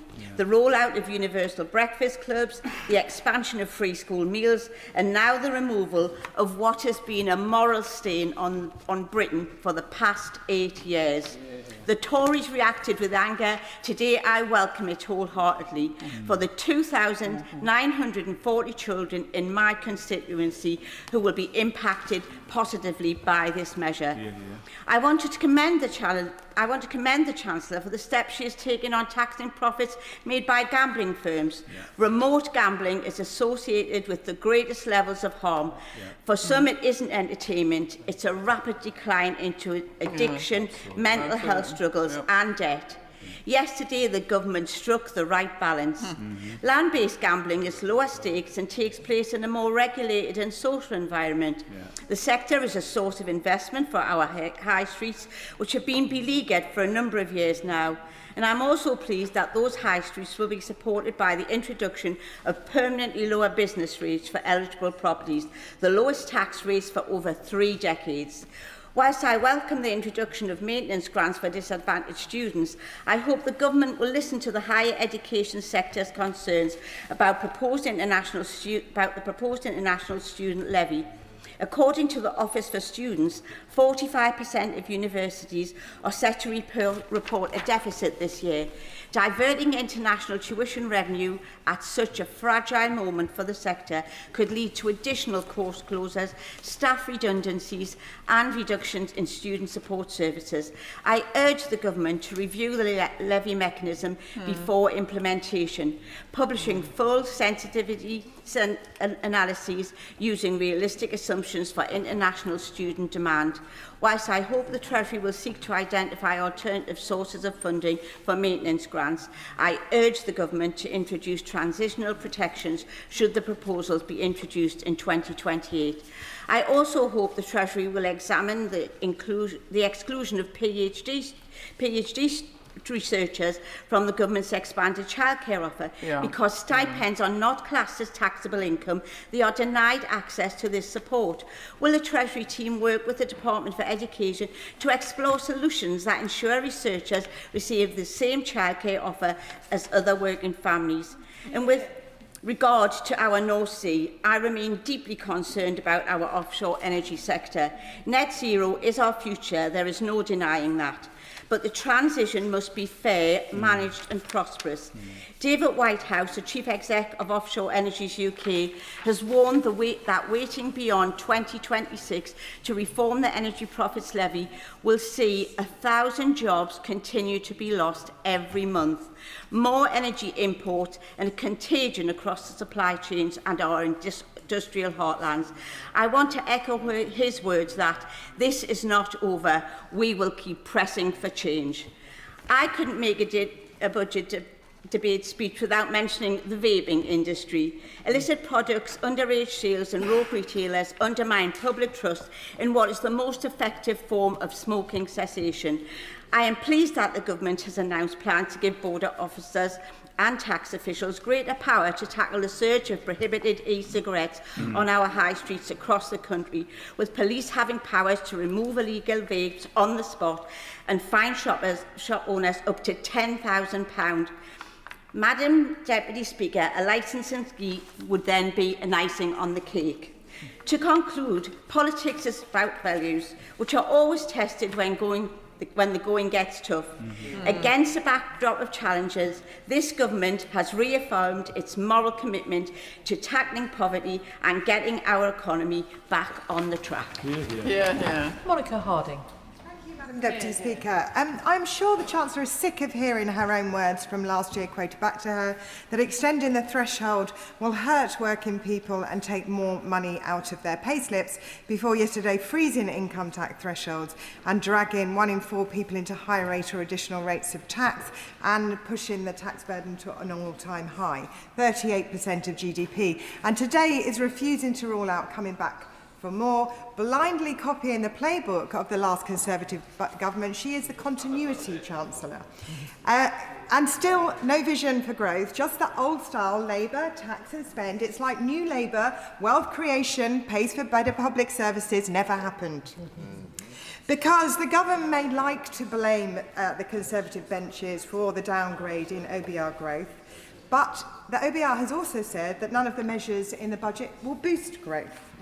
In fact, the budget may actively harm growth. The OBR says itself, slower wage growth and higher taxes mean living standards will rise more slowly than expected. And take the raid, for example, on pension contributions. The OBR tells us that employers will pass on the cost of the £4.7 billion tax raid on pension contributions to employees with lower wages and less generous schemes. The CBI has data showing that 3/4 of employers will decrease pension contributions as a result. It's a tax on those doing the right thing. And this after government policies have harmed businesses in the first budget, including the national insurance increases that have put thousands of pounds onto the load of my businesses in my constituency of East Walton, causing them to hire less and cut hours for the very people that this government says they want to protect, those part-time workers and therefore low paid, often with caring responsibilities. Higher unemployment in turn means more spend on universal credit. Indeed, a £1.8 billion more spend on universal credit as estimated by the OBR on unemployment. It's all the wrong way round. One long-term successful business owner in my constituency of East Walton said to me yesterday, the whole thing is just depressing. I could work for another 10 or 20 years creating wealth for the economy, but the government is making it so hard I may as well retire. And if I was in my 30s, I wouldn't choose to do it here anymore. I would move overseas. She, Madam Deputy Speaker, is one of our wealth creators. She creates the growth we need. And another large business in my constituency who once felt confident about investing in Britain, creating growth, hiring new staff, now telling me that they are scaling back plans, postponing projects altogether and contemplating offshoring. Talking of supporting people trying to do the right thing, let us now turn to landlords. One of my constituents in East Walton, who is known as a very decent landlord, told me yesterday I may as well pull out. What is the point? I get 2% gain on my properties. I may as well put it in the bank and get 4%. This policy will take rentals off the market and increase rents, and is a place like East Walton where rental prices are sky high means more people won't afford to live there. And the property tax. This will gum up the housing market, distort the market, bunch properties for sale sell below the threshold. The surcharge says it will raise more than £600 million, but it will be offset by £200 million behavioural impact. So the take-home is £400 million, a rounding up figure, except in London and the South East, those properties might not be such big houses where the average pound per square foot prices are higher, and in them are likely to be pensioners. Public First have said that 2/5 of homeowners in bands G and H are pensioners. Older homeowners, I haven't got time, will watch its value soar over the years, will be hardest hit by this granny tax. They are asset rich but cash poor. They may be forced to sell up at reduced asking prices, and more properties will get dragged into the mansion tax net. As they do, the proportion of terraced houses, flats and semis will join them. And worst of all, this isn't a serious attempt to reform property tax, including business rates, stamp duties and the council tax. Like this budget, it is tinkering and meddling around the edges. This is a patchwork budget that doesn't take us much further forward. Where has the National Mission for Growth gone? It's a low-growth budget from a low-growth government which thumbs its nose at the wealth creators, and it doesn't tackle some of the big questions. Where is the money in the plan for adult social care? Where is the money in the plan for the £14 billion deficit in SEND provision to help the local authorities that are about to go bankrupt?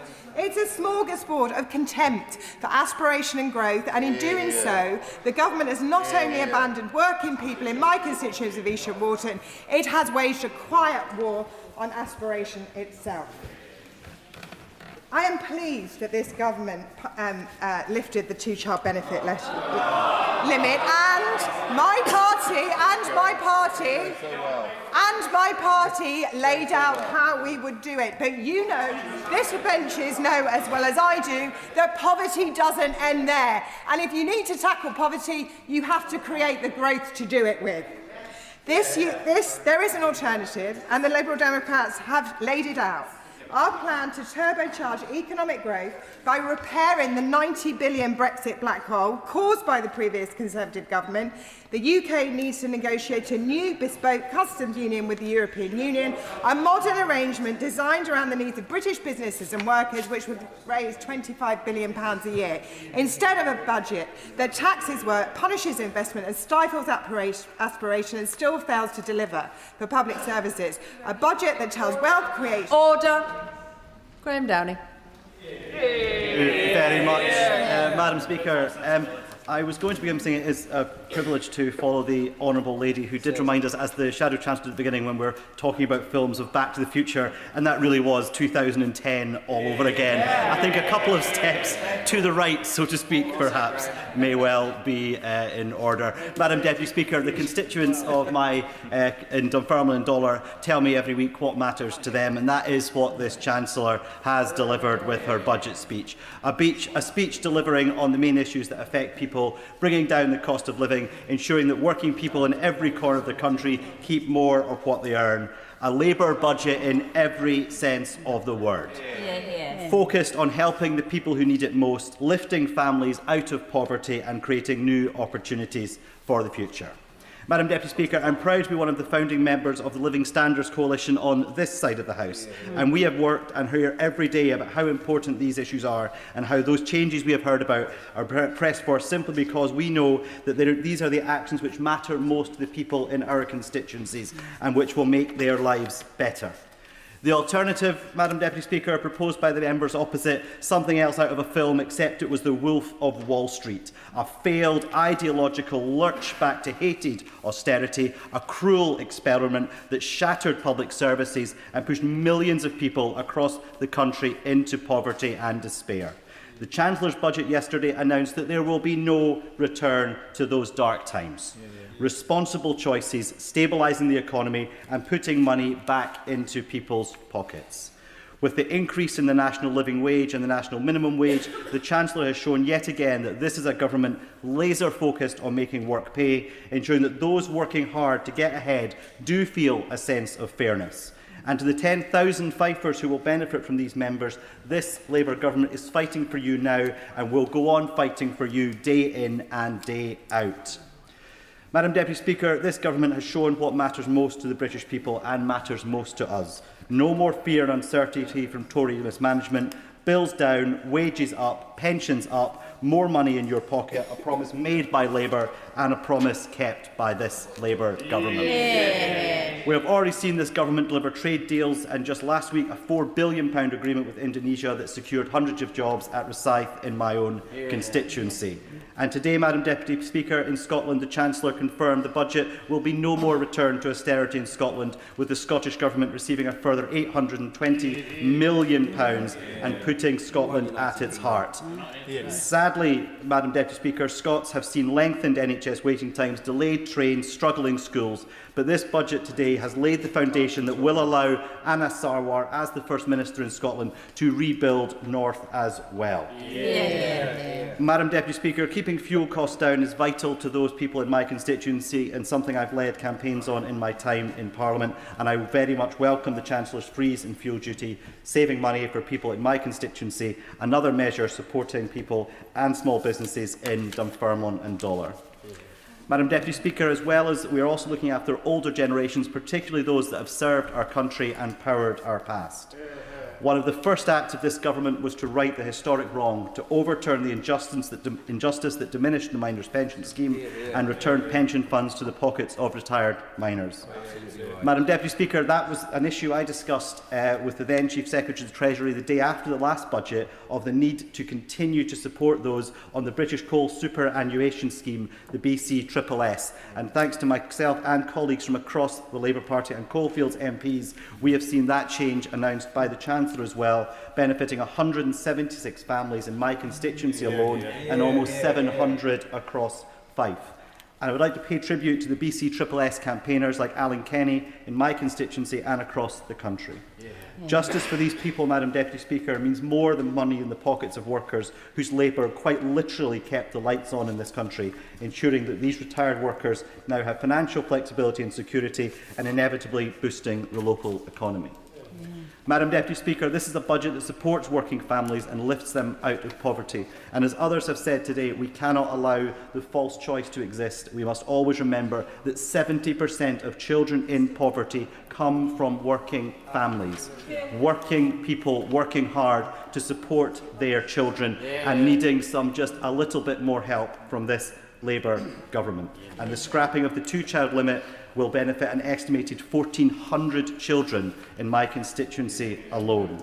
And while we're talking about righting historic wrongs, something I've not heard discussed too much in this debate so far is that this Labour government's COVID counter-fraud commissioner recovering £430 million, Madam Deputy Speaker, of our money from scammers enabled by the party opposite. Madam Deputy Speaker, Fife will also benefit from £40 million of Pride in Place funding, thanks to this government supporting local communities and building local infrastructure, schools, community capacity in the areas that need it most. Funding only available because of the choices made by this government and this Chancellor. We will use the funds we have to support the people who need it most, bringing down bills, putting more money in people's pockets and creating a prosperous and economic future.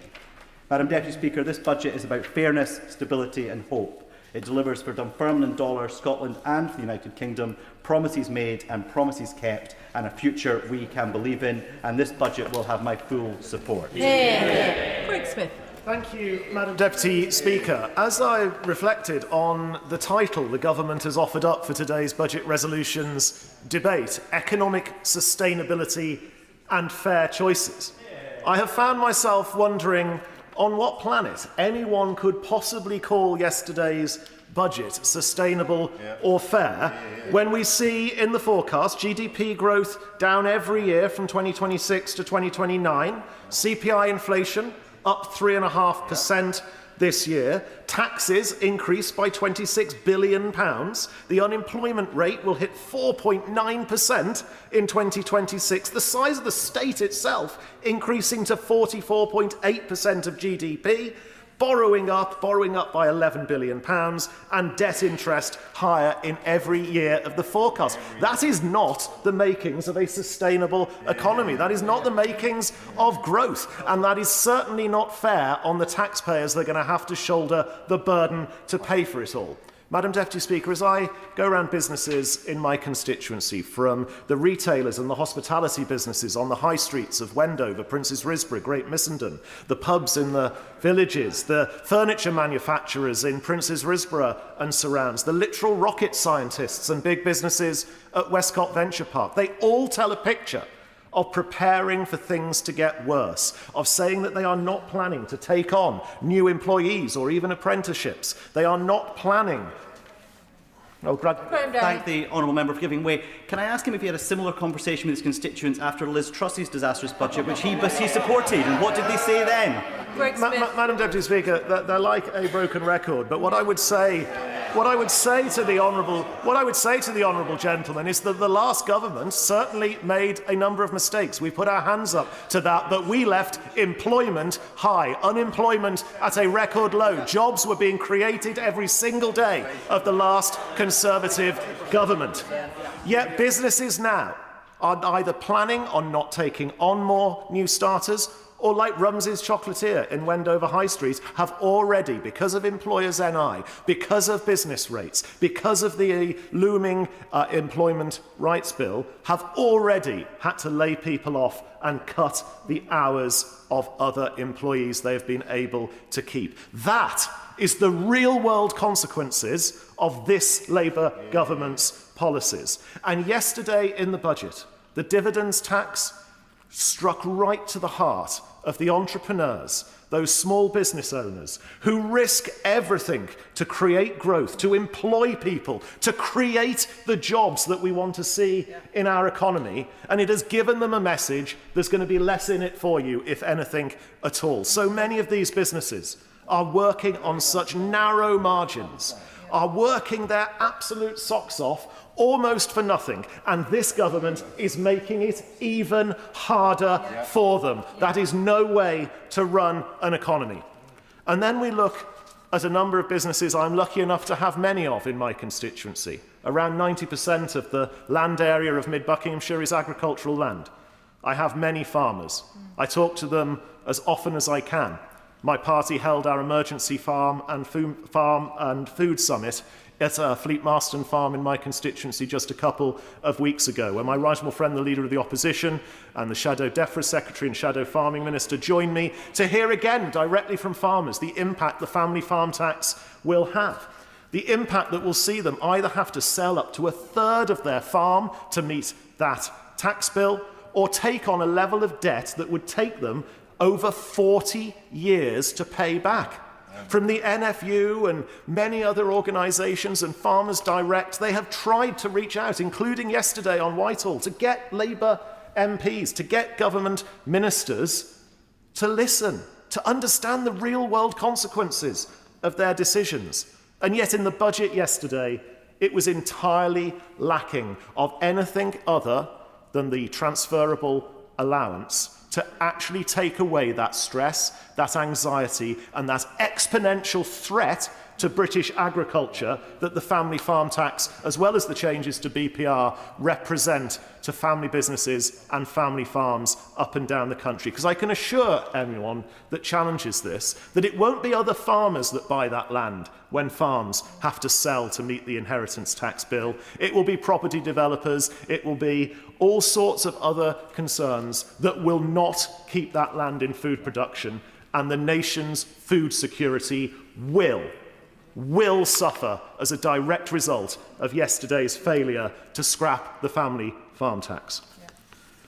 Now, I want to talk briefly in the last couple of moments I have about another issue that I have been focused on for a number of years during the last Parliament and this, and draw the House's attention to my co-chairmanship of the all-party parliamentary group on the loan charge and taxpayers' fairness.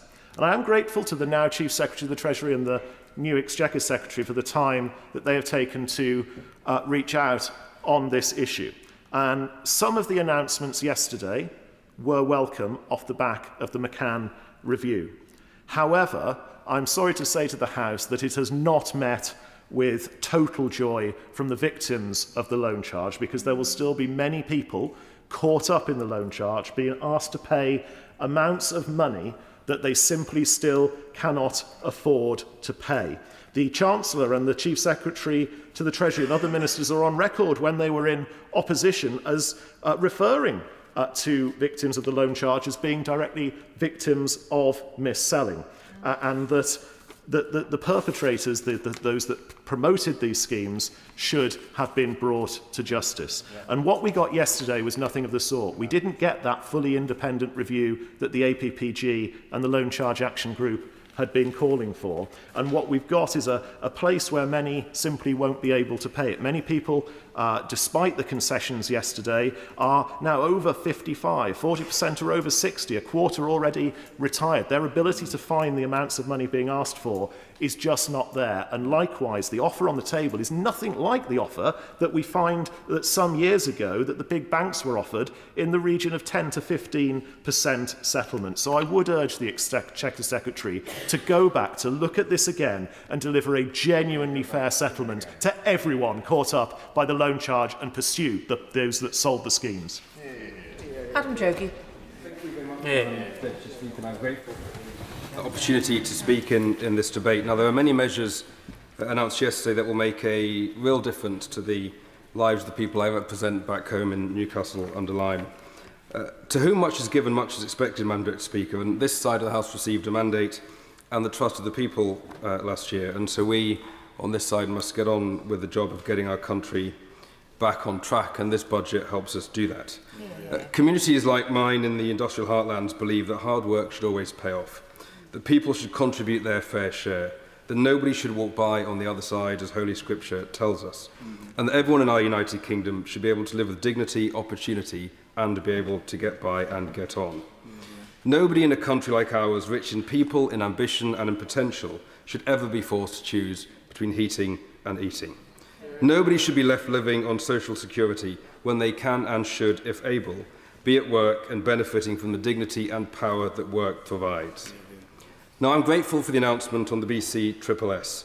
This is something that I've campaigned hard for, alongside colleagues like my honourable friend from Easington and my Staffordshire colleagues and neighbours in Stoke North, Cannock Chase, who's behind me, I can hear him, from Burton and from Lichfield, and yes, Dunfermline too, and many others. Men and women from Newcastle Lyme who worked down the pits in our coal industry, who fuelled our economy, who kept the lights on, will now finally get the justice that they deserve. Yeah. They'll get the money they are owed, and it couldn't come fast enough. Yeah. In our United Kingdom, no child should grow up in poverty.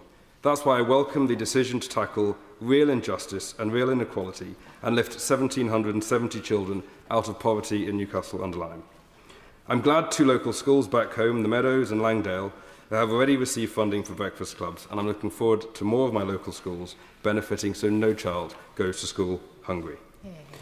Newcastle under Lyme is home to many wonderful family farms and the farmers and their families who live on them. People who tend to our land, who feed us and who keep our country going. I've raised their concerns, which I share, on the proposed changes to APR for farmers. I welcome the sensible concession yesterday that will allow for a clearer and smoother transfer of relief between married couples and civil partners. But I do urge colleagues on the front bench to consider the threshold. Going for the baddies who land bank is right, it's the right thing to do, but we must not allow an unintended impact on small family farms, because those who should pay must be made to pay. I will give way. I thank my honourable friend Gavin Wayne for raising the issue of family farms as well. I have a number in my own constituency. Does he agree with me that it is important to make sure we do strike that balance in his part of the country as well as in the devolved administrations to make sure we are putting the tax burden in the correct place while also protecting small family farms? I'm grateful to my honourable friend who gives voice to the fact that we are one United Kingdom, and that approach must be made in Scotland as it is in the centre of our collective universe, Newcastle under Lyme. Madam Deputy Speaker, the challenges facing our farming industry, and this is important, the challenges facing our farming industry didn't start last July. We all know that, but we on this side now have a chance to give our farmers the support that I'm afraid the previous Conservative government failed to do so. It's easy to be gloomy about the state of the world, but there is always hope, Madam Deputy Speaker. This weekend, we will mark the first anniversary since the cowboy operators at Wally's Quarry landfill site were finally closed down. 147 days into my time as RMP, we finally secured justice for the people in my community forced to live with a disgusting and disgraceful situation at Wally's. A sign that things can only get better, Madam Deputy Speaker. And I pay tribute to all the campaigners who worked so hard with me over those first 147 days as RMP. With this budget, we are fixing the roof, and if it's not shining, Madam Deputy Speaker, then it certainly isn't raining outside. We will see more children eating properly and not going to school hungry. More parents able to work without worrying about childcare. More former miners finally seeing justice and receiving the money they rightfully owed. Prescription charges frozen, rail fares frozen. More pensioners able to afford to heat their homes and buy Christmas presents for their grandchildren. The disgusting rate clause gone. More people able to afford their energy bills with a £150 cut to those bills. More young people supported into life-changing educational and employment opportunities. Support for farmers, but much more to do, and I hope the Minister has heard that for the third time in this speech. More support for universities like Keele University and colleges like Newcastle College in my community, receiving the support they need to continue providing a world-class British education. More doctors and nurses, and I decline interest, my wife is a nurse, an excellent one too, as are all of her colleagues, but more doctors, nurses, NHS staff getting the credit and support they richly deserve. This budget will not change the country overnight, Madam Deputy Speaker. It will not solve every issue immediately, but it sets us on a path to a fairer, better, more inclusive United Kingdom. I will always shout loudly when we show the difference that a Labour government can make. I will speak truth to power when we need to do things better. And I will always make sure that the people of Newcastle and Lyme are heard loudly and proudly in this place. We have much to do, so let's get on with it. Sir Christopher Chope. Speaker, it's a pleasure to follow the honourable gentleman, and I thank him for his support for the campaign against the family farm tax, and I think and his courage in speaking out in favour of abolishing that impost upon our farming communities. Madam Deputy Speaker, I don't think it's any exaggeration to say that this is the worst budget that I've ever witnessed as a member of this House, but I also think it's fair to say that it generated the best response I've ever heard from the Leader of the Opposition. And I congratulate my right honourable friend on the way in which she dealt with the matter. And I'm going to start off by referring to part of what she said in her excellent speech. She said, "The Chancellor has, by her own admission, broken her manifesto promise on income tax. In the last budget, she said, I am keeping every single promise on tax that I made in our manifesto, so there will be no extension of the freeze in income tax thresholds. She also said that extending the threshold freeze would hurt working people. It would take more money out of their payslips." And what did the Chancellor say yesterday? She had the gall to say in the conclusion of her speech that she had been, while keeping every single one of our manifesto commitments. It's hardly surprising, Madam Deputy Speaker, that disillusion with politics and the political system in our country is running so high, because that sort of betrayal, not just of a manifesto commitment, but even of things that were said last year. I happen to be one of, I think, the only Conservative MP at the CBI dinner last year, when I heard the Chancellor say to Rupert Soames, the President of the CBI, that she wasn't coming back for more, that there was a clean slate, and that they weren't going to increase taxes. And yet she seemed to have disregarded what she said a year ago to the CBI. Was she seduced by Rupert Soames? I don't know. But whatever, did she mean what she said? Or didn't she mean what she said? It's hardly surprising that people don't trust this government any longer. And I equate where we are now with those who had the misfortune, I don't know whether you ever did, Madam Deputy Speaker, to travel on Belgium's national airline, Sabina.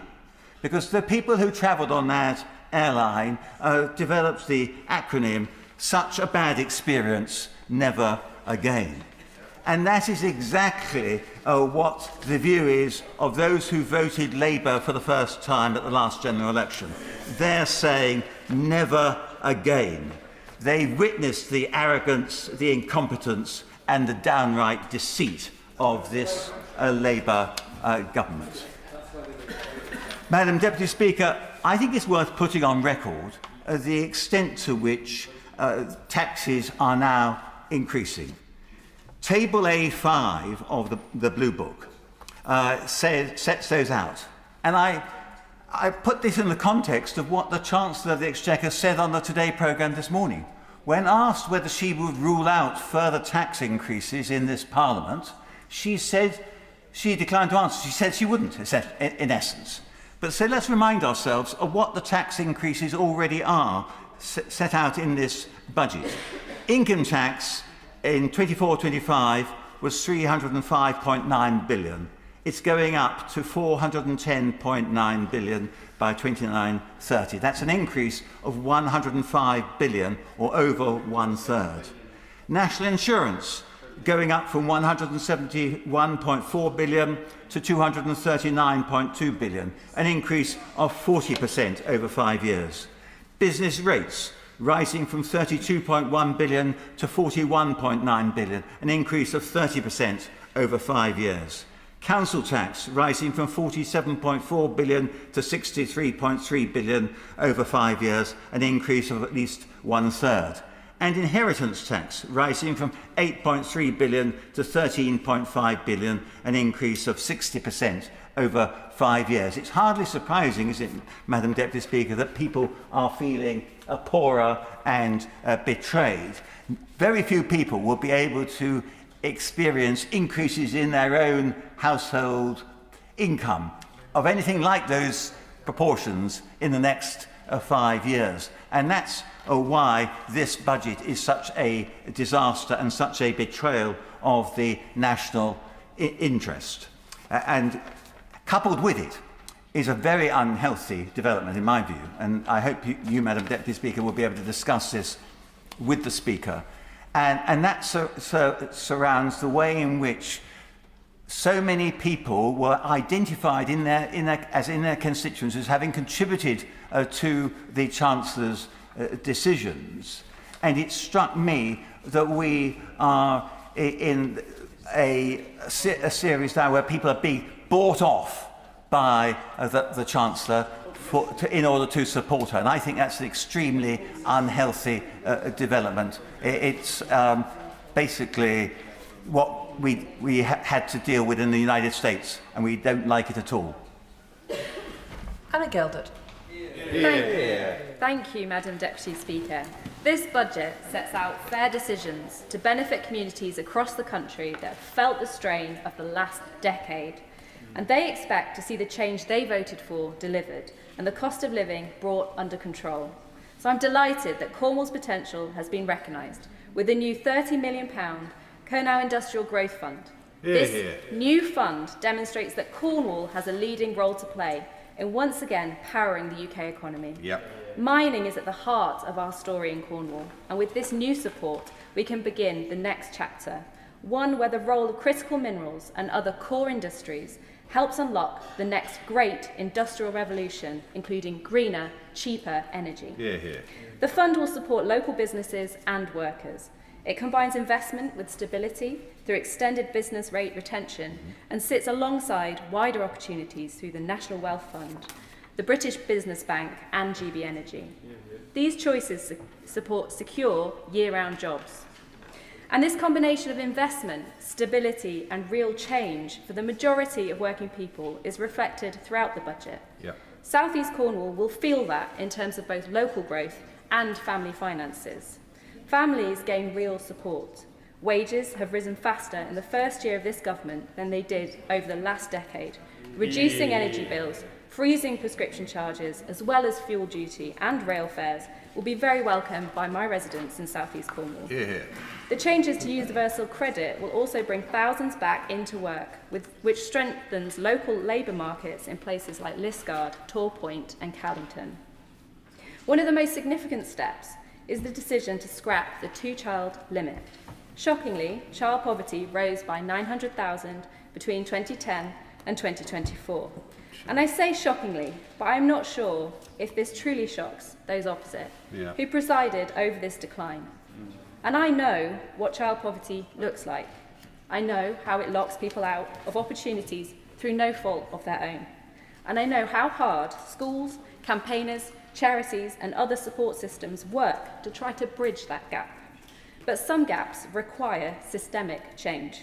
And this budget will lift 450,000 children out of poverty. That's what systemic change under this Labour government looks like. In South East Cornwall, relative child poverty stood at 21.7% in 2023. That's almost a quarter of our local children who entered school already facing hardship.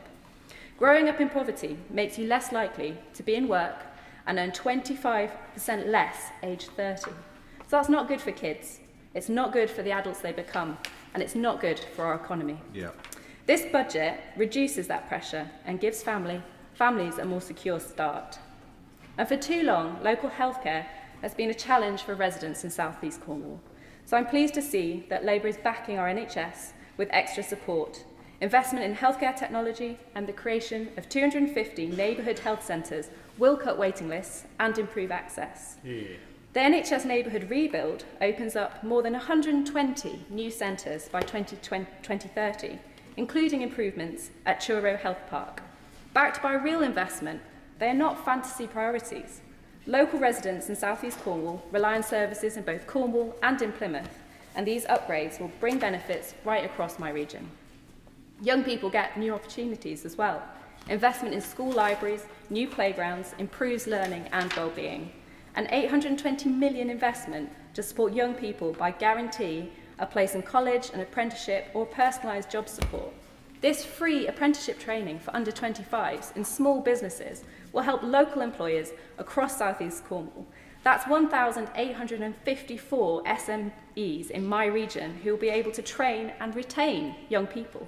This is a real chance to build a local skilled workforce and keep that talent at home in Cornwall. So Cornwall needs the tools to strengthen its visitor economy in a way that benefits our local people in the long term. So an overnight visitor levy could be an important step. And we rely heavily on tourism. Yet residents often feel the pressure of those summer peaks without seeing the long-term benefits. So the power to raise local revenue and reinvest in our community projects could create a fairer balance and support a more resilient local economy. I also welcome the new announcement for farmers and their families. The ability for spouses to transfer any unused agricultural and business property relief allowances gives farming families more certainty as they plan for their future. South East Cornwall is a proud rural and coastal constituency, and I've been working with many local farmers to ensure their views are heard in my discussions with ministers. Fixing thresholds and closing loopholes strengthens confidence, but I know there is further work to do. I will give way. Smith. I'm grateful to the Honourable Lady for giving way. Whilst the spousal transfer is a very narrow measure that might give a couple of years or maybe a decade's relief from this, at the end of the day, those farmers will still have to sell massive chunks of their farm to meet this inheritance tax bill. What does she say to her farmers when that point comes? Anna Gelder. I thank the Honourable Member for his intervention and allowing me more time to make my points, which is that farming is at the heart of my community. I know, and I'm very glad to be debating with you on this point. So farming is the heart of my community. I'm working hard with ministers to ensure that the new changes are reflected. As I've said, there is much more work to do. I particularly welcome the clear recognition of Cornwall in this budget. Alongside the Kernow Industrial Growth Fund, the government's commitment to work with the Council of Europe to increase the UK's formal recognition of the Cornish language under the European Charter for European and Minority Languages matters. It matters because Canuic remains at a lower level of protection compared to other Celtic languages. And that is why I introduced my own 10-minute rule bill focused on Cornish language and heritage. Opposition parties talk about leaving the European Convention on Human Rights. Cornwall fought hard for our national minority status and the frameworks that protect our language and heritage. So I don't want to see that thrown away. I want to see a wider use of Canuic in signage and place names, which I know will boost our local economy as visitors flock to see it.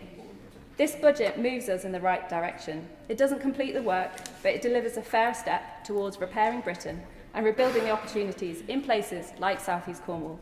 I'll continue working, as I have since being elected, to deliver real investment, strong public services and a local economy that works year-round. From after the next speaker, there will be a 5-minute time limit. Sir John Hayes. Thank you, Madam Speaker. G.K. Chesterton said, "It is human to err, and the only final and deadly error amongst all errors is denying that we have erred." And yesterday's budget brought to stark relief. The Chancellor and this government has erred, and worse, is in denial about that error. The UK faces a twin-pronged fiscal crisis. Public debt is around 100% of GDP and rising, and debt interest making up about 3/4 of the deficit. And public spending, at close to 45% of GDP, is near to a high in post-war years. Much of this failure is systemic, and governments of all colours have failed to address some fundamental macroeconomic challenges. Yesterday's budget not only fails to fix that entrenched mess, it does not even acknowledge it's happening. As the global liberal order decays, we face global economic challenges of a scale we haven't seen for 100 years. AI risks transforming the job market. A recent study by the National Foundation for Educational Research forecasts that up to 3 million jobs could disappear by 2025. Employment in sales, customer service, occupations has fallen by more than 10% since 2021, and around 12 million people in England currently work in occupations which are deemed to decline. This requires government to play a role. Government can be a force for good. This House took far too long to recognise the damage that would be done by the internet, and finally, when those horrors were obvious, legislated. We need to restrict AI where it does similar damage rather than indulge this naive faith in technological change at all costs. Now, the old comforting bourgeois assumptions about the benign nature of globalisation and this faith in technological change risk endangering many of the jobs that I've described and the purpose and pride which they fuel. The US President was right to impose tariffs on cheap goods, destroying vital US industries. In response, China is dumping surplus goods in Europe. It's been estimated that 3 million industrial jobs in the EU are at risk from the surge of subsidised imported goods. In response to these existential threats, the government seems frozen in time. Too much of the establishment remain wedded to dysfunctional orthodoxies. We are playing by the rules of the game when the important players have left the table. You can't continue to proselytise the case for unbridled free trade when the two biggest economies in the world, China and America, have given up on it.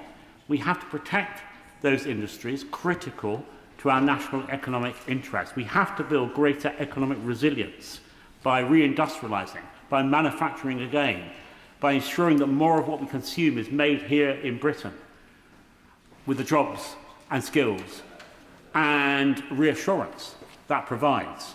An economy can fuel, can nourish communal health, but it can't in a world which is wedded to globalised multinational corporate companies which are careless of the difference they make to communities like mine in Lincolnshire and across the country.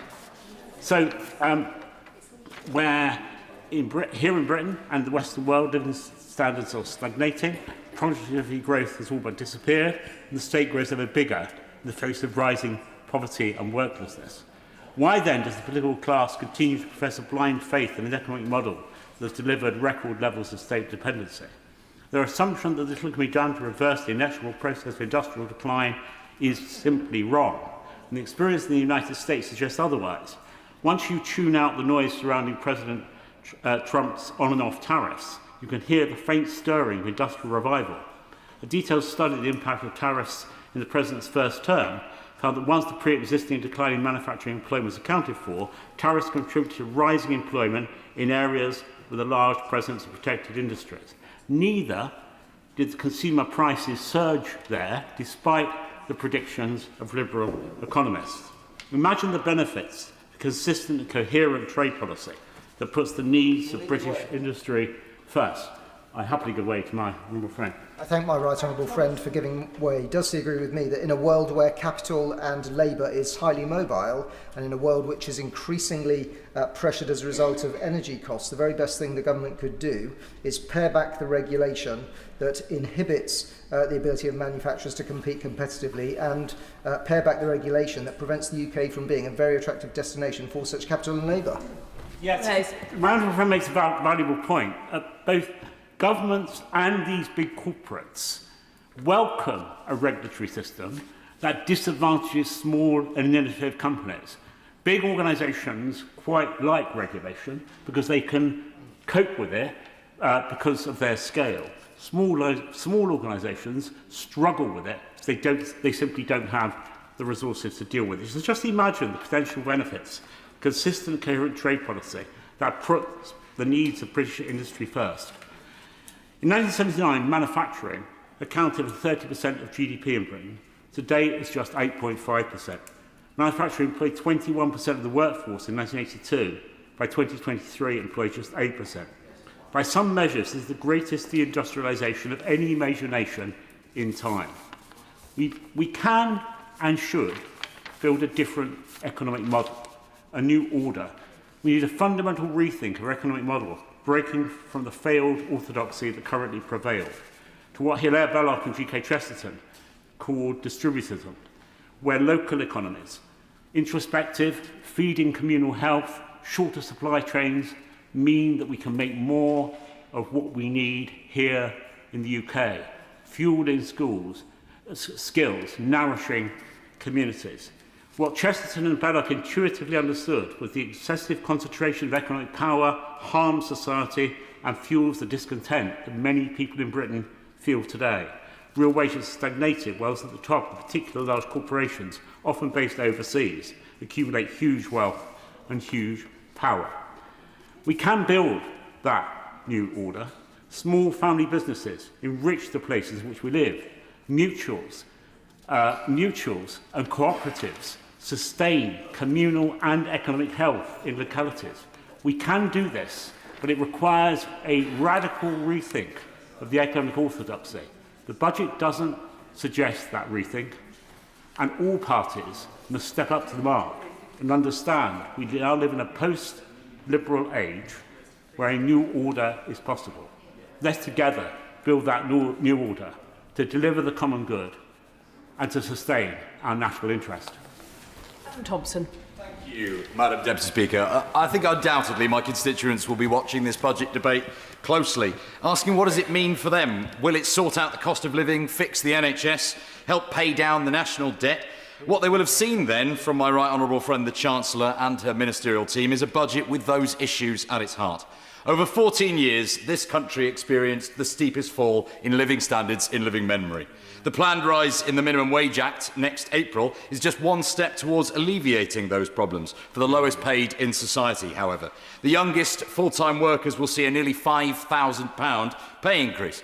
Coupled with £150 off household energy bills, this government is very literally putting money in people's pockets. Madam Deputy Speaker, unlike the Tories and their latest rebrand reform, I'll be proud to back a budget next week that backs working people. Yeah. There's a simple truth. When workers are paid well, they work better. And when working people have more money, the economy grows. In the Chancellor's statement, I was delighted to hear the announcement of the Team Derby initiative, a new roaring engine for the East Midlands economy, creating high-paid, good-quality jobs in my home in Derbyshire. And for children in Ilkeston and Long Eaton, new free apprenticeships in SMEs will be something to truly aspire to when they come out of school, as good as any university degree. Yeah. In Erewash, wait times for GP appointments are a full week longer than the national average. It's fundamentally wrong that people in Ilkeston don't get the same standard of care as people who live here in London. We need to build now a truly national health service, ending the postcode lottery for good. In this budget, 250 new neighbourhood health centres, Madam Deputy Speaker. This means, hopefully, perhaps, that the days of my constituents commuting into Nottingham or Derby for minor scans or blood tests might soon be over. Yeah. Next, Madam Deputy Speaker, I want to address those who say we could borrow without end, cut Britain to oblivion, or think that tax cuts for the wealthy would somehow magic us into economic growth. Or indeed, if you ask the Greens, perhaps hypnotise us into physical growth. We already know where these ideas lead, Madam Deputy Speaker. All of these options were tried and tested in British government during the 14 long years that the Conservative Party were in control, and it left them in the moribund electoral doldrums where they now find themselves. First, they tried to cut their way out of a recession. Interest rates were at a fraction of 1%, and yet they did nothing to invest in and grow our economy. The NHS fell to its knees, businesses stopped growing, and wages went down in real terms. Even their own backbenchers, what of them are left, and party members were not happy with their approach. After 12 years of trying one failed scheme after another, and eventually running out of even vaguely credible ideas, they tried something new. They made Liz Truss the Prime Minister. And I think we all remember that ended in abject chaos of the Truss mini-budget, filled with uncosted spending commitments, tax cuts for the wealthiest, and nothing short of an economic Hindenburg. And who paid the price for that chaos, Madam Deputy Speaker, for that economic crash? It was working people. Yeah. Families in Long Eaton and Ilkeston and Sandiacre. Mortgages sent sky high, in some cases doubling. Savings wiped out. Inflation run amok. And who supported this vandalism? While backbench Conservative MPs were pulling their collars, nervously sending furtive glances in the direction of their majorities, who instead gave Liz Truss their full-throated endorsement. Why, of course, Madam Deputy Speaker, the fake patriots and faux defenders of working people at Reform UK. Yeah. Because they are fake patriots, Madam Deputy Speaker. Simply, one cannot love this country if they want to sell it out to foreign billionaires, or Russian oligarchs, for that matter. Yeah. If they want to charge money to use our NHS, if they want to cut minimum wage, taking money out of working people's pockets so it can be given back to their bosses, tax-dodging corporations, millionaires, billionaires, or shady party donors, and they do not love this country if they want to see years of dredging austerity returned. This government is investing in Britain, in its people, in families, in our economy, fairly and sustainably. We're on the long road fighting back against the cost of living crisis to make living life in this country affordable again. We're getting the NHS back on its feet, cutting waiting lists, ending the postcode lottery, and putting healthcare back in our local communities where it can make a real difference. No more squalid years of austerity. No more failing working people. This budget puts working people back at the heart of our economy, and I am very proud to support it. Yeah. Bradley Thomas. Thank you, Madam Deputy Speaker. Well, yesterday the Chancellor attempted to present the budget as a bold plan to rebuild Britain, but when we strip away the rhetoric, what we see is a budget that is unsustainable, unfair and damaging to the very foundations of our economy. And most importantly, it is bad for all of our constituents. Last year, the Chancellor raised taxes by 40 billion and promised that she would not be coming back for more. Yet here we are, 1 year on, with another £26 billion tax raid. Credibility matters. When promises are broken so quickly, that trust evaporates. And my constituents feel that betrayal directly. Families who believe the Chancellor's assurances will now find themselves paying more tax with less money left at the end of each month. The first duty of any budget is to foster growth, yet the indicators all point in the wrong direction. Inflation is up, food inflation particularly nearly 5%. Families in my constituency paying more for their weekly shop. Taxes are up. The OBR confirmed that the UK's tax burden is at a record high, projected to reach 38.3% of GDP by 2030. Our constituents are working longer hours to see more of their pay taken away. I will give way. Well, I'm grateful for giving way. On this issue of food, food production in this country is critical to my constituency, his and others. And yet, public procurement still doesn't prioritise British goods. Might he invite the government to look at that again? Because it's absolutely right that this House, government and public sector should be supporting British-made goods and British-made food in particular.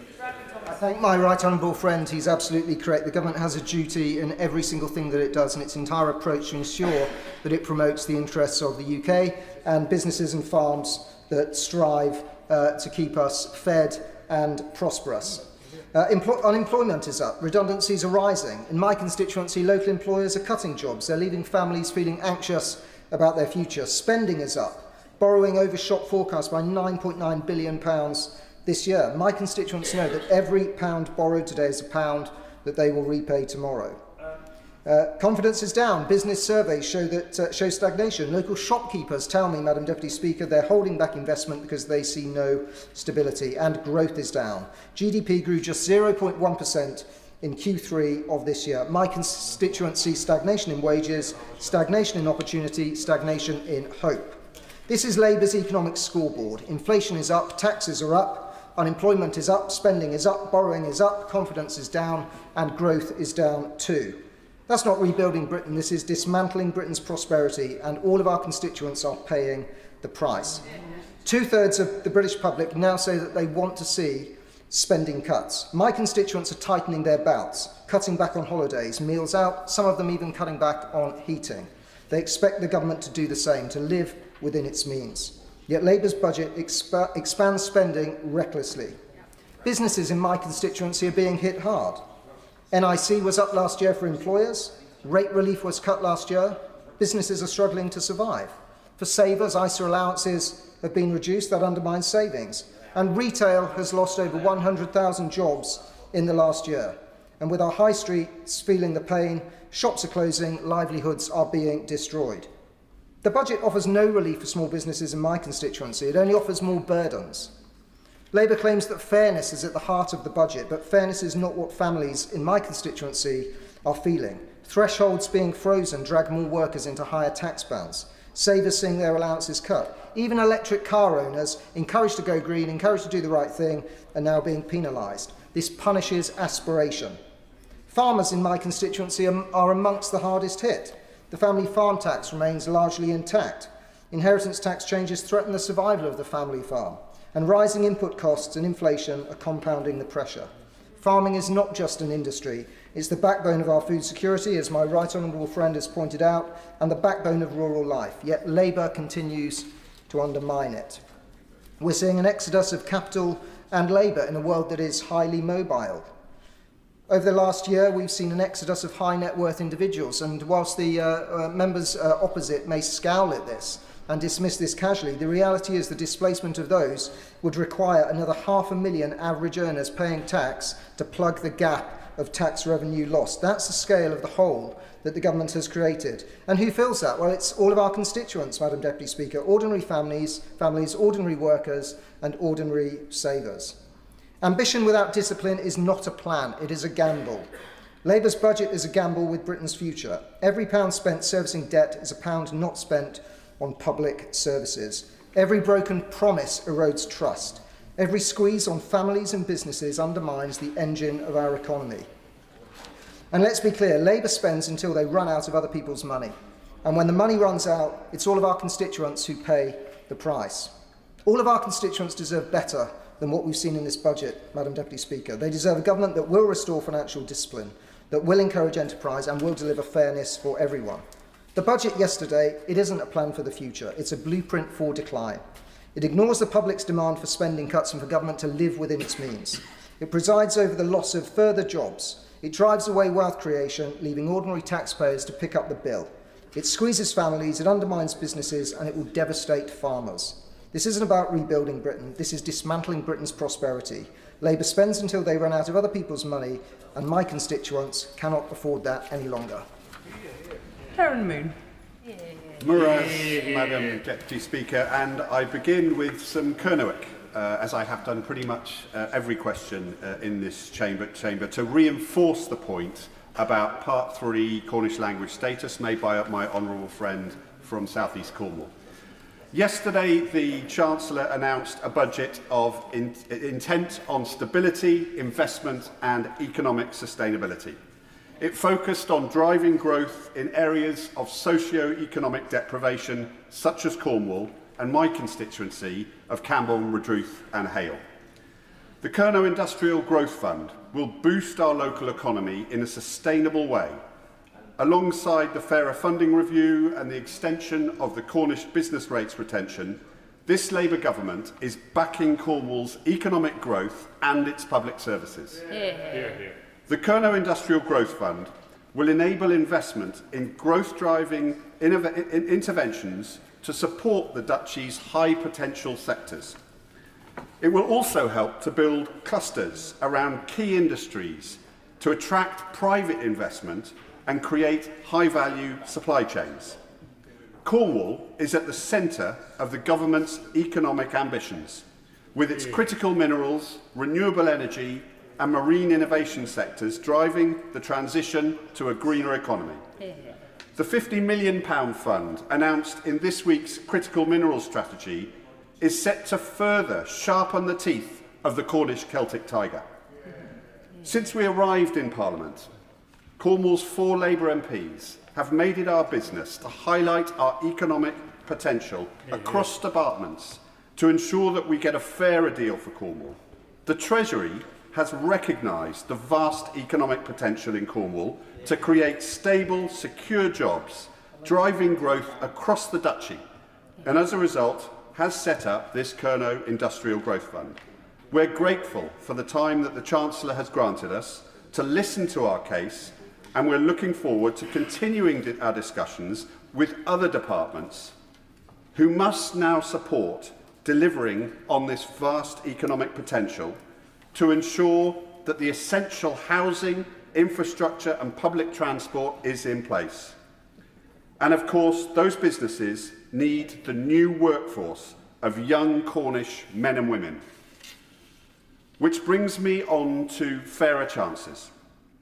When we said at the general election we wanted to break down barriers at every opportunity, at every level, we meant it. In my constituency of Campbell, Redruth and Hale, there are just under 5,000 children living in poverty.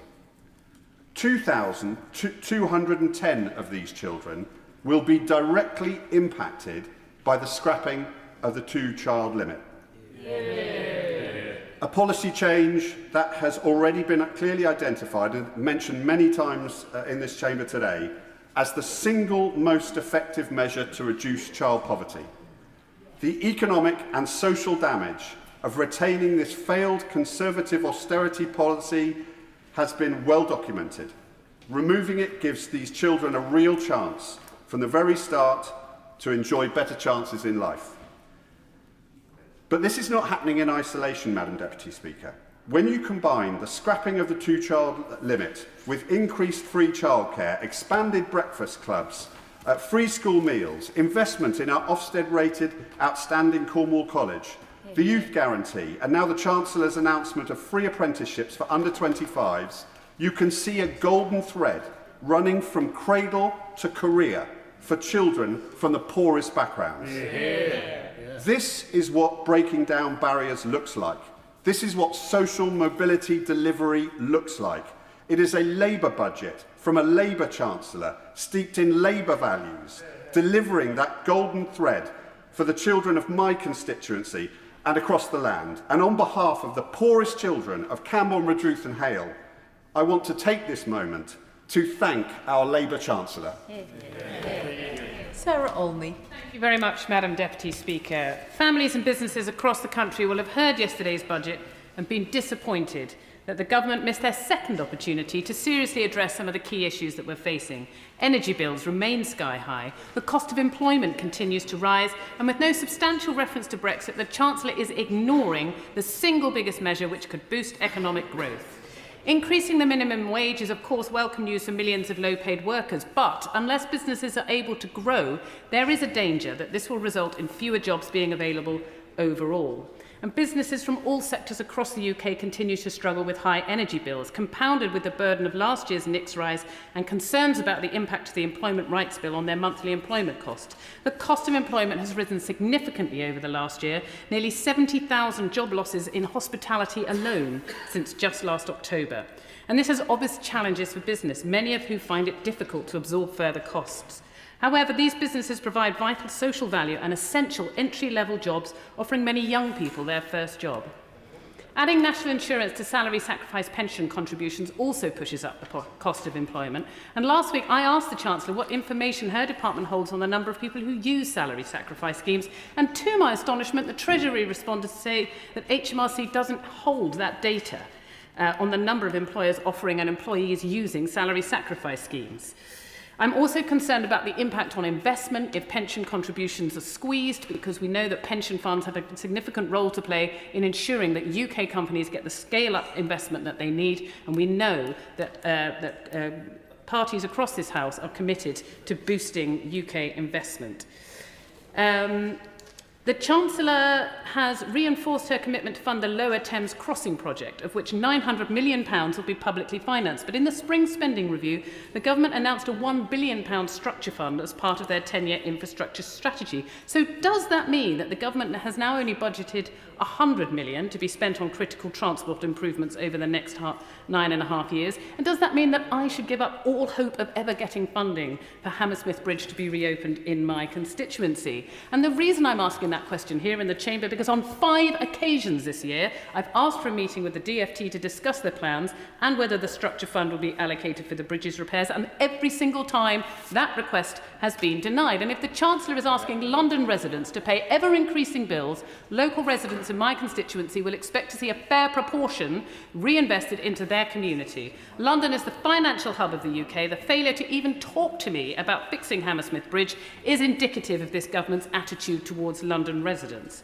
And this question is particularly pressing for residents in my constituency, as they will be disproportionately impacted by the mansion tax. Now, not only is this an extremely limited revenue raiser, it will impact London residents more than any other region in the UK. And the DWP's own figures show that London residents there is less discretionary spending after housing costs in London than anywhere else. And what's really needed here is for wholesale reform to council tax and stamp duty, so that we can look again at how property is taxed. And I've heard people say, residents in Darlington pay less in Mayfair. Well, let me tell you, a Band A resident in my constituency pays more council tax than a Band F resident in the borough next door. So this is not about equalising council tax rates between poorer and richer households. We already pay a considerably elevated amount of council tax in Richmond. This is not equalising rates between boroughs. This is simply placing an additional expense. I'm sorry if the Minister would like to intervene, but I can tell him the poorest in my constituency are paying more council tax than extremely wealthy constituents in the borough next door, and this measure will do nothing to equalise that. Also, the 2% increase in tax on landlords, I hear what they're saying about equalising from sources of income, but they need to consider the impact that that's going to have on the availability of rental properties, particularly in London. We've already seen a big withdrawal of landlords from the property market in London. It is squeezing availability, it is squeezing affordability, and additional taxes are not going to do anything to address the housing shortage in London. Just very quickly, the Valuation Office Agency is got an 18-month backlog currently on business rate challenges, and I want to hear from the government what they're doing to boost the Valuation Office Agency and how much it's going to cost, because if they're only making £400 million from the mansion tax, and a lot of that is going to be spent on administration. So I really want to hear from the Minister about that. Thank you, Madam Deputy Speaker. Oliver Ryan. Thank you, Madam Deputy Speaker. This budget sets out a serious and responsible direction for our country's future, and it speaks directly to the needs of people in Burnley, Padiham and Briarfield. It supports families and workers, it puts public finances back on stable ground, and it backs the businesses that are the backbones of towns like ours. Crucially, we're already seeing real measurable progress for Britain after 14 years of incompetence, of failure, of stagnation and rampant inflation. Growth upgraded to 1.5% this year. Wages rising faster in our first year than during the last decade that they were in power. For people in towns like ours, these aren't abstract statistics. They are the real difference between treading water, constant struggle, and finally feeling like we're moving forward again as a community and as a country. Hear, hear. Families in our area have felt the squeeze more than most. I hear it weekly. Parents monitoring the thermostat hour by hour, commuters worried about every fare rise, and households whose disposable income has simply evaporated with the cost of living. So I welcome our plan, which gives people real relief right now. £150 off energy bills next year, rising to £300 for the people that most need it. More support, more homes insulated and more homes built in towns like ours. A freeze on rail fares, a freeze on petrol duty, a freeze on prescription charges. And for our NHS, the largest reduction in waiting lists for almost 20 years. In addition to 250 new neighbourhood health centres, 5.2 million more NHS appointments, and bringing care closer to home with more doctors and nurses. But it's not just short-term support that matters, Madam Deputy Speaker, it's long-term renewal.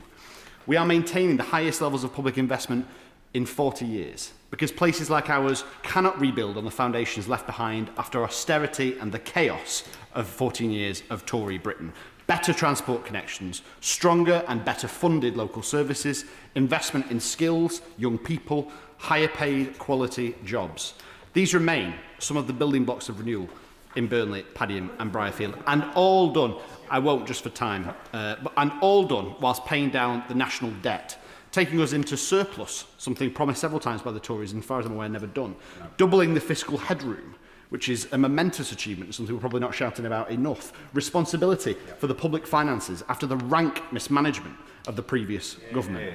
For too long, the welfare system that we inherited left working families too poor to eat and wrote off hundreds of thousands of people as too sick to work without offering them proper support. Indeed, the Tory Shadow Chancellor, when he made his contribution earlier, when he was the Secretary of State for the Department of Work and Pensions, the welfare bill soared by £33 billion, and he put an extra 229,000 people into the welfare system. The welfare bill doubled, Madam Deputy Speaker, during their time in office, which is both bad for our budget, bad for our communities, and bad for the people that they wrote off. We are finally putting that right and also addressing poverty at the same time. Scrapping the two-child limit, lifting 450,000 children out of poverty nationally, including a huge 5,170 children in my constituency of Burnley, Padiham and Briarfield. We're guaranteeing jobs for people under the age of 25, ending long-term youth unemployment and ensuring that no young person is abandoned. I'll pick up on time, Madam Deputy Speaker. I just want to make a particular point about support for businesses, because we've not only maintained government capital investment plans, but we've made sure that we're going to lower permanently business rates for local employers and for the multipliers in our high street, for a stable and long-term approach for businesses. I think quite importantly, relieving things like stamp duty on the first 3 years of new UK-listed companies for larger entities, our invitation to the world to do business here, and a direct effect on our competitiveness, more support for those particular manufacturers in places like my constituency whose energy bills have swelled over the last 10 years, extending capital allowances for businesses, for assets and leasing, extending tariff suspension support, and likewise helps some of my area's largest employers to grow. In addition to extending the NICS relief for those that are hiring veterans, and ISA reform, encouraging investment into quite sizable businesses, and a call for evidence, which I'm quite interested in, for potential scaling firms next year, all of which I think will create growth for the economy and help for my constituents. So I'll greatly welcome this budget and thank you for your time. Ben Obsejecti. Deputy Speaker, 26 billion of tax increases, a tax burden rising to 38% of national income, an all-time high. This is a traditional, good old-fashioned, high-tax, high-spend Labour budget, a budget that locks in a debt ratio of 100% and an economy with little or no growth. It effectively ends Labour's pledge to grow the economy and raise living standards. The growth in real disposable incomes over this Parliament is now expected to be the second worst since records began in the 1950s. This was a budget to appease the left of the Parliamentary Labour Party rather than the general public, a budget to shore up the weakness of the Chancellor's own position and that of the Prime Minister's, and we'll see how successful that was come May. Since Labour came to power, the Chancellor's raised taxes by 66 billion, more than any government in the last 50 years. When the Chancellor proudly announced that growth had increased by 0.5%, there were cheers from the benches opposite, but she didn't mention that that figure was a downgrade from the 1.9% forecast earlier in the year, nor did she make reference to the downgraded projections for the rest of the decade. The Office for Budget Responsibility has downgraded its growth forecast for our HDI per person over the next 5 years. The OBR's Economic Financial Outlook report stated that growth will slump to an average of 0.25% a year over the forecast, well below the last decade's average growth of 1% a year. The average household will be £850 poorer at the end of this Parliament than when Labour took office. Today, 1 in every £10 that the government spends is on debt interest, not on paying down that debt, but just on paying the interest, said the Chancellor. £113.7 billion is currently being spent on servicing that debt. By the end of this Parliament, that figure will reach £140 billion. If you're a working person on average earnings, your tax threshold is frozen, and will be now for the rest of the decade. If you're a pensioner, you're going to be dragged into the basic rate of income tax for the first time. 780,000 people are going to be dragged into being a basic rate taxpayer. Nearly 1 million will become higher rate taxpayers. If you're on benefits, they're not frozen. They're index linked to inflation. The OBR has forecast that over the next 5 years, welfare spending will rise by £73.2 billion to £406.2 billion. The U-turn on lifting of the two-child benefit cap beggars belief. To go from a policy that saw 7 Labour MPs lose the whip and was effectively the catalyst to create an entirely new political party on the left, to then becoming a totemic Labour policy is so transparently a move to both appease the benches opposite and also shut the door on the surge in support for a Zach Polanski-inspired resurgent Green Party and the stuttering Your Party. By the end of this Parliament, lifting the cap will cost £3 billion a year. That's more than the total spend on fire and rescue services in England. The heavily trailed high-value council tax surcharge is lacking in crucial detail as to how it will be implemented. To do it properly, it will require a revaluation of every property in the country by the Valuation Office by April 2028 in order to understand which houses will be in scope. What will the criteria for that be? How will the value of the house be decided if it hasn't sold in recent years? Moreover, the revenue will go to central government, not to the local authority. This will disappear into general taxation, and those paying the tax will likely never see any local benefit from it. The decision to raise the minimum wage looks good at first glance. However, what this Labour... I support the minimum wage. It's important that working people, particularly less well-off working people, are adequately rewarded. But does he agree with me that the real impact is on small and medium-sized businesses? And those businesses are already dealing with increasing cost burdens. And when the government sum up, they might want to reflect on the effect that might have on the creation of employment in those kind of businesses. Objecting. I thank my honourable friend for his contribution, and I would wholeheartedly agree. I've spent the last year talking to small businesses in my constituency who were being crippled by the measures taken in the last budget, and with this coming in as well, some of those small and medium businesses are desperately going to struggle to keep on some of those lower earners, particularly young people. I know my first job was a 16-year-old was working in a supermarket, and I'm sure many other people in this house had a similar experience, and I think those opportunities are really going to disappear for young people as a result of these measures. What this Labour government have not taken into account is that every above-inflation wage increase leads to higher business costs, lower investment and fewer opportunities for those we represent. Many businesses who want to employ people are now in the position that taking on staff, taking the risks the Chancellor mentioned, will find themselves unable to, meaning businesses cannot grow. We are very likely to see the wage compression effect, where the gap between those on minimum wage and those in more skilled or experienced roles becomes smaller. This yet again leads to a lack of incentive to develop skills and opportunities for those with them. The government must address this, as it will curtail opportunities for young people and those who are lower earners. Unemployment is now set to peak at 5%, and the number of economically inactive people will also rise. The paper mile tax on electric vehicles, which will surely disincentivise the switch to EVs before the ban on new petrol and diesel cars kicks in. The OBR estimates 440,000 fewer EV sales over the next 5 years because of this tax. How much tax revenue will be lost because of those sales never happening? Then there's the plethora of other taxes as part of the smorgasbord: the tourism tax, the NI raid on pension contributions, the reduction in the tax-free cash ISA allowance, even a milkshake tax. We haven't even touched on the absence of the commitment to 3% of GDP on defence anywhere in the budget. There isn't a single reference to it. And I don't understand how, and we've still today that the service chiefs are going to write to the Defence Secretary to tell him that it is not going to be possible to deliver the SDR. And I would love to hear from the Minister how Labour is going to facilitate defence in this day and age. The OBR have stated that not a single measure contained in the budget will improve growth, which has in fact been downgraded from the figure forecast in the summer. Taxes on working people have been increased by stealth to pay for welfare, and that will be Rachel Reeves' legacy and quite possibly her last budget. The Chancellor, or you can refer to the Right Honourable Chancellor of the Exchequer by her constituency name, but not by her own name. Ben objected. Madam Deputy Speaker, I apologise. I'm just drawing to a close. It comes to something when the Chancellor can stand at the dispatch box to deliver her budget, make a boob joke, and not be the most offensive thing she said. Rachel Taylor. Thank you, Madam Deputy Speaker. I want to thank my right honourable friend, the member for Leeds West and Pudsey, for delivering a budget with fairness and action to tackle the cost of living at its core and to make work pay. And having sat through this debate for around about 8 hours, it's really interesting to observe that the members on these benches are giving a voice to those vulnerable children living in poverty, whilst the members on the benches opposite are simply standing up for those people who own mansions. That's the difference. I'm pleased to see that around 1,990 children in my constituency of North Warwickshire and Bedworth and nearly 500,000 children across the country have been lifted out of poverty and the degrading rate clause removed from child benefit. This will be the biggest change a government has ever made to child poverty in a parliament, and it's the right thing to do for children. I know that everyone in my area will be pleased to see the £150 off their energy bills too. That's the difference our Labour government is making to the cost of living for ordinary families. In a coalfield community like mine, we carry immense pride in our heritage. Standing up for former mine workers in North Warwickshire and Bedworth is personal to me.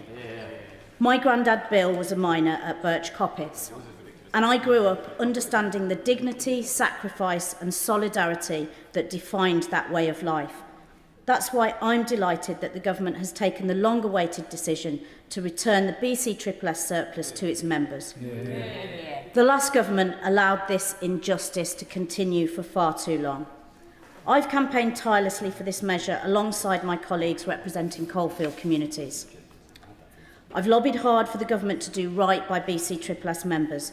I'm immensely proud that this government has listened to the voices of my constituents impacted by that unfairness. Earlier this year, I held an event for BCSSS members in my constituency. Ray Sweet, Don Callow, Don Jennings and others shared with me the years they spent working in and around our mines. I'm delighted to be able to tell them that they'll finally receive the full pension they worked so hard for. I also met a woman who joined the National Coal Board at 16. She worked for years from 5:30 in the morning to late in the day to ensure mine workers got paid on time and at the end of their shift. Women like her who supported the mining industry behind the scenes have often gone unrecognised and underappreciated. I hope that they now feel the recognition they've long been owed and the nation's gratitude for the work they did to keep our lights on and our homes warm. I know that for many this comes too late, and I'd like to remember them too. I also want to thank the Chancellor for abolishing bingo tax. I visited Palace Bingo in Bedworth last week and met the owners Pete, Donna and Paul, who took over the family business. It was great to see the investment they've made with new toilet facilities and a total renovation. They provide safe entertainment for hundreds of people every day of the week in Bedworth. And I know how much the people in my constituency enjoy a good night out at the bingo, as do I. It's right that they're exempted from bingo tax, and online gambling pays the price for the harm their activities cause. Finally, I've listened carefully to farmers in my constituency, and they know that I've passed on their concerns to the Treasury, so I'm pleased to hear the Treasury's small concessions. For the residents of North Warwickshire and Bedworth, I want to reassure them that this government is on their side. For all my constituents, I'm feeling positive. There's work to be done, but this budget will continue to bring the change that we promised at the general election. The damage left by 14 years of austerity is finally being undone. This Labour budget is putting money in the pockets of those who need it most, delivering healthcare for everyone, opportunities for young people, unlocking growth, delivering new homes, reducing energy bills, reducing business rates for hospitality and retail, more money in people's pockets to spend in local businesses, giving us pride in our towns and powering our future. That's the difference a Labour government can make. David Smith. Madam Deputy Speaker, I'm grateful to be speaking here today supporting a government that has delivered a Labour budget, a budget that has ended the child benefit cap, including benefiting 1,150 children in my constituency in North Northumberland. It's tackling the cost of living by reducing household energy bills by £150 from next April, which is raising much-needed funds for our public services by increasing taxation on online gambling and on homes worth over £2 million mansions, and another rise in the national minimum wage. This is a Labour budget with Labour values that is going to achieve so much. It will positively impact millions of lives, and I'm proud to support it. And so it is with a heavy heart, and this will come as no surprise to the Minister, that the one thing I remain concerned about in the budget is the overarching changes to inheritance tax for farmers. I'm grateful that the Chancellor has listened to my concerns and concerns of my colleagues in the backbenches and has made an adjustment. The expansion of the transferability of inheritance tax allowance to widows retrospectively is welcome. It's a compassionate change, and it will mean that widows will be able to add their deceased spouse's allowance to their own to benefit their children on their death, an effective doubling of their allowance, and that is to be welcomed. But I do remain concerned about the long-term impact of the policy. In my constituency of North Northumberland, there are 710 farms, and over the past year I've met with at least 90 farmers. I'm not from a farming background, and this past year has been a steep learning curve for me, and so I've been deeply moved by the generosity, respect and patience shown to me by farming constituents. They've opened their homes and their lives to me, and they tell me that the inheritance tax status quo meant stability. Farm estates could transfer smoothly from one generation to another without their work being interrupted by lengthy processes. So in addition to the allowance for transfer for widows, I'd urge the Government to consider an elderly farm exemption so that those surprised by this change in their old age are able to retire with dignity. One farmer recently wrote to me saying, "My father with his father and brothers worked to buy our farm. He wanted to pass that to me 10 years ago. The legal advice at that point was to do this on death. Now, 80 years old, he has dementia, unable to make any decision on his own, and this power of attorney, me, is unable to act on his behalf." And Deputy Speaker, agriculture has faced headwinds for many years, not least under the last Conservative government. Energy prices rocketed and dodgy trade deals with Australia and New Zealand undercut their produce.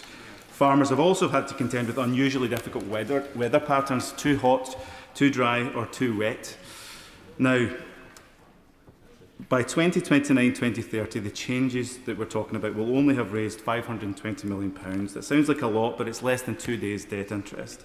So I ask, in the light of widespread farming opposition to this policy, will the Government keep this policy under review in its first 2 years? And if the fears of farmers are established as facts, look to alter the policy accordingly. Because there is a better way forward.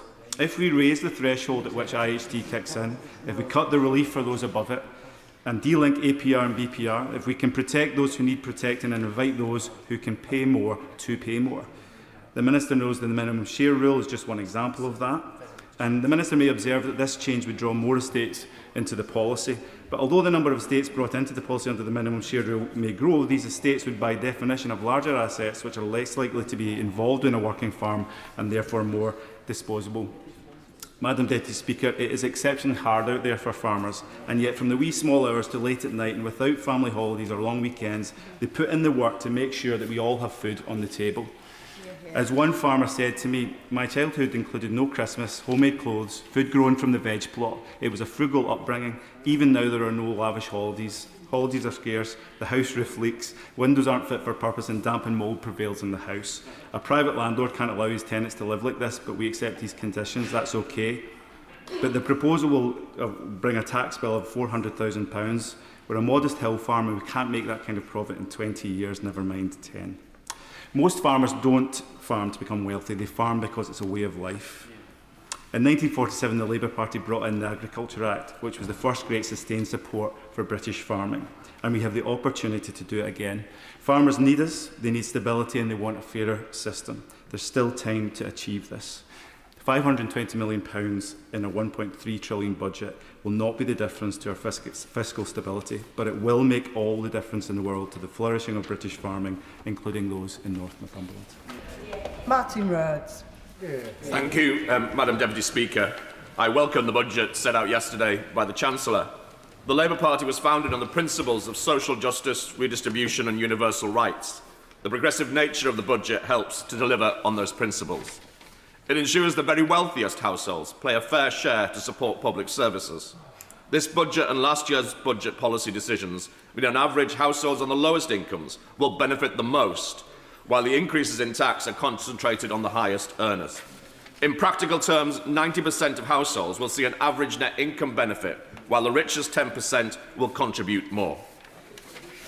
This means tackling the cost of living, by cutting energy bills, increasing wages and protecting the value of the state pension.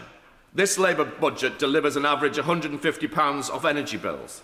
The budget also raises both the national living wage and the national minimum wage, putting money directly into the pockets of working people. For older people in our communities, the increase in the state pension means 1.1 million pensioners in Scotland will be better off. All of these are tangible differences that people will notice in their everyday life thanks to this Labour budget. The removal of the two-child cap in universal credit will help reduce poverty across the country, including, in my own constituency of Glasgow North, 2,130 children better off. To deliver this, we are paying for it with a progressive budget. There is more to do across a whole range of government departments other than just cut the two-child cap. I very much welcome the cut, but we need to look at other policy areas too. And that's why I welcome the approach of the government and its task force, not just looking at social security levers, hugely important as they are, by identifying all of the levers available in the mission to end child poverty. This budget invests in Scotland. This budget has made available an extra £820 million in investment in our public services in Scotland, taking the additional funding to date for the Scottish Government to over £10 billion under this Labour government. What we need now is a Scottish Government will use those resources to invest in our public services and not fail to spend them. A Scottish Government focused on delivering for and with the people of Scotland, not a Scottish Government focused on division and constitutional posturing. This Labour Government, with this Labour budget, is building a stronger and fairer country, one where living standards rise, child poverty falls and public services are renewed. This is a fair budget, a redistributive budget, a Labour budget, and it's a privilege to support it. Andrew Cooper. Thank you, Madam Deputy Speaker. This budget is about building an economy that works for working people and families, not returning to the short-term decisions of the previous government that left public services stretched and household finances fragile. I welcome that this government is choosing stability, fairness and long-term investment, because strengthening our country begins with putting people first. Prior to the general election, the two issues my constituents mentioned more than any other were living costs and the state of the NHS. I'm proud that under this government progress has already been made on both, but while much has been achieved, there is much more to do. Since coming into office, the government has begun turning the tide on NHS waiting times after years of record backlogs. For the first time in 15 years, waiting lists have started to fall, with more than 230,000 fewer people waiting for treatment and over 5 million extra appointments delivered. In mid-Cheshire, the ultra-long 65-week-plus waits are on target to be eliminated by the end of the year. Alongside this, the NHS 10-year plan is transforming care, shifting services into communities, embracing digital innovation and focusing on prevention. In my constituency, families are already beginning to feel the impact of that progress. In Northwich, the new Cheshire and Merseyside Surgical Centre has opened at the Victoria Infirmary and will treat 12,000 patients each year, including a large number of high-volume, low-complexity patients, bearing down on waiting lists further. Meanwhile, Leighton Hospital's rebuild, shamefully delayed by the last government despite dangerous RAC issues hanging over the hospital, is not only fully funded, but moving on apace. I share this government's commitment to ensuring patients receive timely treatment, staff have the tools they need to deliver it, and the public can rely on an NHS that works for everyone. The budget also addresses one of the most pressing challenges facing families, the cost of living. Rising prices have put pressure on household budgets. Over the past year, action has been taken to ease everyday costs, including the largest increase in the national minimum wage in years, free breakfast clubs in hundreds of primary schools, including not 1, 2, 3 or 4, but 5 in mid-Cheshire, and expanded energy support through the Warm Home discount. For households in my constituency, these measures are helping to stabilise family finances, supporting working parents and ensuring children start the school day ready to learn. But this budget goes further, delivering stronger cost of living support through targeted measures for low and income households. We could talk about the rise in the national living wage that will help working families. We could talk about the scrapping of levies from energy bills to save families £150 on average next year, reducing pressure on family budgets. But the removal of the two-child benefit cap, lifting nearly 500,000 children out of poverty, including 2,420 across Middlewich, Winsford and Northwich, will be most significant. On this side of the House, we believe that every child should have the opportunity to reach their full potential. That regardless of your background, your circumstances, who you know or where you come from, that none of that should shape your life more than your talent or your creativity or your determination. As Gordon Brown said, the two-child cap was a scar on the soul of the nation, and I will be proud to sit on this side of the House when we vote to scrap it. Together, these steps will boost household income, both in my constituency and across the country, providing families not just short-term relief, but lasting financial confidence. Our priorities, reducing debt, strengthening the NHS, and tackling the cost of living crisis are interconnected. A stable economy enables investment in public services. A stronger NHS supports a healthier, more productive population. And easing cost pressures gives families the confidence to plan for the future. Together, they form a coherent strategy for long-term prosperity. The measures announced in this budget will help build a stronger economy, a healthier NHS and a fairer society, delivering tangible improvements for Mid-Cheshire and for communities across the country. Baker. Thank you, Madam Deputy Speaker. The Chancellor of the Exchequer has brought forward a budget in challenging circumstances globally, with sluggish growth across the international economy and an economic inheritance from the Conservative Party of high public debt and low investment.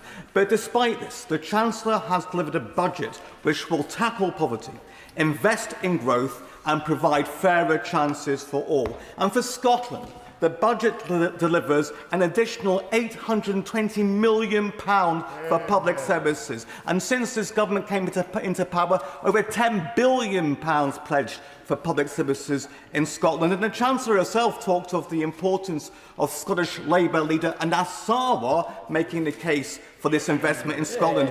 He's already achieving more for Scotland in opposition than our failing SNP government. Imagine what he could do leading Scotland's government, ensuring these funds are spent to far better effect in our communities. This is the opportunity Scotland has next May, because the budget announced yesterday shows what a Labour government can achieve for Scotland. This budget will benefit my constituents in Glenrothes and Mid-Fife in so many ways. Ending the two-child cap, meaning over 7,000 children in Fife will have a better start in life. Thousands of workers in Fife will see their pay increase from the rise to the minimum wage. £150 off heating bills will benefit households across the Kingdom of Fife. And I'm delighted that 178 people in Fife who are members of the BCSSS Mine Workers Pension Scheme will finally see the interest in their pension fund protected for its members, an average of £100 increase per week in their pension. I want to pay tribute to all those who've campaigned for this change in the scheme, not only on these benches, but in our local communities. And the member for Dunfermline Dollar was quite right to pay tribute to Alan Kenny of Glenrothes and my constituency, who's made the case for this change with such dedication and eloquence. It is clear this is a budget which shows we will not return to austerity measures from the party opposite, which resulted in nothing but harm and stalled economic growth. Instead, we will invest in building an economy which is stronger and where everyone has a chance to benefit from increasing prosperity. More chances in employment for our young people, with a youth guarantee for every eligible young person who's been on universal credit for 18 months.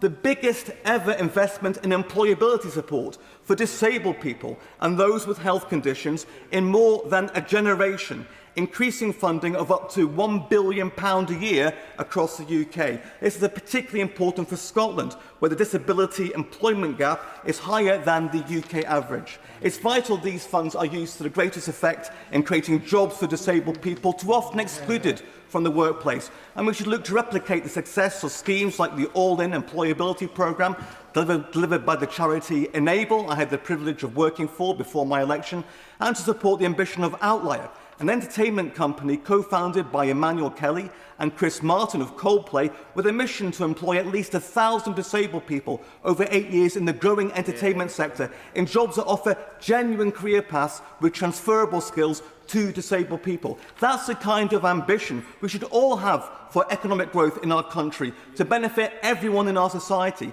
This budget balances fiscal responsibility with fairness and with aspiration, investing in the defence and renewables industries, which offer such hope to the local economies of Glenrothes and Mid-Fife, providing fairness through measures which help families with the cost of living, and tackling the scourge of child poverty in our country, offering opportunities to more of our people to reap the rewards of employment and skills, and that's why it's a budget I am proud to support. Sarah Russell.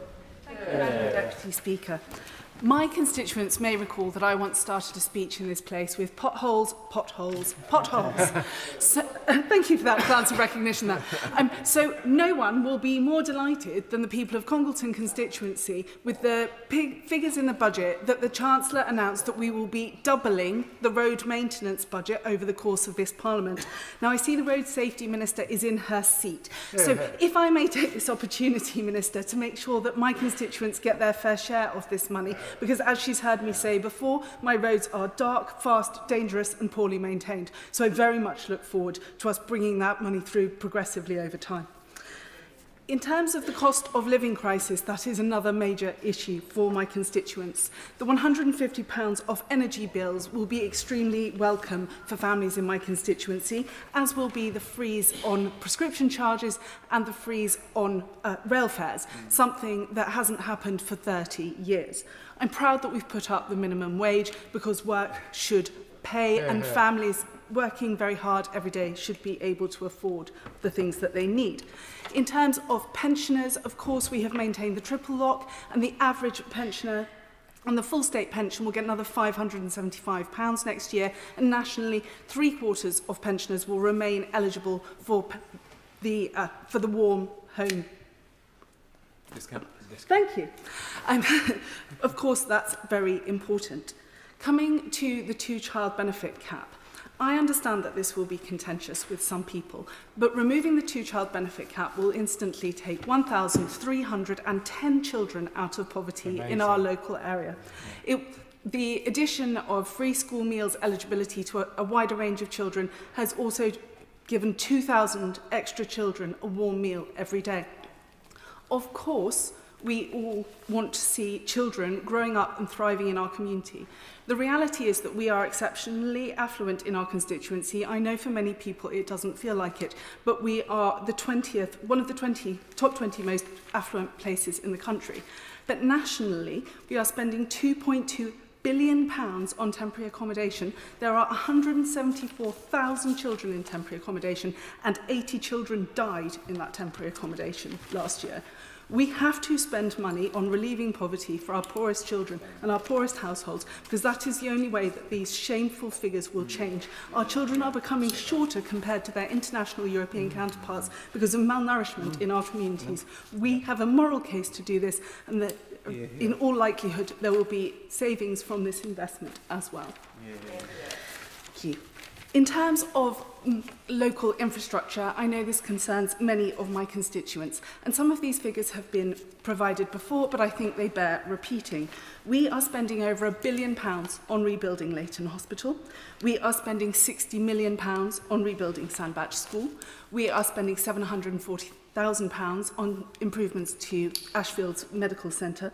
We are spending the best part of £1.5 million across 3 local hospices that serve my community. Following lobbying from me and other Cheshire East Labour MPs, I am extremely proud of the things that this budget and the previous ones are delivering for my constituents. In terms of local high streets, we all value our independent businesses, and I'm very, very proud to see the permanent reduction in the business rates for small independents, whether that's pubs, restaurants or shops. I'm also very pleased to see that small and medium-sized enterprises, of which there are many in my constituency, will get the training costs fully reimbursed for their apprenticeships. This is good for local young people, and it's very good for local businesses. I'm also extremely proud of the British Industry Competitiveness Scheme, which will allow energy energy-intensive industries such as Diamond Electronics, whom I visited in Smallwood, and CLD in Sandbach, to be able to, in the longer term, reduce their energy costs and improve their competitiveness. There's a consultation on how we do that open now, and I would encourage local businesses to engage with it. Lastly, I want to say I, alongside other colleagues, called for a gambling tax, and I was very pleased to see it in. I've spoken to constituents who were really struggling with online gambling problems, and that industry needs to pay for the problems it's creating. I also very much support the mansion tax. This is the way to a fairer society. This budget has brought economic stability, fair taxes, and high-quality public services, and I truly believe in it. Josh Benton-Glynn. Thank you, Madam Deputy Speaker. This government comes at a crucial time for the country and this government. And I say that because I'm not blind to the public mood. It's a mood that calls for more change, and fundamentally I think that only this party can deliver the change we need. To understand the decisions we made in the budget, you must bear in mind what we inherited. The economy was not only left with the cupboard bare by Liz Truss, but that cupboard had broken hinges and no remaining shelves because of a decade and a half of austerity that preceded her. This Labour government were not elected because the last lot had done a good job. We were elected because there was a mess. Throughout our whole electoral mandate at the last election was that we should make things better. We should improve the cost of living, we should support poorer children, and we should fix our public services from roads to the health service. Changing government takes time. I'm one of the many people in this place who's an alumni of local government, and I never thought I would dream of the speed of action and immediacy of decision-making you get in a town hall. I'm going to talk briefly about supporting businesses like those in Calder Valley and lifting children out of poverty. I welcome the government's work to transform business rates relief and protect our high streets. Retail, hospitality and leisure in Calder Valley are central to our communities. In Calderdale, 3,200 businesses will benefit from lower rates. When we're talking about this change, we're talking about the clothes shop in Brighouse, the cafe in Hebden Bridge, the pub in Todmorden, the curry house in Elland. These are places that keep our towns alive and bring people together. And just as our high streets are vital to our community life, our manufacturing is vital to so much else in our nation and our national security. In Calder Valley, we are proud of our manufacturing. We're known to some across the country as Valve Valley, and I promise I'm going to make that stick in this place. These businesses are ready to contribute to Britain's national interest and security. The Chancellor's commitment to changing procurement rules so that when national security is at stake, we support skilled jobs in our country is common sense. SMEs in Calder Valley also welcome the fact that apprenticeships will now be free, and that will help them secure the next generation of British manufacturing. These apprenticeships aren't just jobs, though. They're opportunities and a sense of pride for so many families. Now, I've talked about business, but, Madam Deputy Speaker, I'd also like to talk about the heart of this budget, and I want to thank the Chancellor for removing the two-child benefit cap. I know from my time working at Child Poverty Action Group, Oxfam on UK poverty and Church Action on Poverty, that this change is one of the most significant steps we can take to reduce child poverty. Measures in this budget will lift 500,000 children out of poverty. Children growing up poor are less likely to succeed at school.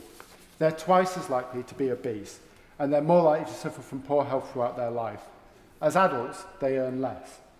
The vandalism of the rapacious rise in child poverty under the last government will echo through generations. This country had the largest rise in child poverty among high-income countries between 2013 and 2023, with deep poverty rising by 67%.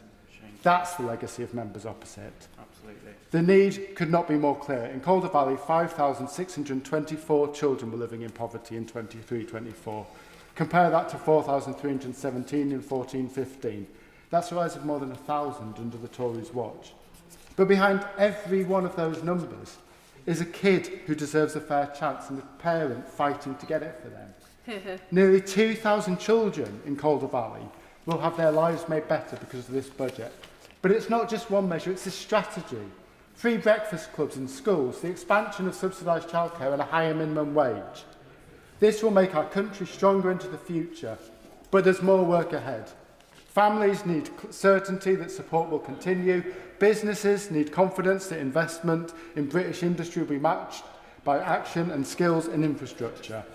This budget is a turning point, a signal that Britain is ready to move beyond austerity and neglect, towards fairness, opportunity and prosperity.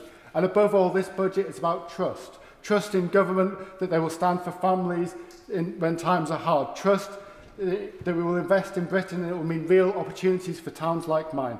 Trust in fairness, not austerity, guiding our decisions. This will build confidence in our system, in our government and in our country as a place to live, to invest and to prosper. Thank you, Madam Deputy. Andrew Lewin. Thank you, Madam Deputy Speaker. May I warmly welcome the... Andrew Lewin. Thank you, Madam Deputy Speaker. I'm sure the best is yet to come. Look, I'm pleased to be able to address the House on a day with bond yields falling, growth figures for this year revised upwards, and an opportunity to reflect on the announcements made yesterday and what they mean for people in Welwyn Hatfield. I do want to try and address two of the macro trends that shape the UK economy today and would frame the choices available to any Chancellor, irrespective of their party allegiance. The first is the happy reality that people in the UK are living longer than ever before. Millions of Brits are living longer and healthier lives, staying active, spending more time with grandchildren, playing sport, music, doing charitable work and enjoying holidays. This is unquestionably and unequivocally good news, but inequality among older people is stark and real. Lifespans vary hugely by postcode, and the focus of this government on the NHS is essential if we're to close that gap. But there is a challenge that is perhaps even more profound. The ratio between the working age population and those who are retired has been transformed. Since the creation of the welfare state, there has been almost a doubling on what is called the dependency ratio, and we see it vividly in how it impacts on government spending. By 2030 to 31, welfare spending supporting pensioners will have increased to £195 billion per year. Welfare spending supporting families with child benefit, and that includes the changes announced yesterday, will be £14 billion per year. Welfare spending is going up. It's going up disproportionately to support pensioners, and it reflects the happy truth that people are living longer. But in this place, when we discuss the future of welfare in this House, let's always be mindful of the facts.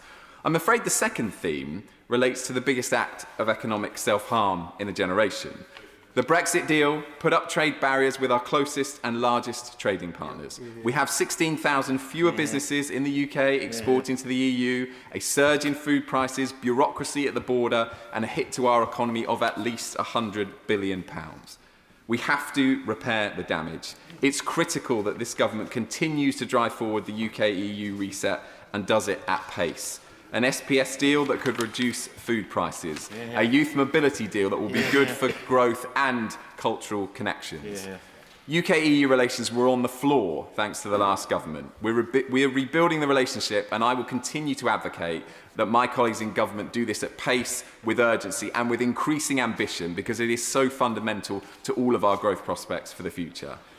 Madam Deputy Speaker, I want to commend the Chancellor for increasing the headroom on her stability rule. The markets were looking for reaffirmation that this is a government serious about meeting its targets, and they got their answer.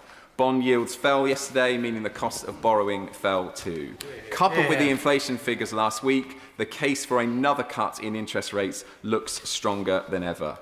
If the story of this Parliament is interest rates falling and lower mortgage repayments, then the story of yesterday's budget was one that coupled stability with fairness.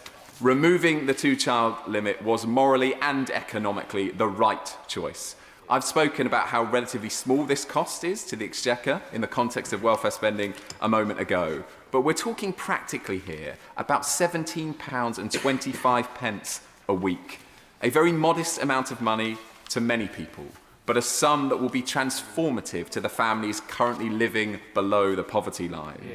And on the cost of living, a series of decisions that will help the day-to-day lives of ordinary people in Welwyn Hatfield and across the country. The bus cap maintained, train fares frozen for the first time in 30 years, prescription charges held steady, and a major intervention on energy bills that will see them fall universally by around £150 next year. That's in addition to the Warm Homes payment this winter, which will benefit at least 10,000 people in Welwyn Hatfield and 2.7 million across the country.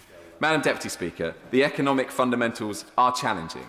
In these circumstances, it is an even more significant achievement by this Labour government to meet the fiscal rules, to calm the gilt markets, to provide extra support on the cost of living and to drive down child poverty. This budget is responsible, fair, and it sets a foundation on which to build in the future. Josh Newbury. Thank you, Madam Deputy Speaker. I came to this House determined to speak up for the people I represent, particularly those who feel under pressure, children whose life chances are held back, and 1,500 former mine workers. In my maiden speech, I spoke about our proud mining heritage. When I made that speech, this Labour government had just delivered justice for members of the Mine Workers Pension Scheme, and just over a year later, I'm immensely proud to say that the same has been done for the British coal staff superannuation scheme. These former mine workers who built the communities I'm proud to represent and helped power our nation had to wait far too long to even be heard. So I commend this government for righting this historic wrong, but even more so for all those campaigners who never gave up. The action taken by this government will mean a 41% boost to the pensions of 40,000 former mine workers. Turning to the cost of living, we have action to reduce energy bills by taking 75% of the renewables obligation off bills, and the energy company obligation will be scrapped as well, saving my constituents an average of £150 a year. And that will be added to by the first freeze to rail fares in 30 years, the continued freeze on prescription charges and the £89 they won't have to pay on fuel duty. As the Chancellor said, one policy above all has suppressed the life chances of children in the most deprived households and neighbourhoods in our country, the two-child benefit cap. Scrapping it will lift 2,430 children in my constituency out of poverty. Contrary to the stereotypes often peddled from the benches opposite, almost 60% of the families who will benefit from this change are in work. While the cost of scrapping the limit is £3.5 billion, the cost of child poverty is £39 billion. Behind that staggering sum are life chances blighted and immense talent that our country is missing out on. This and expanding free school meals, increasing the minimum wage, introducing Best Start family hubs and apprenticeships that don't cost small businesses will make sure all children and young people have the best start in life. Finally, Madam Deputy Speaker, another matter close to the heart of many in my constituency and county is growth in rural communities. Many people in rural towns and villages have felt left behind by successive governments, and that is particularly true in the world of farming that often feels very far removed from the corridors of Whitehall. This government deserves great credit for the biggest farming budget in history and for getting money out the door, something that the party opposite failed to do. But visiting farms in my constituency, I have heard repeatedly that changes to agricultural property relief are hanging over many farmers and their families and suppressing confidence. The personal impact of this was brought home to me when I sat down with a couple in their mid-80s, 15th generation livestock farmers in my constituency, who told me of farming families they know being affected by mental ill health, particularly amongst elderly farmers. They told me that they feel paralysed in the face of these changes, not knowing if there's a way to ensure their farm has a 16th generation. And the changes are holding back growth in the agricultural sector, as many are not investing in things like new machinery and rapidly advancing technology. However, following concerted efforts from many honourable members on this side of the House, we have the change that will enable spouses to transfer their allowance to a surviving partner. This will take some farmers out of inheritance tax and will reduce the bill of many others, so it is welcome. Looking ahead, I am encouraged by the government's relentless focus on farm profitability and changes to the planning system that will free up farmers to get on with the things that help their businesses, infrastructure and the environment.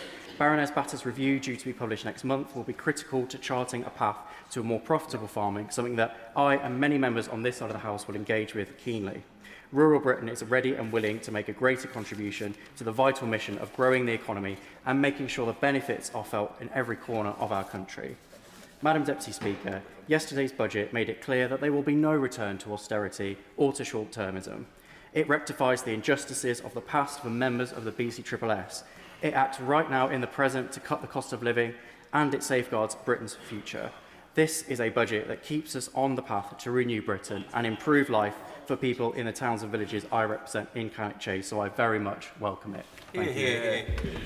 And with the remainder of the time, because I'm starting front bench speeches at 4:40, Phil Brickell. Thank you, Madam Deputy Speaker. And may I warmly welcome the Chancellor's budget, which will improve the lives of my Bolton West constituents by putting £150 back into the pockets of working people through removed levies on energy bills and lifting 2,570 children out of poverty. This is a budget with fairness at its core, reduced child poverty, more funding for the NHS and investment in school libraries. After the chaos of the 2022 Trust mini-budget, the Chancellor has shown what real fiscal discipline looks like. Inflation falling, growth prioritised and proper headroom restored. And I'm particularly pleased that the Chancellor has also stared down the sloganeers on both extremes, rejecting the failed trickle-down instincts of the populist right who bequeathed this government with a legacy of failed austerity and profligate wasting of taxpayers' money with dodgy PPE contracts during the pandemic, and also dismissing unevidenced calls from the left-wing populists of calls for a wealth tax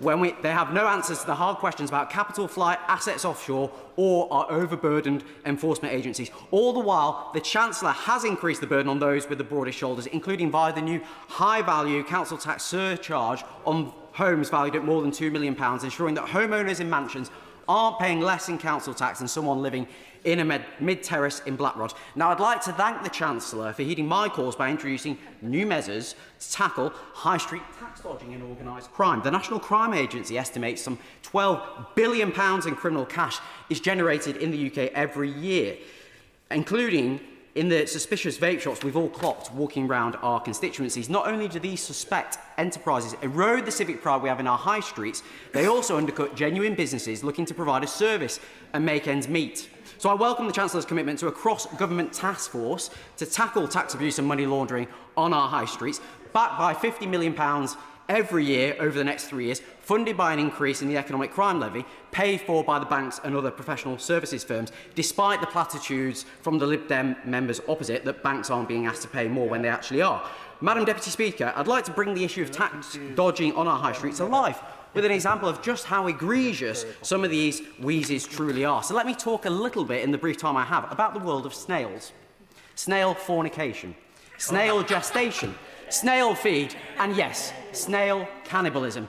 London-centric reporter Jim Waterson recently published an investigative report on this topic, and it details how former Lancashire shoe salesman Terry Ball runs elaborate snail-based tax avoidance schemes that are costing councils millions of pounds simply by placing boxes of snails in vacant office buildings in an attempt to exempt them from business rates. This scheme, perfected over many years to prevent the snails from eating one another or stopping mass snail fornication, allows unscrupulous individuals to claim empty warehouses are being used for agricultural purposes. In turn, landlords are granted a business rates exemption, and if then challenged by the local council, the firms in question are simply liquidated. They hold no assets, so no business rates can be claimed back. Then they magically reappear under the guise of another mollusk-based enterprise registered at Companies House. It's taking shell companies to the extreme. One local council alone has reported a loss of £370,000 receipts just because of this specific mollusk-based wheeze. And this isn't just a quirky anecdote, it's a hard-edged example of how loopholes in our system are being exploited, made all the easier by the Tory decision in the last Parliament to abolish the Office of Tax Simplification. Indeed, the very same council is reporting losses of £10 million a year due to non-payment of business rates. So I welcome further steps the Chancellor announced yesterday: rewards for informants of high-value tax fraud, extra funding for trading standards, enhancing tax transparency on real estate, 350 new criminal investigators to tackle fraud and illicit tobacco and vapes, and also a boost to MHRC to go after tax dodgers and their unscrupulous advisers. We need to do a lot more, but I must commend the Chancellor and urge her to continue in this vein by reforming reliefs, by strengthening our enforcement and sending a message that Britain no longer tolerates tax gimmicks, whether involving snails, shell companies or slimy advisers. Call Shadow Minister Helen Waitley.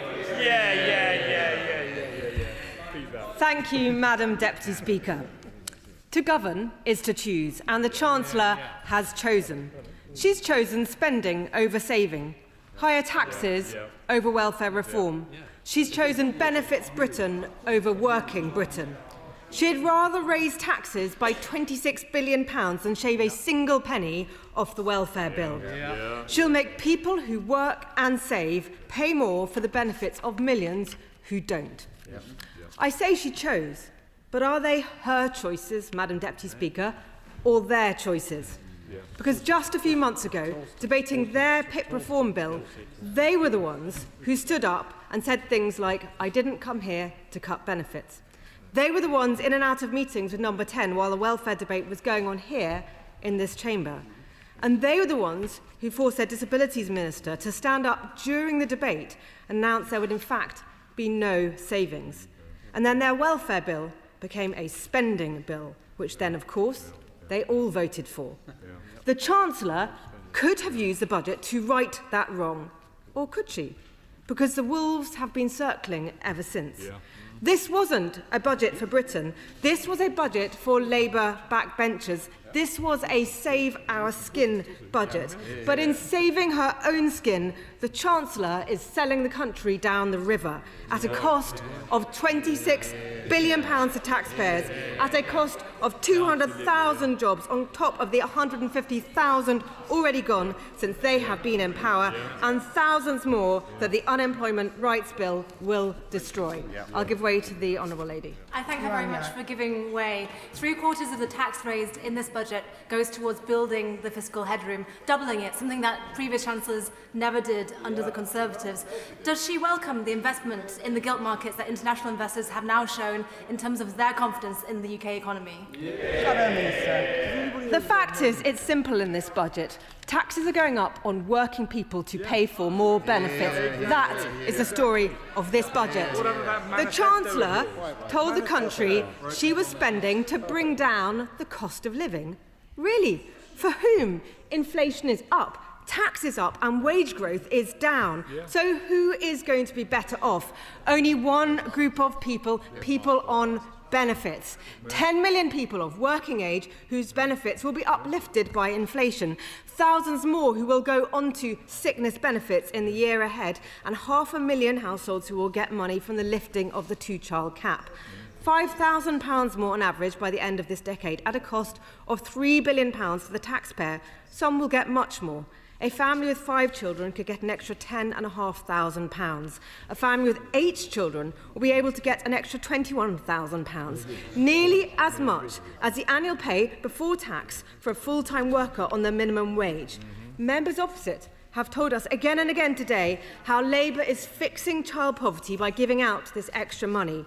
We all care about children. We all want children to get the best start in life.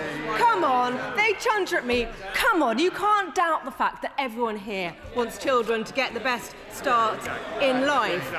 Handing out money might improve the poverty statistics, which they so much like to crow about, but it doesn't solve the problem. Work is the best way out of poverty. Their handout will actually make parents less likely to work.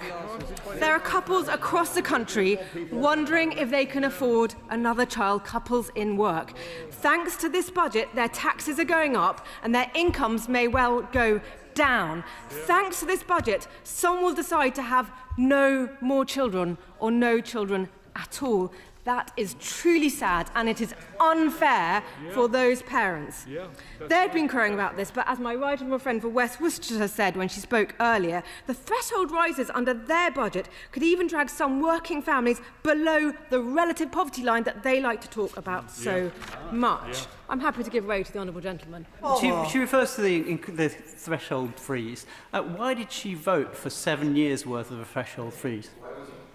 I mean, the sad fact is the country went through a pandemic and we had to get the country's finances under control. But your Chancellor promised that she wouldn't increase taxes on working people, and that is exactly what she has done. Who can trust her? I know that people out there don't. If all you heard about this budget, Madam Deputy Speaker, was the speeches of the members opposite, you'd think there is something wonderful going on. I hate to shatter their delusions. But the fact is, people out there are despairing. People have been saying to me, if all the government is going to do is take your money and taxes, why work? Why bother? We're seeing those who can, from successful business people to talented future entrepreneurs, leaving the country. They are killing aspiration and growth and, in fact, savings.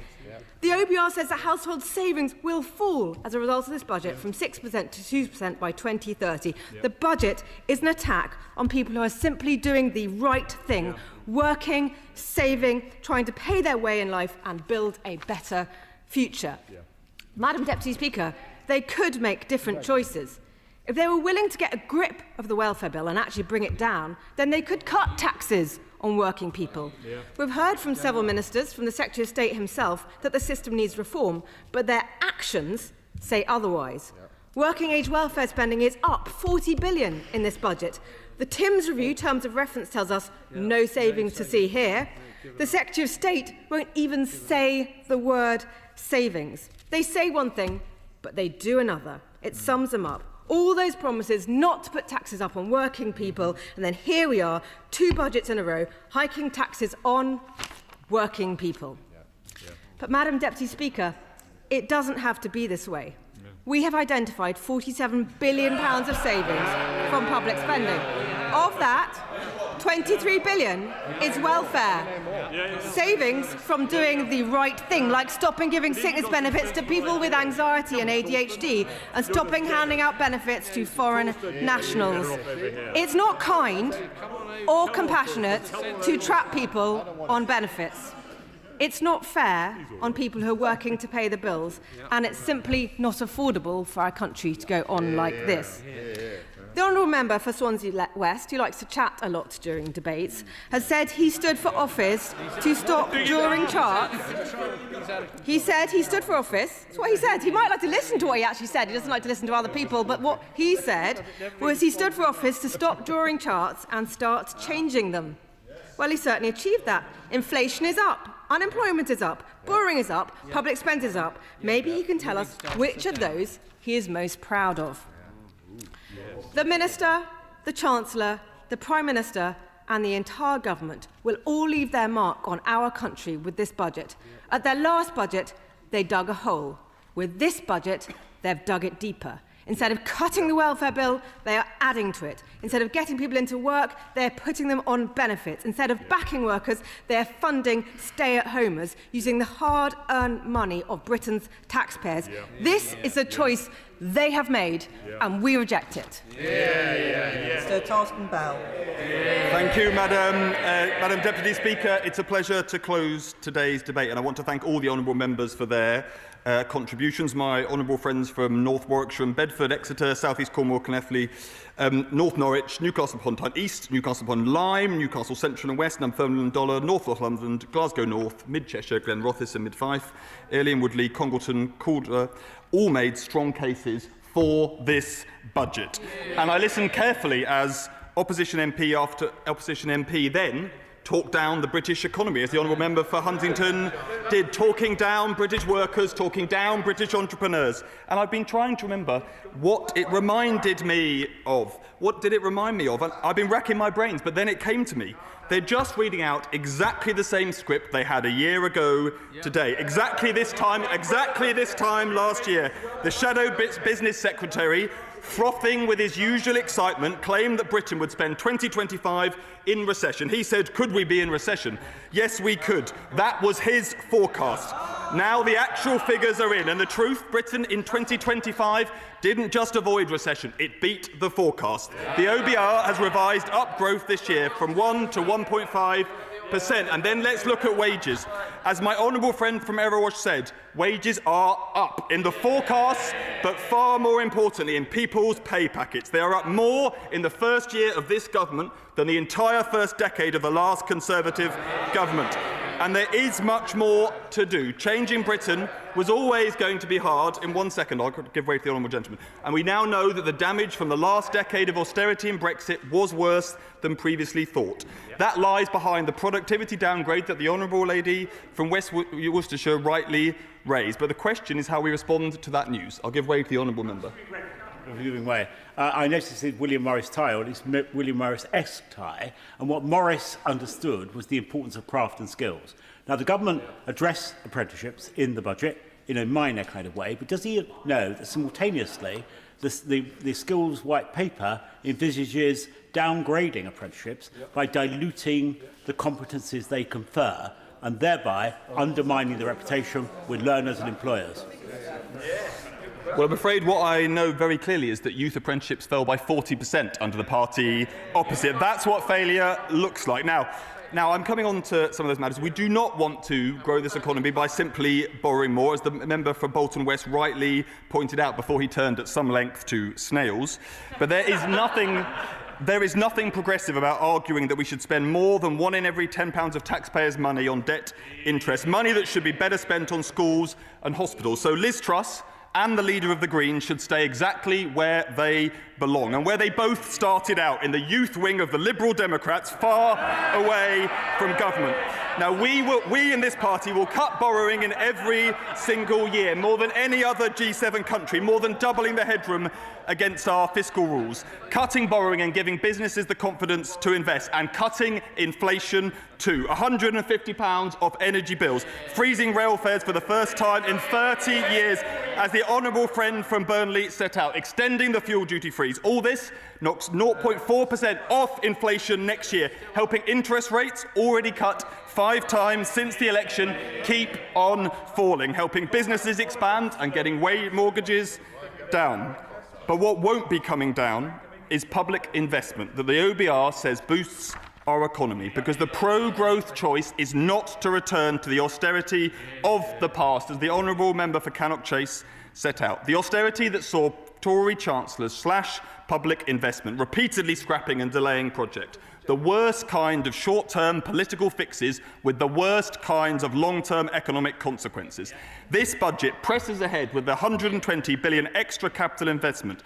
It is exactly because this government is confident about Britain's future that we are going to invest in it. Sizewell C going ahead, building the UK's first small modular reactor at Wilver, the biggest industrial investment in North Wales for a generation. The Lower Thames crossing, infrastructure being built in every corner of Britain. The blockers and the pessimists, the gloomsters and the doomsters, taken on, confronted and defeated. The parties opposite have never seen a housing development or energy project they didn't want to block. But those days are done. Britain is getting back in the building business.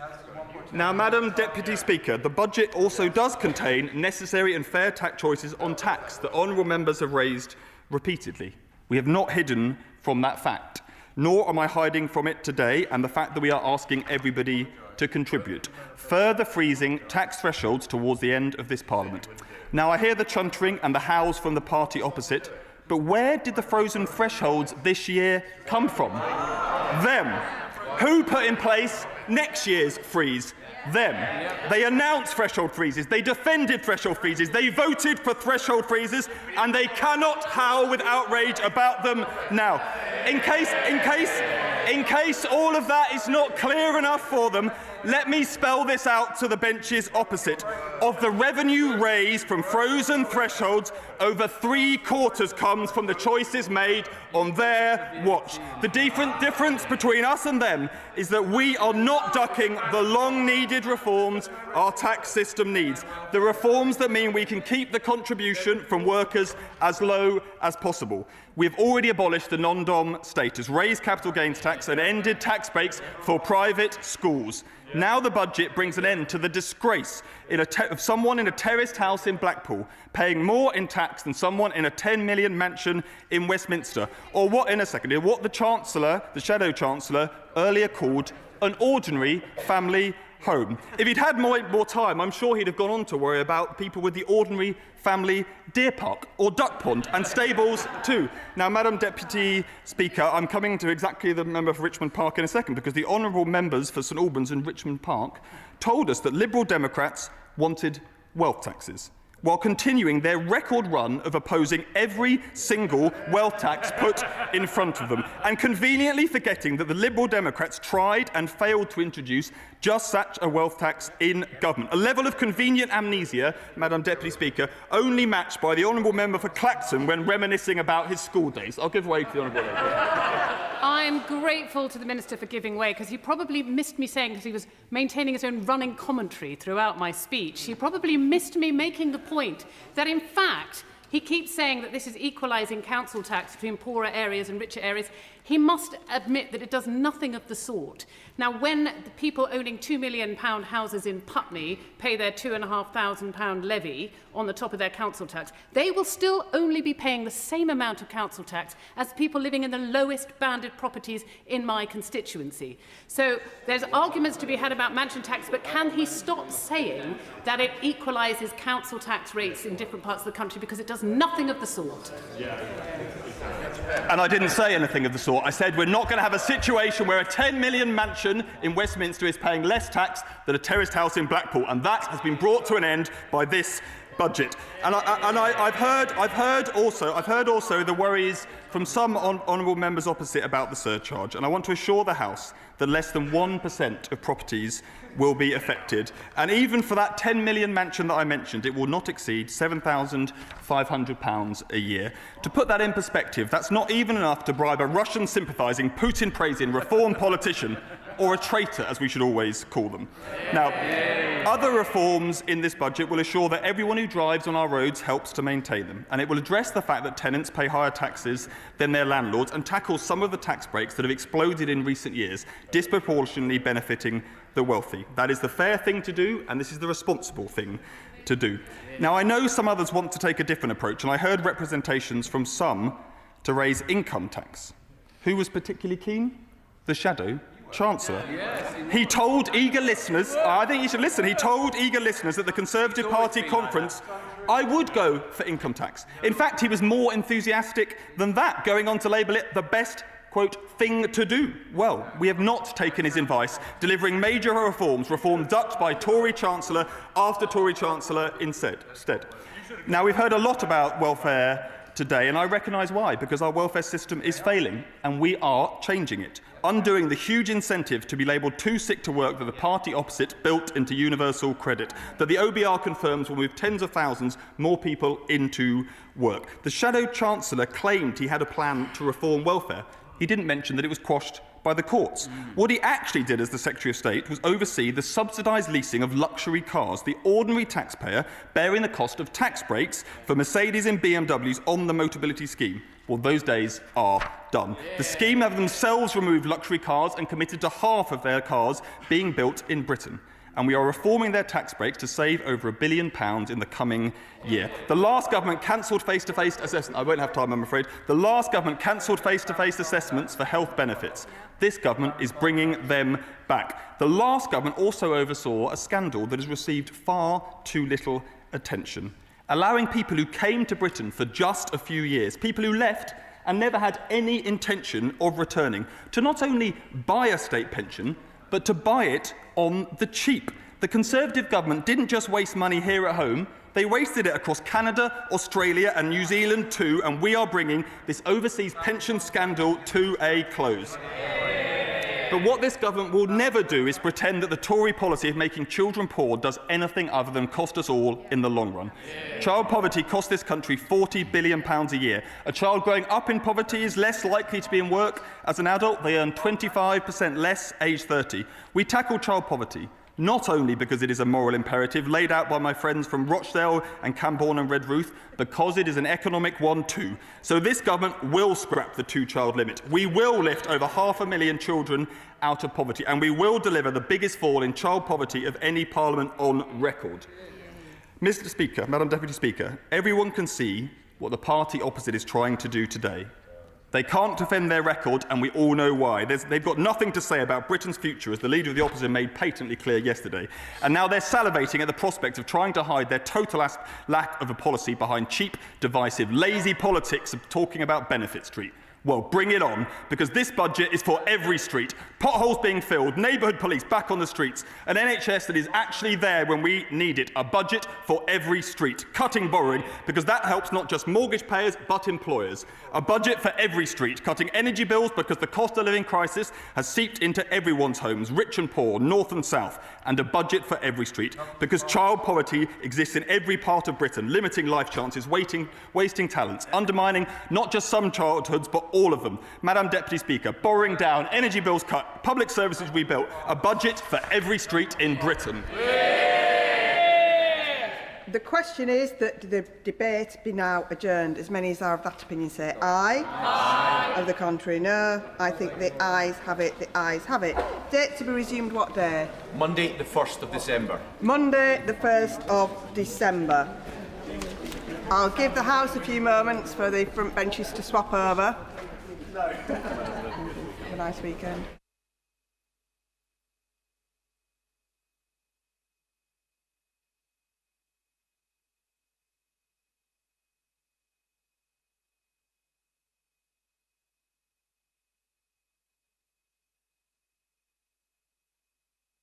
Question is that this House do now adjourn. Dr Caroline Johnson. Thank you, Madam Deputy Speaker. Madam Deputy Speaker, I hope I speak for everyone in the House when I say it's a special privilege to be elected to represent our constituents.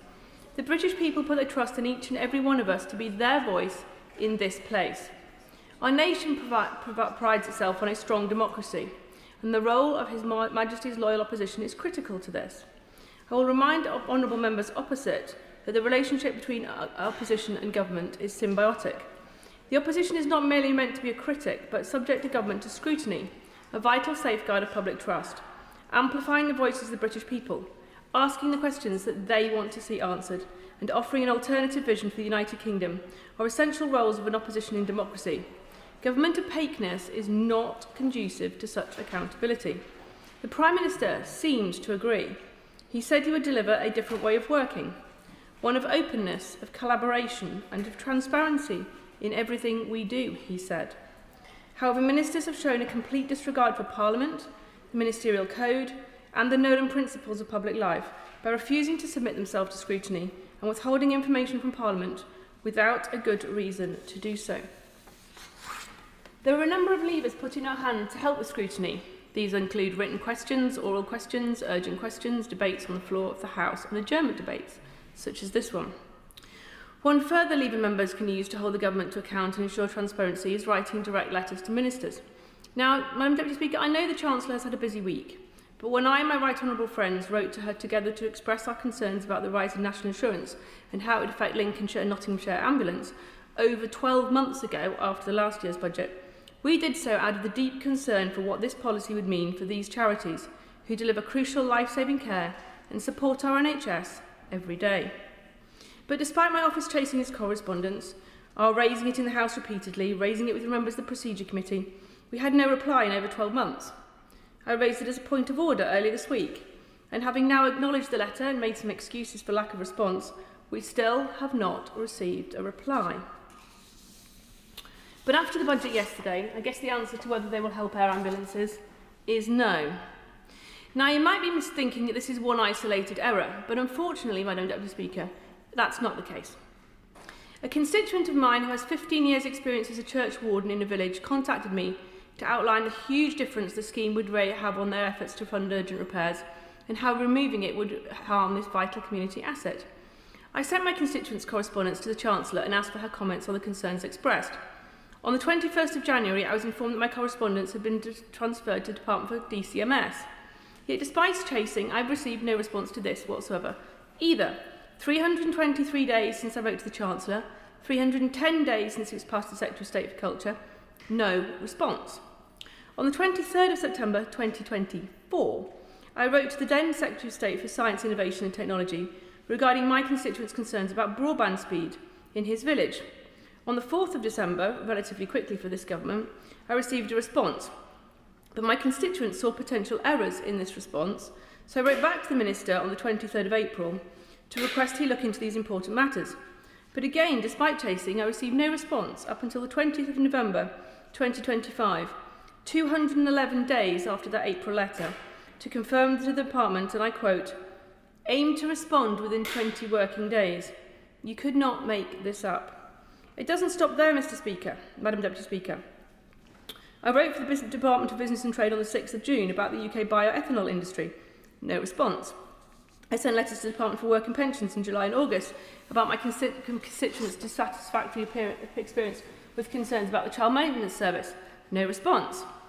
I wrote to the Minister for Water and Flooding on behalf of Parish Council. They wish to invite the Minister to the meeting on the 22nd of October. Now, I understand the pressures on a Minister's diary, Madam Deputy Speaker, but I do not understand how we've reached now the 27th of November and the Minister has still not been courteous enough to respond. These are not anomalies. Taking an inordinate amount of time to respond to members has become the government norm.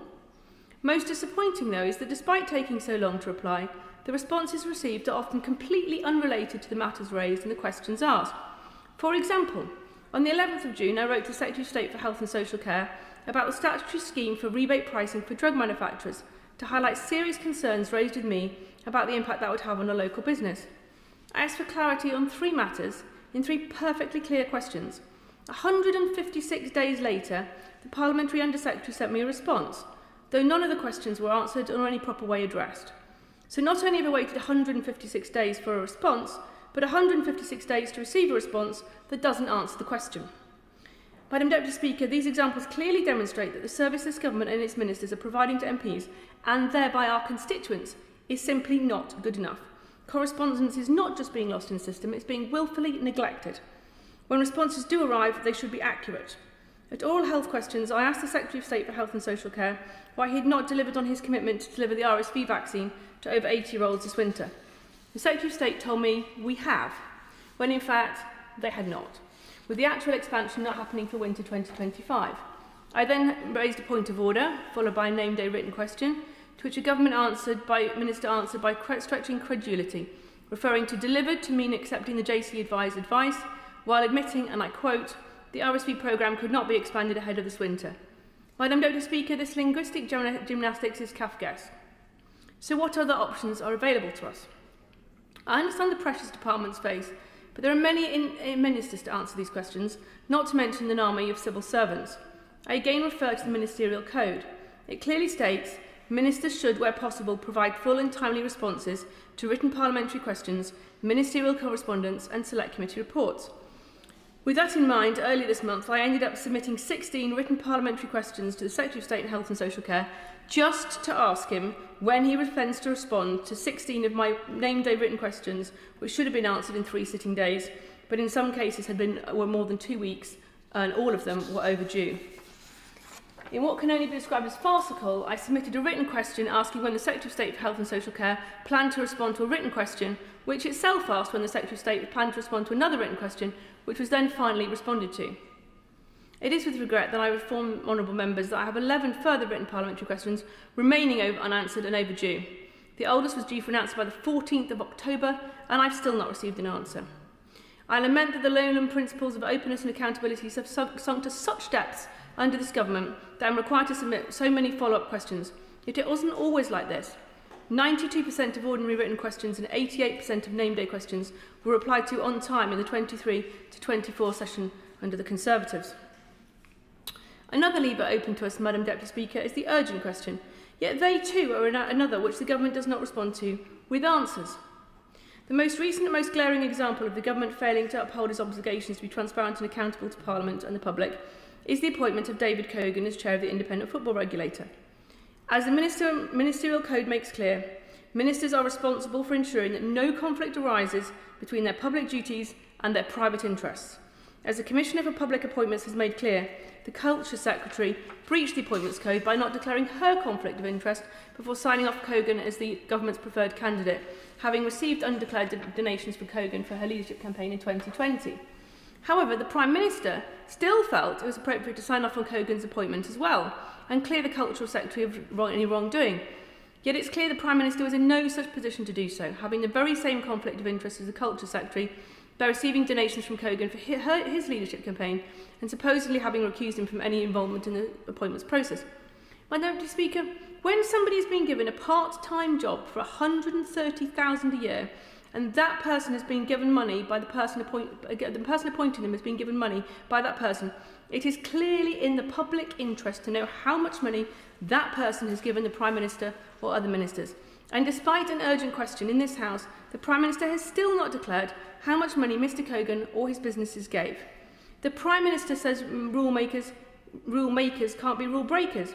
Given that, why are ministers refusing to confirm that no current minister has a criminal conviction? Surely the public has a right to know. So how can we try and get around their obfuscation? In order to get the answers to the questions we ask, it's shameful that members must report to submitting numerous FOI requests to public bodies to get the details on issues they are concerned about because the written questions have not been answered. I'll give you an example, Madam Deputy Speaker. After the Strategic Defence Review in 2025, I submitted a written parliamentary question to the Secretary of State of Defence to ask which industry bodies, defence companies, media organisations and other non-government bodies or people were given access to the review ahead of its publication and at what times. Because the Minister didn't answer the question, I submitted an FOI. To that, I did not receive a timely response. I therefore had to go back to where I started and submit a written question on the 1st of September to ask the Minister when the Department planned to respond to the FOI. I finally received a grossly belated response on the 16th of September, yet dated the 9th of September, for the Secretary of State. That was incomplete, and I've had to submit another FOI to get the rest of the information. Madam Deputy Speaker, is this not the kind of wasteful and inefficient use of time in government departments and civil service that our constituents want rooting out? Why should members need to FOI to get a written question and submit a written question about that FOI in order to get the answer which the department clearly had all along? How is that a good use of the Minister's time or members' time? I'm sure the Minister is very busy, and how does it reassure members that the principles declared as important within the Ministerial Code are being taken seriously? It clearly does not. Ministers have developed a habit of announcing policy to the media instead of to this House to avoid scrutiny. I appreciate, Madam Deputy Speaker, yours and Mr Speaker's and the other Deputy Speaker's efforts to try and prevent that. I asked the named day question on the 11th of November about the Maternity and Neonatal Task Force, which the Secretary of State promised in June, on who was asking it and how many times, who was on the committee and how many times it was met. I still haven't received an answer, Madam Deputy Speaker, but fortunately I've read the answer in the New Statesman this weekend, because the Minister of Law in the House of Lords made an announcement at a public event of the answer, which is they haven't met. They're going to meet in January, and the number of people, the people on it haven't actually been decided yet. But why is it that they're announcing the answers to questions in public and to the media, but not answering them in the House? Madam Deputy Speaker, we all have a duty in this House to answer questions and address the issues that face our constituents. These are not isolated examples. These are my experiences as one MP amongst 650 in this House, and I know that this is happening to many, many other of my colleagues. I can only imagine the scale of evasion of accountability across the House. On the steps of Downing Street, the Prime Minister promised to restore service and respect to politics. Yet, when ministers aren't firefighting reports of tax avoidance or criminal convictions, they're tap dancing around parliamentary questions and feeding policy announcements out to favoured journalists instead of announcing them to this House and the public first. Let me be clear, Madam Deputy Speaker. Accountability is not a courtesy, it's not optional. When members ask questions and submit letters, we are doing so on behalf of our constituents. So ministers may regard swerving, stonewalling and spin as true tactics, but they are not. It's an affront to this House and to the British people that we represent. Madam Deputy Speaker, it's high time for this government to live up to its own lofty rhetoric and start giving answers. The public deserve a lot better. Thank you, Madam Deputy Speaker, and can I thank the honourable member for Sleaford and North Hykeham. I know she's raised these matters before a number of times in the House, so I'm pleased she's secured. I'm listening. I'm pleased she's secured the debate, and I could see her frustration throughout. I will come to the specific points in a second, but just by way of introduction and the government's position here. Look, as the honourable lady said, the Prime Minister made clear the government is committed to restoring trust, accountability and transparency in politics, and ensuring that those of us who have the enormous privilege of serving in public office are held to the highest standards. As the Prime Minister himself wrote in the foreword to the updated and strengthened Ministerial Code, restoring trust in politics is the great test of our era. The British people have lost faith in its ability to change their lives for the better. It is worth remembering briefly why the Prime Minister felt the necessity to write those words, and why trust, as the Honourable Lady said, in politics is at such a critical moment. Frankly, the events of the last Parliament, in particular Partygate, cast a long shadow over this issue. As a reminder, this saw a sitting Prime Minister fined for breaching the laws he introduced, and then led to him being found to have deliberately misled this House from this dispatch box. That is unprecedented, and it has proved deeply corrosive of public trust. Those events were also compounded by complete disregard by the former Prime Minister for the role of the independent advisor on ministerial standards, so much so that 2 independent ministerial advisors resigned because they lost faith that the Prime Minister then would uphold even basic standards. In contrast, and this is where I disagree with the Honourable Lady, I do not accept the assertion she made about how this government's approaching it, because I know this Prime Minister is determined to repair the breach in public trust, to rebuild that and return the business of government to the service of working people. I will give way. I understand what the Minister's trying to say, what about somebody else might have done it first, but actually the point is His government is in government, and his government is not delivering on their promises. The ministerial code, as written now, already requires ministers to be open and transparent and answer these questions, and they're not. So a tightened up ministerial code is not going to be worth the paper it's written on when the current one isn't being adhered to anyway. I will come to that, because enforcement of the code is one of the key points that I want to get to, and how the Prime Minister is trying to address the standards and the problems that we experienced in the last Parliament. Because that's why the Prime Minister issued the updated strengthened code, which includes the 7 principles of public life, the Nolan principles the Honourable Lady referred to, and that this House debated just a few weeks ago. It also puts the importance of those principles front and centre of the new code, and it makes clear that public service is a privilege that comes with responsibility. Among those Nolan principles, first articulated some 30 years ago, and highly relevant to today's debate, are openness, that holders of public office should act and take decisions in an open and transparent manner; accountability, that holders of public office should be accountable for their decisions, including in this place; and honesty, that holders of public office should be truthful. Madam Deputy Speaker, I know the Prime Minister well. I know he cares deeply about those principles. It is why he has spent his life in public life, and he is determined this government will uphold these. That's why the Ministerial Code also includes a strengthened role for the independent advisor on ministerial standards, no longer sidelined but now central to the process of assuring accountability. Crucially, the independent advisor can now initiate his own investigations without the Prime Minister's permission. That is an important step forward from where we were. I'm also proud this government has introduced the Public Office Accountability Bill, the Hillsborough Law, we are also proud of, which will establish a duty of candour across public bodies and will help ensure accountability and across all authorities. This government has also delivered a manifesto commitment to establish an Ethics and Integrity Commission, which will help drive up progress in standards. And the Ministerial Code also includes strengthened principles on the acceptance of gifts and hospitalities by government ministers. I know an issue the Honourable Lady has also raised it in this House previously. The Cabinet Office, my department, has also published a revised and strengthened code on public appointments, which will make that process faster and more transparent.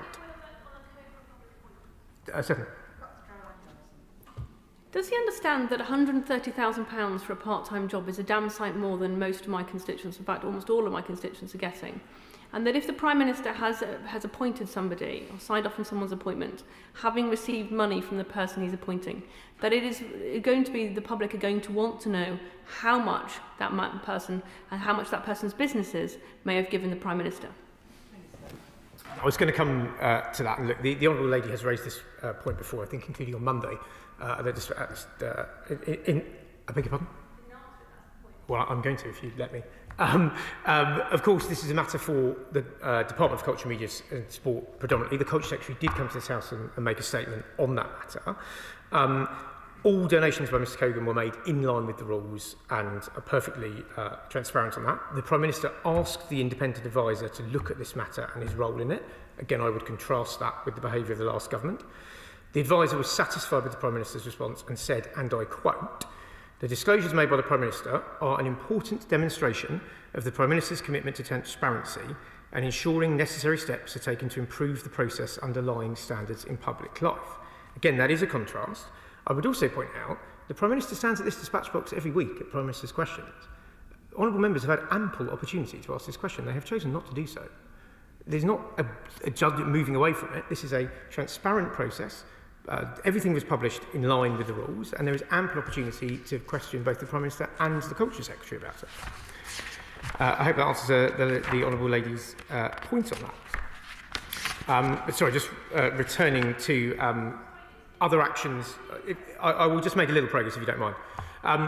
Alongside the actions the Government has taken to improve openness and transparency, we also recognise the importance of accountability, and particularly the importance of accountability in this place. Ministers do take their obligations seriously, and as I say, the Prime Minister and the independent advisor are committed to upholding both the spirit and letter of the code. That is why, during the Government's first year in office, there were 190 oral statements across 168 sitting days. That is more than one per day, and it is more than the whole of the previous parliamentary session. The Prime Minister has made 9 statements from this House, 30 from the Foreign Office, and includes the Prime Minister made one earlier this week.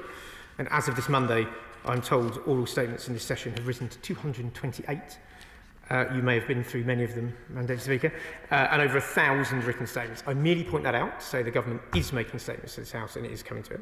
In terms of parliamentary questions and letters, which the Honourable Lady raised at length, I agree it's important that members get timely and helpful responses. I know how frustrating, for my having been a backbench MP asking these questions as well, I know how frustrating it is when you don't get timely and helpful responses. Clearly, she's raised some really serious points there, particularly around air ambulance and other issues. I will, if it's okay with her, I will take those up with the relevant departments and see what I can do to raise those points.